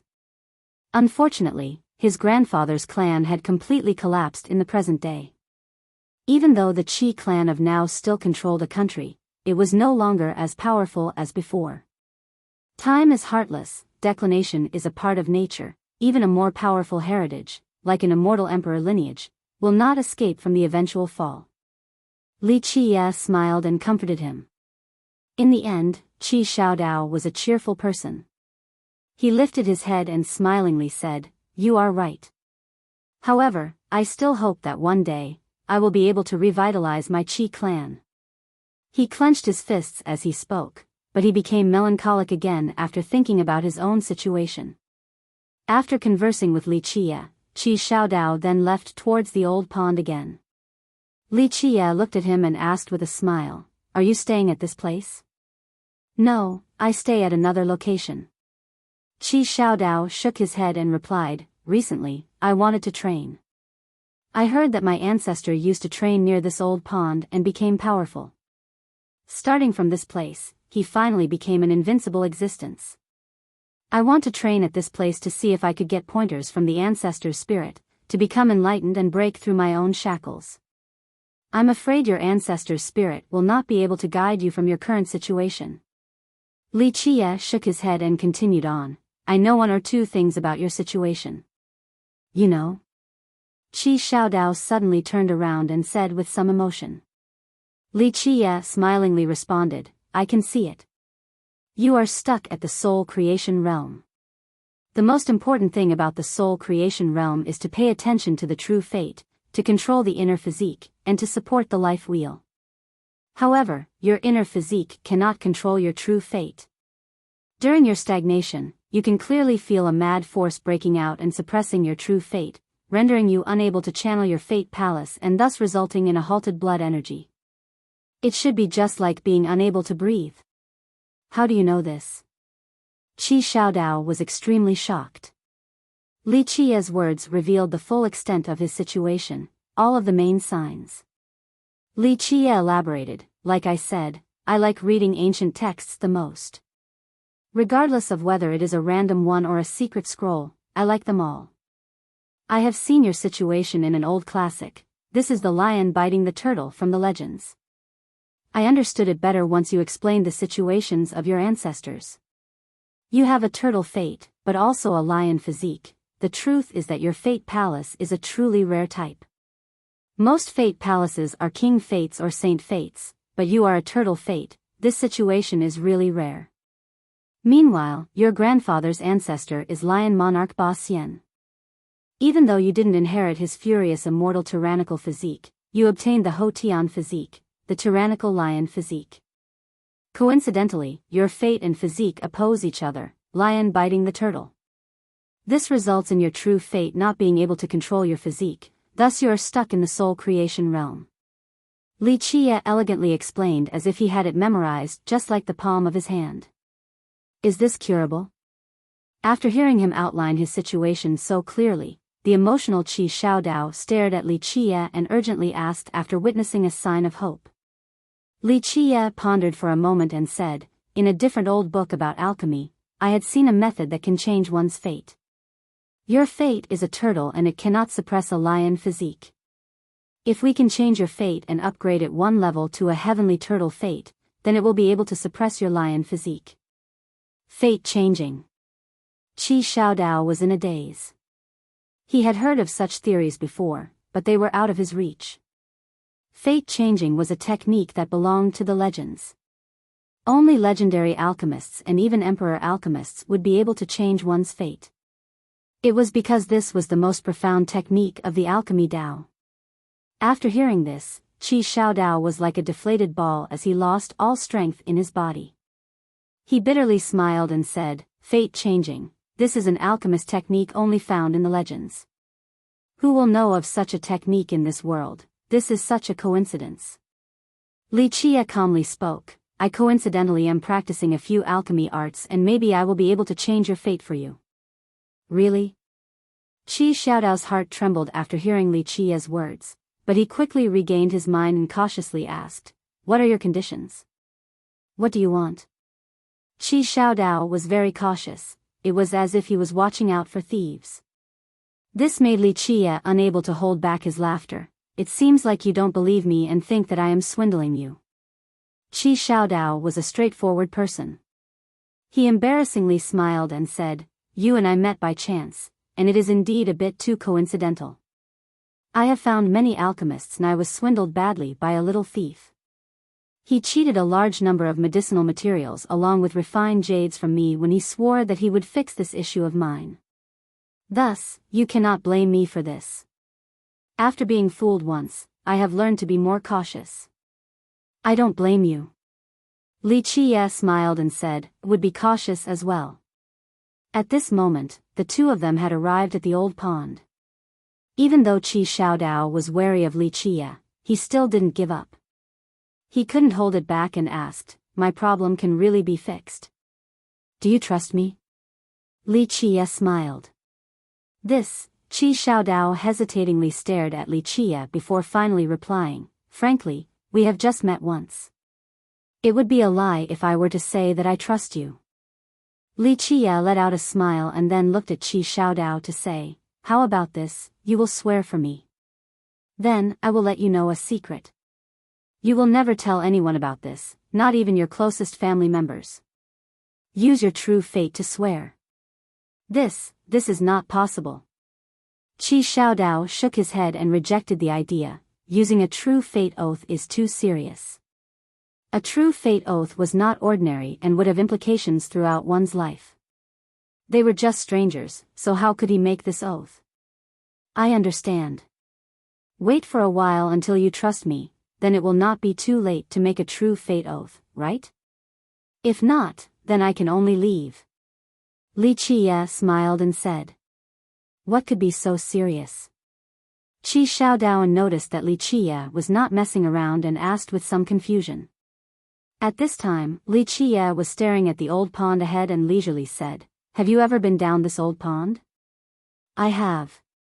Qi Xiaodao couldn't help but shiver after this old pond was brought up, then immediately said, this pond does not seem that big, but it is unbelievably large down below, just like an endless cavern with countless branches underground, just like a labyrinth. I went down it once and almost died there. At this time, Li Qie stood next to the pond at a specific location and said, you jump down from here. After diving a bit, you will see many caves. Then, go into the 13th cave on the right and keep right. After going into the underground river path at the 32nd layer, you need to calm your mind and focus to listen. After you hear a particular sound, follow that sound. I trust you will find something nice. People would not dare to believe Li Qia's words, for they sounded just like he was reciting an old tale. Jump down. At this time, Li Qia put on a solemn demeanor and spoke with an unquestionable and dignified manner.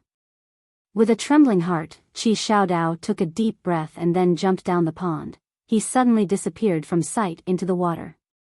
Li Qia quietly stood next to the pond as his expression became natural. He was at ease again. It was as if he was enjoying the scenery. He had his reasons for selecting Qi Xiaodao. The boy's nature was not bad and was worthy of passing down some teachings.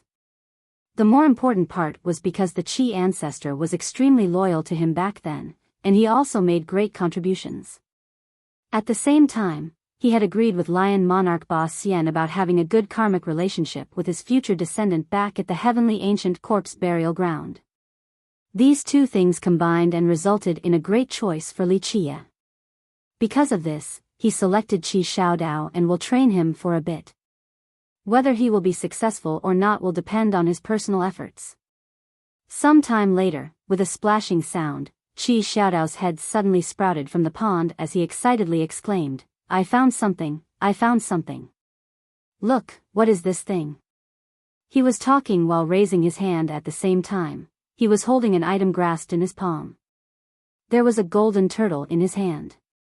It was not big and seemed to be alive. In fact, it was not a living golden turtle but rather a golden-colored stone turtle. Qi Xiaodao jumped up from the pond and opened his palm, then he cheerfully spoke, It is too amazing. The moment I held this golden turtle in my hand, I felt my halted blood energy flowing again. It was as if this golden turtle was made by the heavens just for me. Compared to the excitement of Qi Xiaodao, Li Qia, on the other hand, was quite calm. This was within his expectations. Only he and the dead ancestor of the Qi clan knew the secret. What is this treasure? Qi Xiaodao handed the golden turtle over to Li Qia and asked him with astonishment. However, Li Qia didn't take this golden turtle. He simply smiled and said, This is yours. This treasure belongs to you. Its last name is Qi. Qi Xiaodao couldn't help but become startled. In a short period of time, he changed his expression many times. It all seemed so coincidental and unbelievable.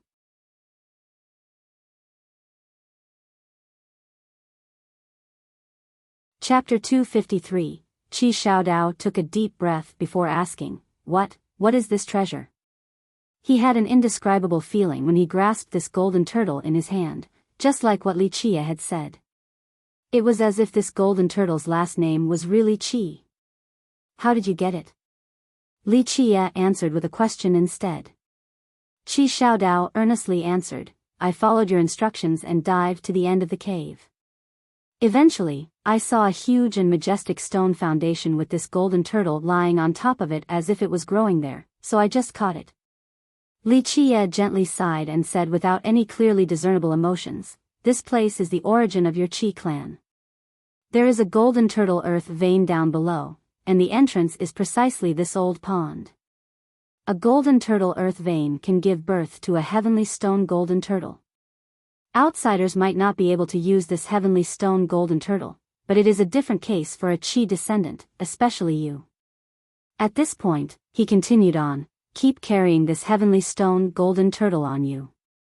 This thing can change your fate and, in the future, it might be able to raise your turtle fate into a heavenly turtle fate. Really? Qi Xiaodao couldn't help but feel jubilation after hearing Li Qia's words. He was filled with both excitement and happiness. Li Qia nodded his head and said, However, to actually advance to a heavenly turtle fate. Fast would be 1,000 years, slow would be 5,000 years. However, regardless of what happens, there will be many benefits by carrying this golden turtle on your body in the future. After hearing that it would require 1,000 to 5,000 years, Qi Xiaodao became discouraged. At that time, he might be too old to even walk, or he might not even be around in this world anymore. Which is why you still need to change your fate. Li Qia smiled and said in response to the discouraged Qi Xiaodao.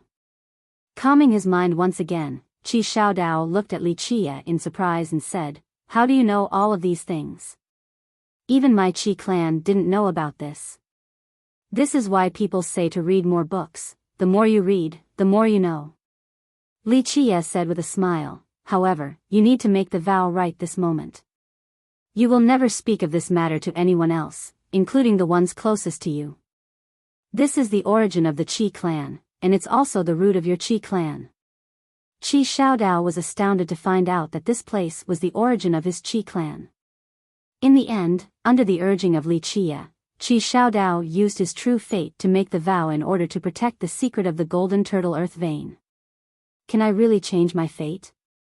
After making the vow, Qi Xiaodao couldn't help but to ask again. Li Qie smiled and smiled some more before saying, "If you can trust me, then there is absolutely no problem. We need time and a huge amount of medicinal ingredients. After the preparations are complete, changing your fate will not be too difficult." "Good, then let us return. You will go with me back to my sect. I will prepare whatever you need." Qi Xiaodao immediately answered. At this time, it would be hard for him to not believe Li Qie, not to mention that he really wanted to fix his own issues. Li Qie smiled and nodded in agreement. Qi Xiaodao came from the Qi clan, and the Qi clan controlled the Lion's Roar Gate while the Lion's Roar Gate reigned over the Lion's Roar country. Prior to this, both the gate and the country were not named Lion's Roar. A long time ago, the Qi clan was once a powerful and ancient family that reigned over a gigantic country. Unfortunately, they had declined in future generations all the way until the era of the first ancestor of Qi Xiaodao. Even the little country of the Qi clan was in turmoil.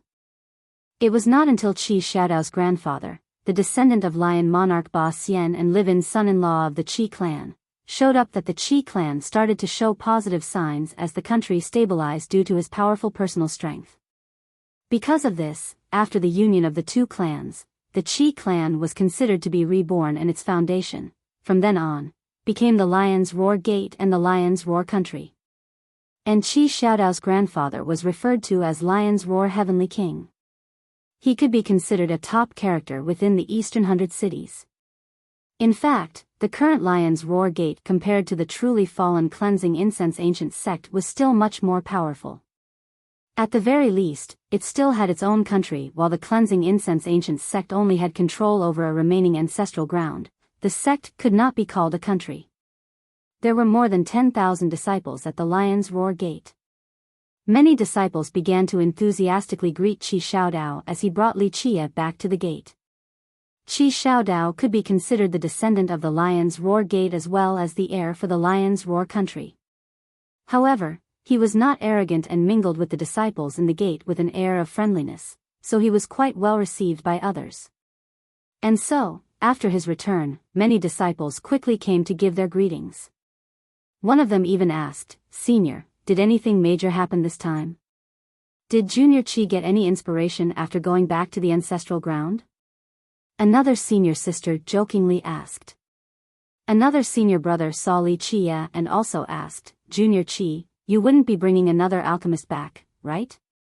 Qi Xiaodao and the other disciples were having fun with laughter while Li Qie slowly walked into the Lion's Roar Gate and enjoyed its scenery. Regarding the magnificence of its mountains and rivers, it was not as great as the Cleansing Incense ancient sect's ancestral ground. However, its scenery was flourishing with rolling pavilions that carried quite a grand momentum. Even though it was from the Qi clan of that year, it still had some power. Qi Xiaodao arranged for Li Qie to stay at his own compound. Li Qie did not waste time and handed a list to Qi Xiaodao. "All the materials on this list are necessary. It is better to get them as soon as possible." This was not Li Qie's first attempt at changing one's fate. One could say that no one in the contemporary times could compare to him regarding the art of fate changing. He and the alchemy god traveled fairly far on this path, and fate changing could be one of the most essential things regarding the alchemy Dao. Plus, fate changing was very complex. Different situations required different Dan recipes. The fortunate thing was that Li Qie's alchemy god's grand canon had the most Dan recipes in this world, so this was not a problem for Li Qie. I have to ask the elders about this first. Qi Xiaodao looked at the list while wryly smiling and scratching his head. My father is at the royal city to preside over the country, so I can only ask the elders. Finished speaking, he orders for servants to take care of Li Qia before quickly leaving. Qi Xiaodao returned not long after with a not-so-good mood. After he met Li Qia, he wryly smiled and helplessly said, "The other elders are in secluded meditation, and the third elder refused to agree. He was afraid that I will swindle your medicinal materials." Li Qia smiled a bit and said. These words made it very awkward for Qi Xiaodao as he dryly smiled. The third elder can't be blamed for this. I was truly cheated by a little thief last time, so if the elders don't forgive my debt, I don't even know how long it will take for me to get these herbs and refined jades. So this time, there was no way the third elder would have agreed for me. Li Qia couldn't help but smile. This was understandable because the medicinal materials he needed were extremely valuable. There was no chance for consideration if it was someone else. However, since Qi Xiaodao was the descendant of the Lion's Roar Gate and the heir of the Lion's Roar country, Li Qia gave him such an opportunity. I still have a little savings left. Qi Xiaodao violently gripped his hair and made a decision. So be it, I will go borrow from the senior brothers and senior sisters. I'll see if I can gather enough money to buy this group of materials from the gate or not. Then go. Li Qia smiled and replied. In fact, he had the ability to obtain these medicinal materials because of the War God Temple support. It was not a difficult matter if he truly wanted them, but he didn't want to make a move at this particular juncture, for he wanted to first test Qi Xiaodao. In the next few days, Qi Xiaodao busily borrowed money from the senior brothers and sisters everywhere in the Lion's Roar Gate. He even borrowed money from the uncles. Many seniors reminded him with good intention to not be tricked by someone else again. Despite the warnings, Qi Xiaodao was quite loved at the sect. So many brothers, sisters, and uncles all lent him money. In a few days, it was enough for him to buy half of the medicinal materials. While Qi Xiaodao was busy trying to get money, Li Qia, on the other hand, was enjoying the scenery of the gate. On the fifth day, Qi Xiaodao quickly left to go borrow more while Li Qia stayed behind in his grand hall. He didn't expect to have a visiting guest who directly went to meet him. Please leave the Lion's Roar Gate. The moment they met, these were the first words this female guest spoke to Li Qia. Li Qia, with his always nonchalant expression, lifted his head and looked at the girl in front of him. The girl before his eyes was adorned with a complete phoenix garment. This was not a traditional phoenix dress, as the upper dress was more like a phoenix spreading its wings. These two wings accentuated the towering breasts of this girl, while the lower portion of the dress revealed a narrow and soft waist as white as snow, extremely tender and smooth. The skirt was like a phoenix that had its white feathered tail fanned out, swaying and flowing. It created a very beautiful scene that matched quite well with its wearer. The woman before him was the embodiment of both nobleness and arrogance. With their faintly golden pupils, her bright eyes easily moved others. What was even more charming was that her hair resembled strands of golden silk, creating an exotic allure. She was just like a canary, both elegant and full of pride. There was somewhat of an overbearing style, but her appearance still contained a dignified air that dispelled any trace of shallowness. Leave the Lion's Roar Gate? Li Qia couldn't help but laugh after hearing the first sentence of this girl. After seeing her golden hair, he immediately knew her identity. Without a moment of delay, he thought of Lion Monarch Ba Xian quickly after, for his hair was also golden. This girl in front of him sharply glared at Li Qia and deepened her voice. I have heard of the matter between you and my little brother. Changing one's fate is an impossible matter. My little brother might be fooled by you, but the Lion's Roar Gate will not be subjected to your trick. Fooling him? Li Qia smiled and understood why she wanted to chase him away. She assumed that he was cheating Qi Xiaodao.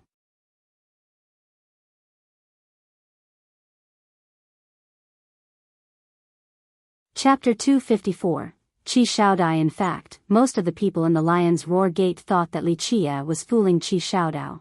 It was just that they didn't want to stomp on Xiaodao's parade. After all, Qi Xiaodao had always been a hard worker and his innate aptitude was not bad either. Moreover, the gate itself had poured a lot of effort into him, yet his cultivation had always been stuck at the soul creation realm. It would not advance to royal noble. Everyone could understand his desperation and willingness to try anything, so, after Li Qia's arrival, most of the seniors all assumed that Li Qia was fooling Qi Xiaodao.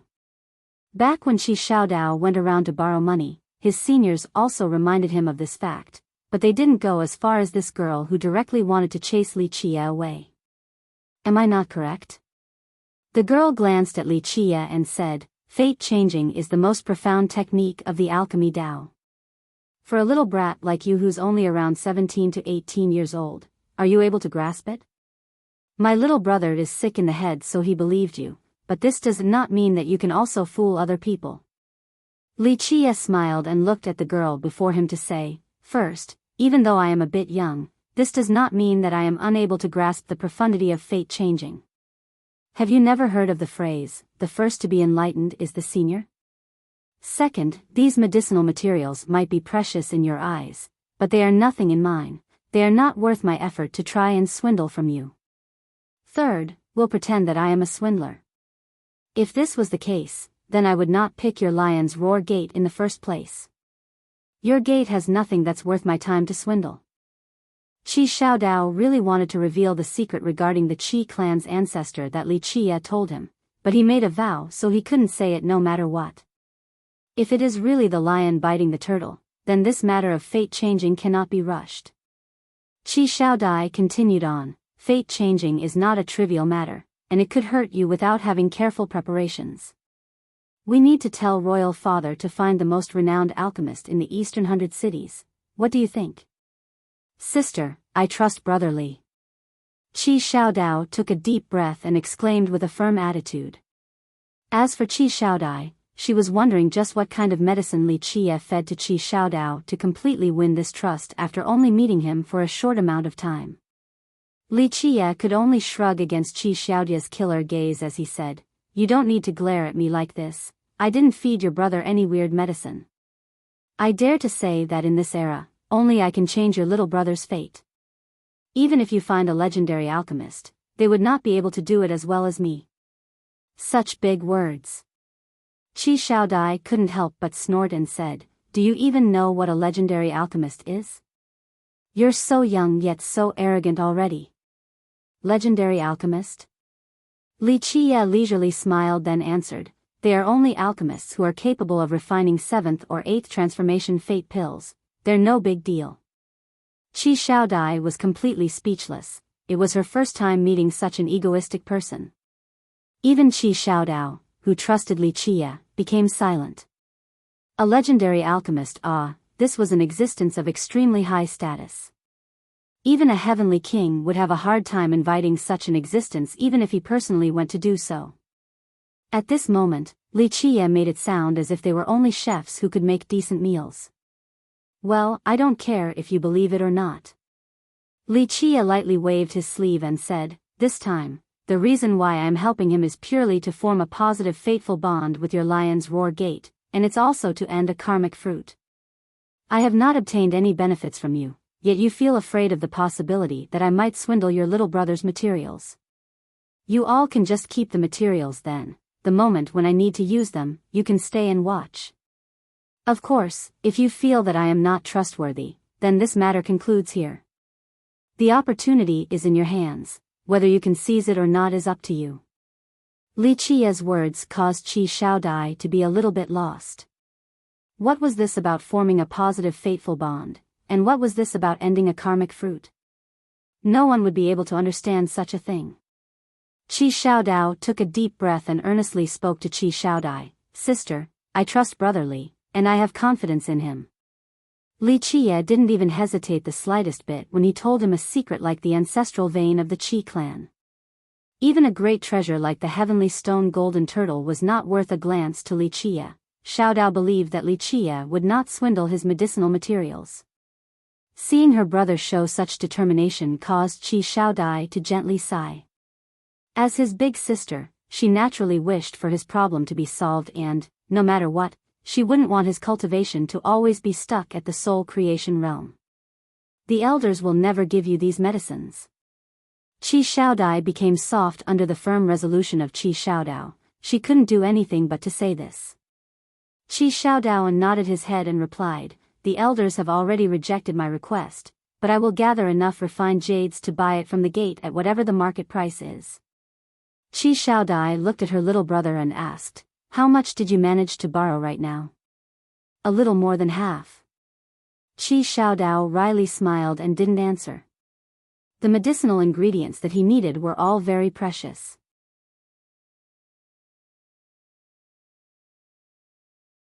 Chapter 255, Qi Xiaodia's doubts. Because the matter of his sister's marriage was brought up, Qi Xiaodao softly sighed as his normally cheerful mood was dampened. Even though his sister was the princess of the Lion's Roar country and was made out of golden branches and jade leaves with her high status, she couldn't decide her own fate. After winning the support of Qi Xiaodao finally gathered enough money and went to buy the medicinal ingredients from the sect. After he left, Qi Xiaodai glared at Li Qia with her golden eyes, revealing a cold glimmer. She said with some gravity, "If you dare to trick my little brother, I will be the first one to kill you." Li Qia didn't care as he shrugged and smiled. "You want to kill me?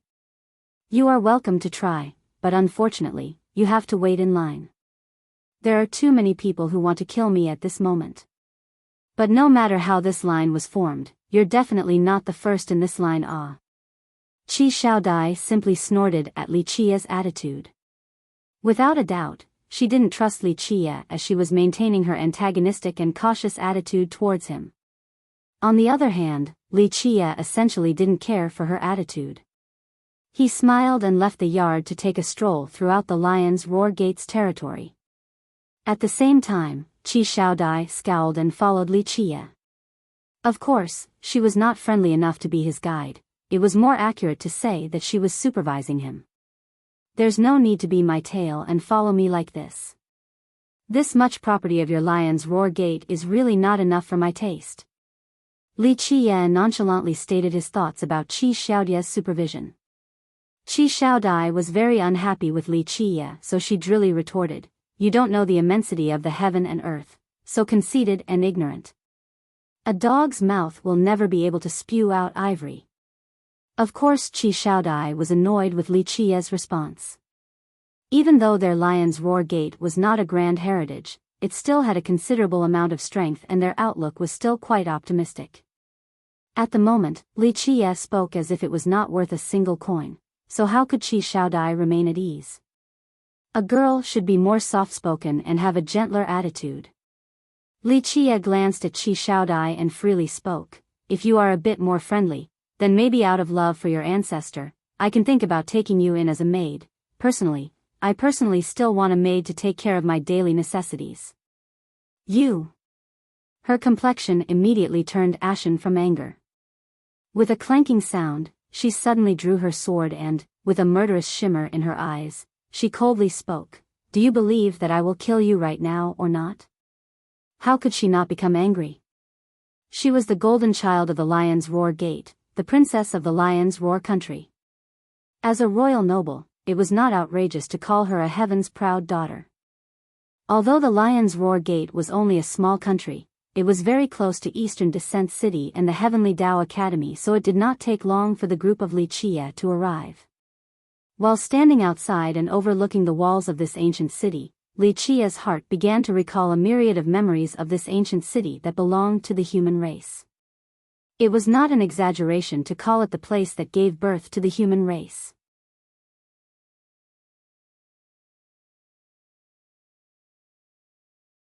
Chapter 256, 9981 Transformations. Eastern Descent City was extremely vast and there was no end in sight for its city walls.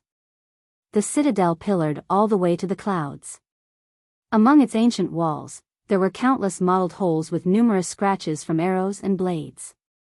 Even up till now, one could still find broken arrows nailed to the walls. Even though it was old and tattered by the arduous workings of time, the walls still had flowing lights running throughout. Each brick and boulder contained Tao runes, for these walls were reinforced by countless wise sages of the human race. Because of this, it was able to withstand countless years without falling. Li Qie started to recall the past while looking at this ancient city. Did modern society understand the past where the human race lived in a dark and tortuous era? At the mortal emperor world, the human race was once driven away with no place left to go. During that era, Eastern Descent City was one of the last bastions of the human race. In the present times, how many people knew about the plethora of bloody battles that occurred right outside these walls during the human race's darkest times? The enemy attacked one after another while the human race endured time and time again. The city had been shattered many times, but the human race never stopped rising again to rebuild these walls and reinforce them again and again while holding out to the very end. Sad emotions filled Li Qie's heart, for this city carried many memories for him. However, he didn't want to think about the era of the ancient Ming again, the darkest time of the human race. At that time, how many people by his side died in battle? In that era, how many invincible beings under his banner fought till their death? He went on like this while standing in a daze outside of the city. No matter the occasion, his heart always dimmed down when he recalled the darkest era. "Brotherly, what's wrong?" While he was in a daze, staring at Eastern Descent City, Qi Xiaodao called for him several times, but no response was found. Qi Xiaodai looked at the stunned Li Qie and angrily said, "What are we waiting for? Don't tell me you have never seen such a huge and prosperous ancient city like this. Weren't you boasting all the way to the high heavens earlier? Are you finally nervous now?" Li Qie was in a bad mood, so after hearing such words, he coldly glared at her and slowly said, "Even if you don't talk, no one will think that you are a mute. One is without all criticisms regarding a gentle and virtuous girl."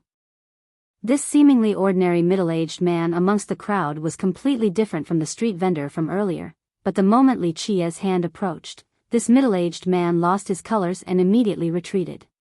He then disappeared into the crowd without the same figure as the fat man just now. "Keep on running then." However, Li Qie immediately followed into the crowd and reached for an old hunched-over woman. This shocked old woman suddenly shifted her position and rushed into another avenue filled with people. She went out of sight once again while Li Qie was in hot pursuit.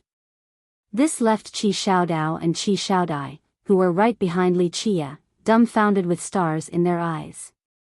The escaping street vendor once again transformed into a pretty girl with jade-white skin, then a sickly person who coughed after every 3 steps, and then a buffed heroic man. This street vendor always naturally became a part of the crowd without any openings. No one could ever relate his new transformation to his previous street vendor form.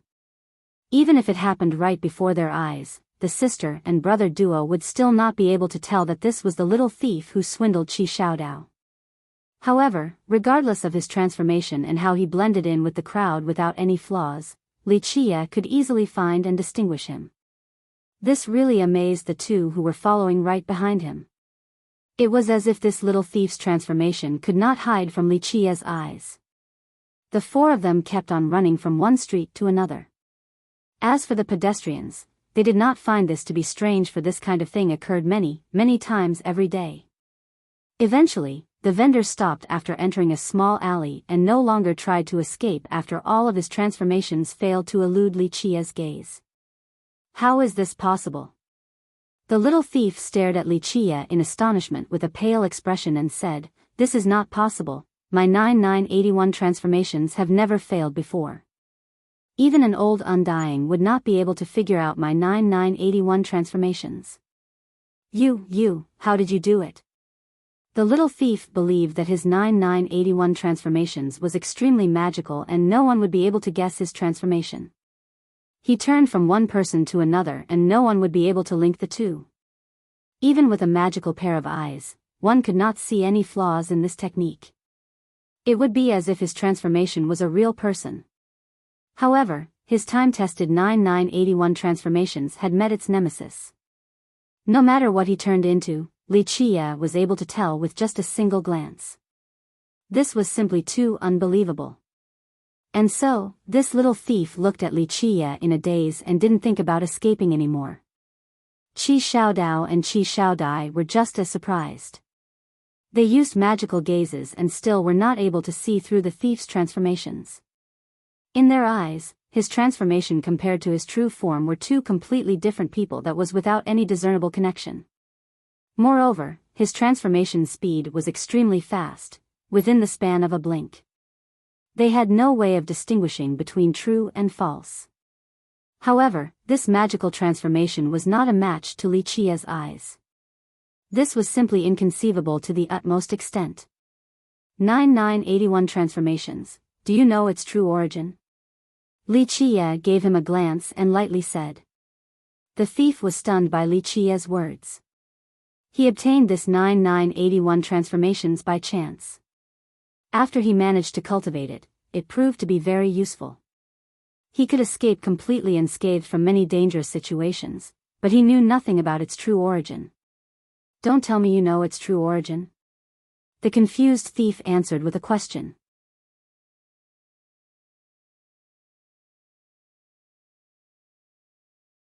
Chapter 257. Sikong Taotian. Li Qia glanced at the thief and said in a dismissive manner, I know its origin better than you. How could he not know of the origin of the 9981 transformations? He was the one to create it during the Desolace era before becoming powerful enough. As the Dark Crow, he used this art to escape pursuits one after another. Once he reached the true apex of power, he would rarely use this art and so, he just casually handed it to a junior nearby. This art was personally crafted by him to escape countless times, so how could anyone in this world understand it more than him? The advantages and disadvantages of this art were all clear in his mind. This little thief using the 9981 transformations before him was simply displaying one slight skill before an expert, merely seeking his own doom. But of course, the little thief in his wildest dreams would never expect the person who created the 9981 transformations to be right in front of him.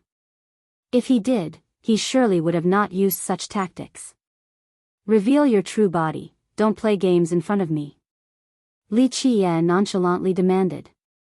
The little thief stared at Li Qia without saying a word. Keep in mind that he would not easily expose his true body in front of outsiders. He had many enemies and once people knew his true form, it would then be an unpleasant time for he would be chased by people all over the world. Li Qia noticed the hesitation so he casually added, Are you going to reveal your true form, or do I have to personally force you? Trust me, when I personally take action, it doesn't matter who you are because you will never be able to stand up again. Li Qia's plain and leisurely tone carried no threatening presence, but after hearing these words, the little thief and the Qi brother and sister duo couldn't help but shiver. At this moment, they had no doubt about Li Qia's words. The little thief took a deep breath as his body eventually flashed once. He suddenly became a totally different person, his true body. He would not easily reveal himself in front of strangers, but his intuition was telling him that this seemingly young man before him was far more dangerous than he could imagine. Just like the young man's words, if he didn't reveal his true body, then it would be big trouble. The moment his true body came to light, both the brother and sister were stunned. In their mind, this little thief was a swindler so he should have a wretched and lowly appearance. However, in actuality, this little bandit before them had a handsome and proper appearance, making it difficult to connect him to a swindler. The little thief bowed down before Li Qia with his true body and said, Brother is truly amazing. My 9981 transformations has never failed before, I can turn into a different person in just a second. It is essentially impossible for anyone else to discern it, yet brother could do it with just a glance. This still leaves me perplexed even now. Because you are simply displaying your slight bit of skill before a true expert. Li Qia spoke while narrowing his eyes towards the little thief. I don't care how you receive the 9981 transformations, but from today on, remember two things for me. Make sure to be smart when standing in front of me. If you are a dragon, then coil yourself and behave. If you are a tiger, then lie down peacefully. Don't play games with me. Second, I don't care what you do, whether they are good deeds or crooked matters, I will not question your tricking and swindling behavior. However, remember to keep a bottom line in mind and never cross this particular line. If you cannot do these two things, then from now on, never use the 9981 transformations again. You must obey my 2 rules if you want to keep using this art, otherwise, I will personally remove your bones one by one, understand? Li Qie uttered these words with a flat tone, but, at this moment, Li Qie had changed. It was as if he was sitting on his throne above the 9 worlds and grasped the entire universe as he looked down on the rest of the world. At this very second, even the gods and devils would be in awe from his aura. It was not only the little thief, Qi Xiaodao and Qi Xiaodai were also intimidated by Li Qie's grandeur as their hearts shivered with a chilling sensation. An instinctive, primal fear appeared from the depths of their souls. At this moment, all of them trusted that Li Qie would do anything he said, and they could even imagine Li Qie personally removing the little thief's bones one by one. They couldn't help having their hair stand on end as they coldly trembled. Especially the little thief. His background was amazing, and he had experienced even more waves and winds compared to the Qi sister and brother duo. However, although he was much more mature, the fear remained irrepressible deep within his heart. He felt that he had met an unfathomable person who was even younger than him, and his terror was absolutely there. He trusted that if he provoked this young man, he would die without a grave. Having thought to this point, even his self-proclaimed courage doubted itself. In her daze, Qi Xiaodai was also perplexed. Li Qie's aura did not resemble someone who would trick her brother's medicinal ingredients. With such an aura, maybe it was just as he said, he did not care for the treasures of the Lion's Roar Gate. All 3 of them were shocked. If the 9981 transformations of the little thief could turn someone into someone else, leaving others unable to recognize them, then Li Qie's aura, this divine might high above the 9 heavens, was not something that could be replicated. Even the little thief's transformation art could not turn into such a thing. I will bear brother's words in mind. The little thief turned cautious and didn't dare to act presumptuously. He bowed towards Li Qie. In his eyes, messing with this young man before him was absolutely akin to dying without a proper burial. Li Qie glanced at him and asked, "What is your name?" At this time, his earlier aura that was capable of dominating the 9 heavens had completely dissipated as he resumed his ordinary teenager appearance. People call me Sikong Taotian.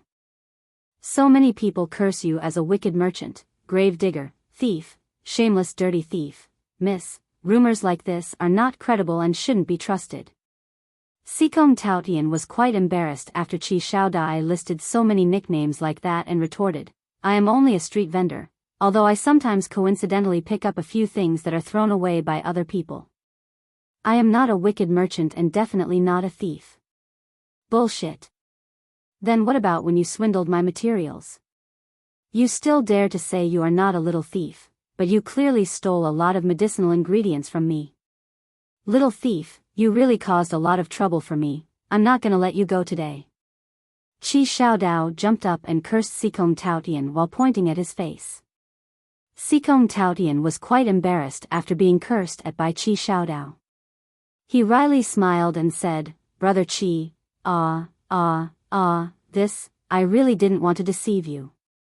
The truth is like this. At that moment I really wanted to treat your problem.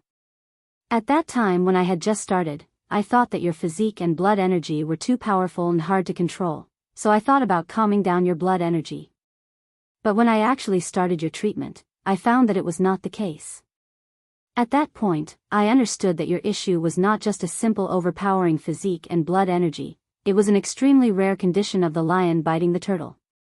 The truth is, my heart really wanted to treat you, but I was powerless. Your condition must be treated by changing your fate, but this is very difficult, you should also know about this. This matter is even harder than traversing to the high sky and it needs a supreme and appropriate Dan recipe. Not to mention, you also need a supreme alchemy Dao to treat it." Sikong Taotian was very embarrassed as he defended himself. Sikong Taotian's words stunned the sister and brother for a bit, especially Qi Xiaodai. She was shocked for Taotian's words were exactly the same as Li Qie's. "But this isn't an excuse for you to swindle my ingredients." At this time, Qi Xiaodao's anger had dissipated quite a bit, but he was still very upset and spoke. With another forced smile, Sikong Taotian replied, Brother Chi, at the time, I didn't really want to swindle your ingredients. I also thought about fixing your issue while making a bit of profit along the way. I more or less should get some materials, right? But when I began to cure you, you didn't have the problem I originally thought you did, so it was impossible to cure. To tell you the truth, Brother Chi, at that time, I was bragging the whole time, so I didn't want to lose face, thus I ran away. I really didn't want to steal your ingredients. I don't care whether you intended to cheat me or not, give me back all of my medicinal ingredients. Qi Xiaodao said with much annoyance. After being caught, Sikong Taotian had no choice other than to acquiesce, so he smilingly said, Fine, wait until I gather all of Brother Chi's materials. I will bring them to the Lion's Roar Gate for you. I don't buy your nonsense. Qi Xiaodai snorted and demanded, You better hand them over right now to my little brother. This is a bit difficult. I don't have so many medicinal ingredients at the moment. Sikong Taotian awkwardly smiled and spoke. Li Chia interrupted their conversation and asked while looking at Sikong Taotian, You know how to rob graves? Brother is playing with me. With my little skill, how could I dare to say I know how to rob graves? I'm simply picking up some stuff left behind by other people at the cemetery. Sikong Taotian immediately denied. He was still a little afraid of Li Chia. Li Chia didn't care for such things and continued, Since you know how to rob graves, then do you know a place that will sell a rotten underworld bean at Eastern Descent City? Rotten underworld bean? After hearing Li Chia's question, Sikong Taotian paused for a moment before conveying, This item rarely appears. I heard that there was one underworld rotten bean that surfaced, but it was quickly purchased by the Eternal River School. This toy is very useful and versatile, so it is very hard to come by. Do you know any other places? Li Chia asked once again while looking at him. You're tuning into the Biyao's Wuxia Chronicles YouTube channel. Don't forget to subscribe and join us on this journey to catch the most captivating stories.